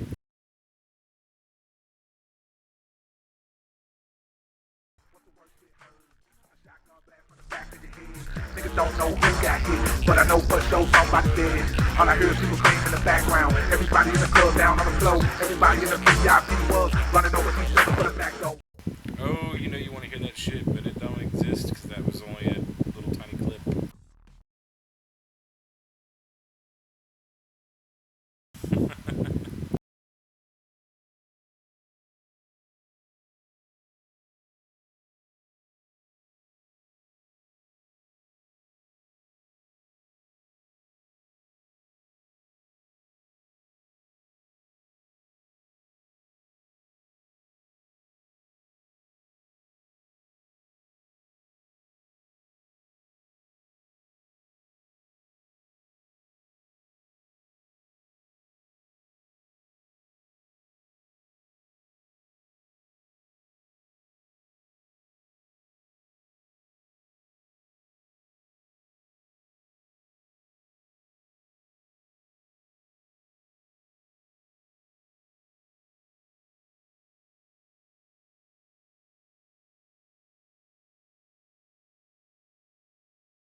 Yo, yo.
I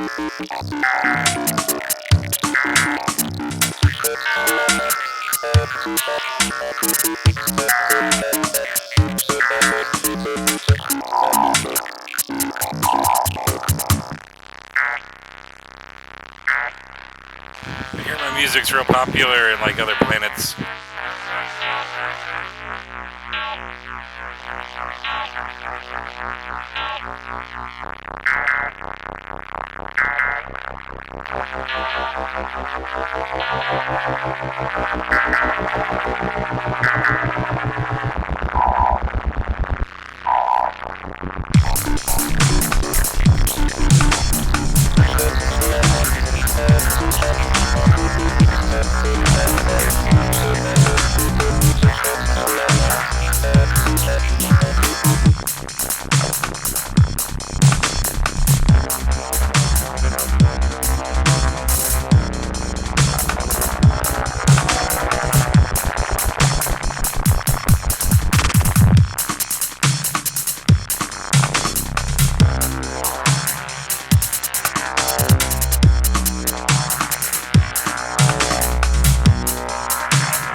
I forget about most of this shit, dude.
Any experience that we have through our senses, whether of sound or of light or of touch, is a vibration. And a vibration has two aspects, one called on and the other called off. Vibration seems to be propagated in waves, and every wave system has crests and it has troughs. And so life is a system that now you see it, now you don't. And these two aspects always go together. For example, sound is not pure sound. It is a rapid alternation of sound and silence. And that's simply the way things are. Only you must remember that the crest and the trough of a wave are inseparable.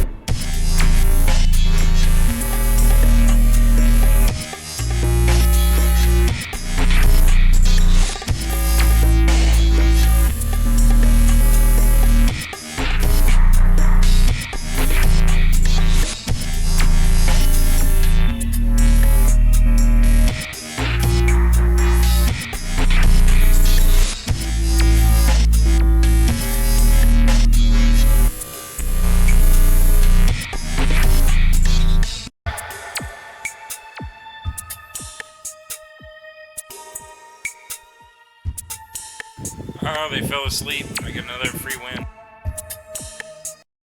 They're probably gonna come back though. They probably just fell asleep or went to take a piss or something.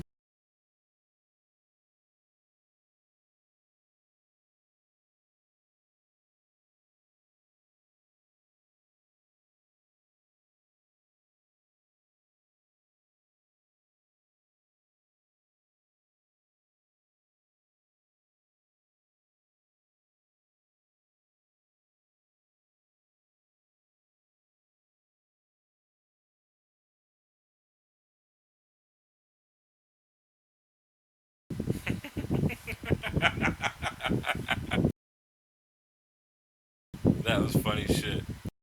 That would have been an awesome match if he hadn't left. God damn it. That's all I want to do is get her renounce darkness.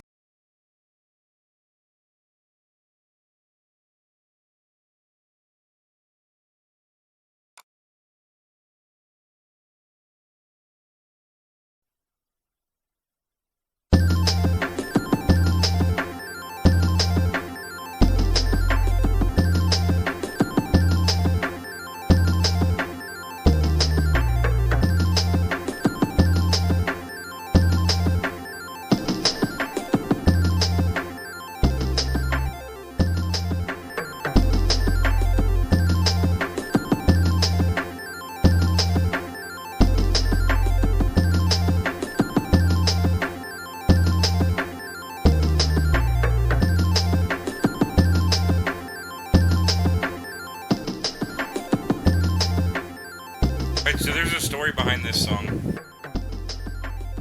As you can hear, I built a beat, right? And I decided I was going to start messing around with this arpeggiator, and this was 11 minutes journey, 12-minute journey that I took through this arpeggiator.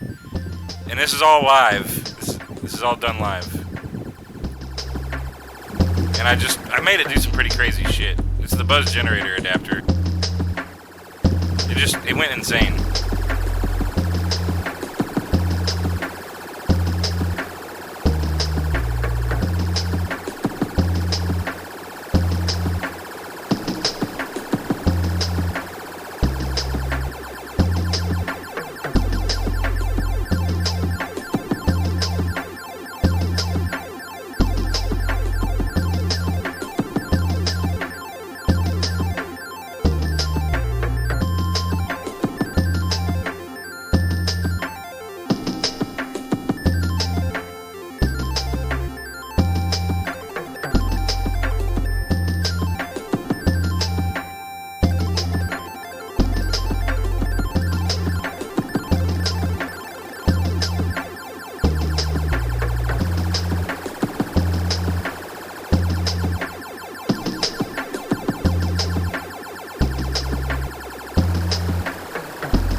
Being so amazed at how like Celtic it sounds. The whole thing sounds like fucking bagpipes until like towards the end where I went into another dimension.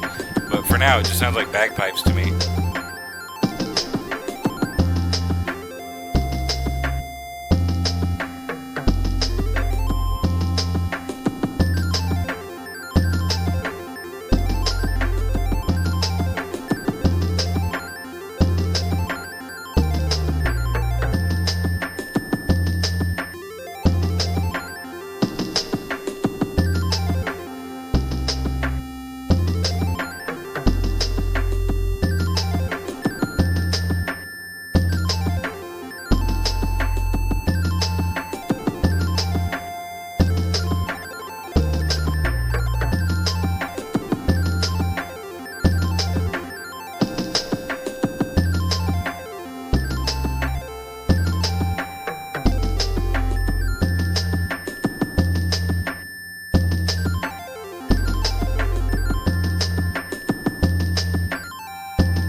here in a second, this really good part starts.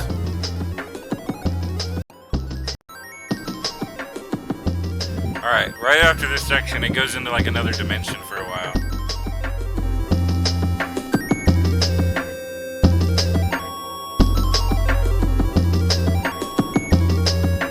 I felt like I finally figured it out at this point, so I was like, alright, let's do this.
crazy fucking journey.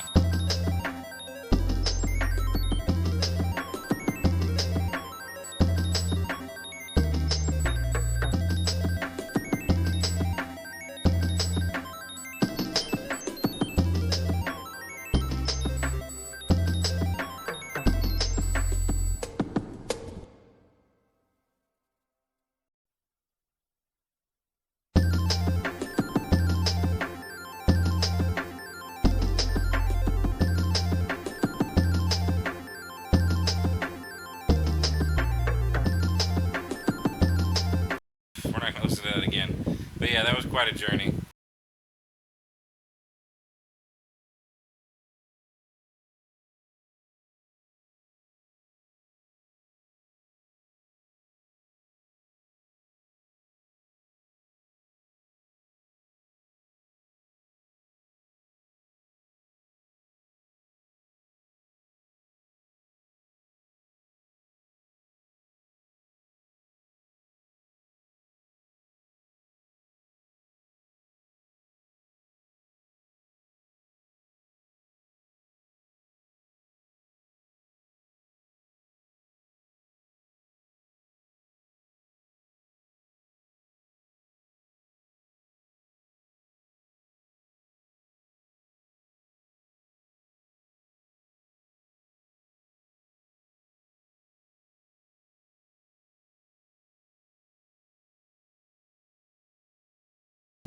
ass kicked, by the way. If you can't tell, I'm dying.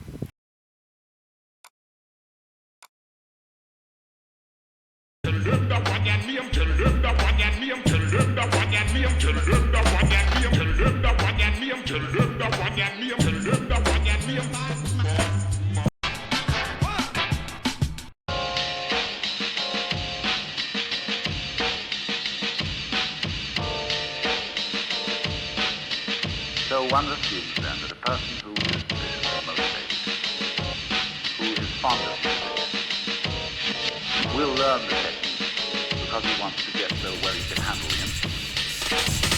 And you suppose likewise that a person who is really interested in self-knowledge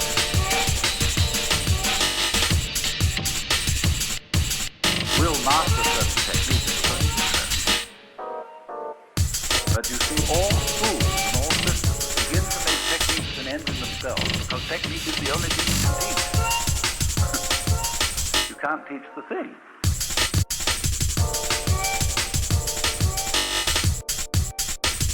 That was a hell of a match.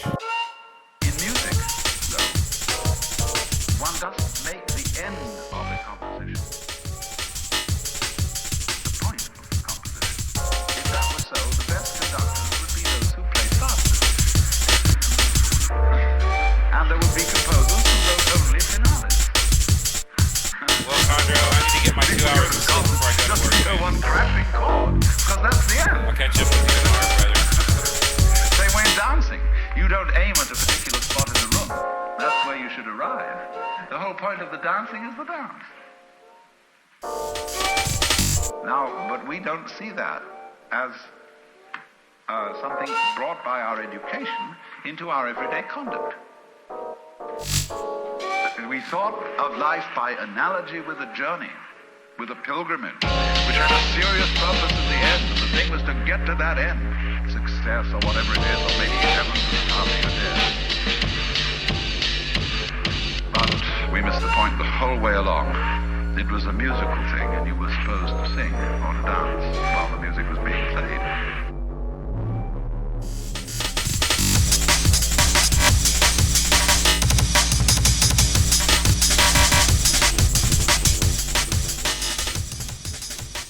Thanks for tuning in with me tonight, man. It's been fun. It's been an adventure. As it always is. Later, brother.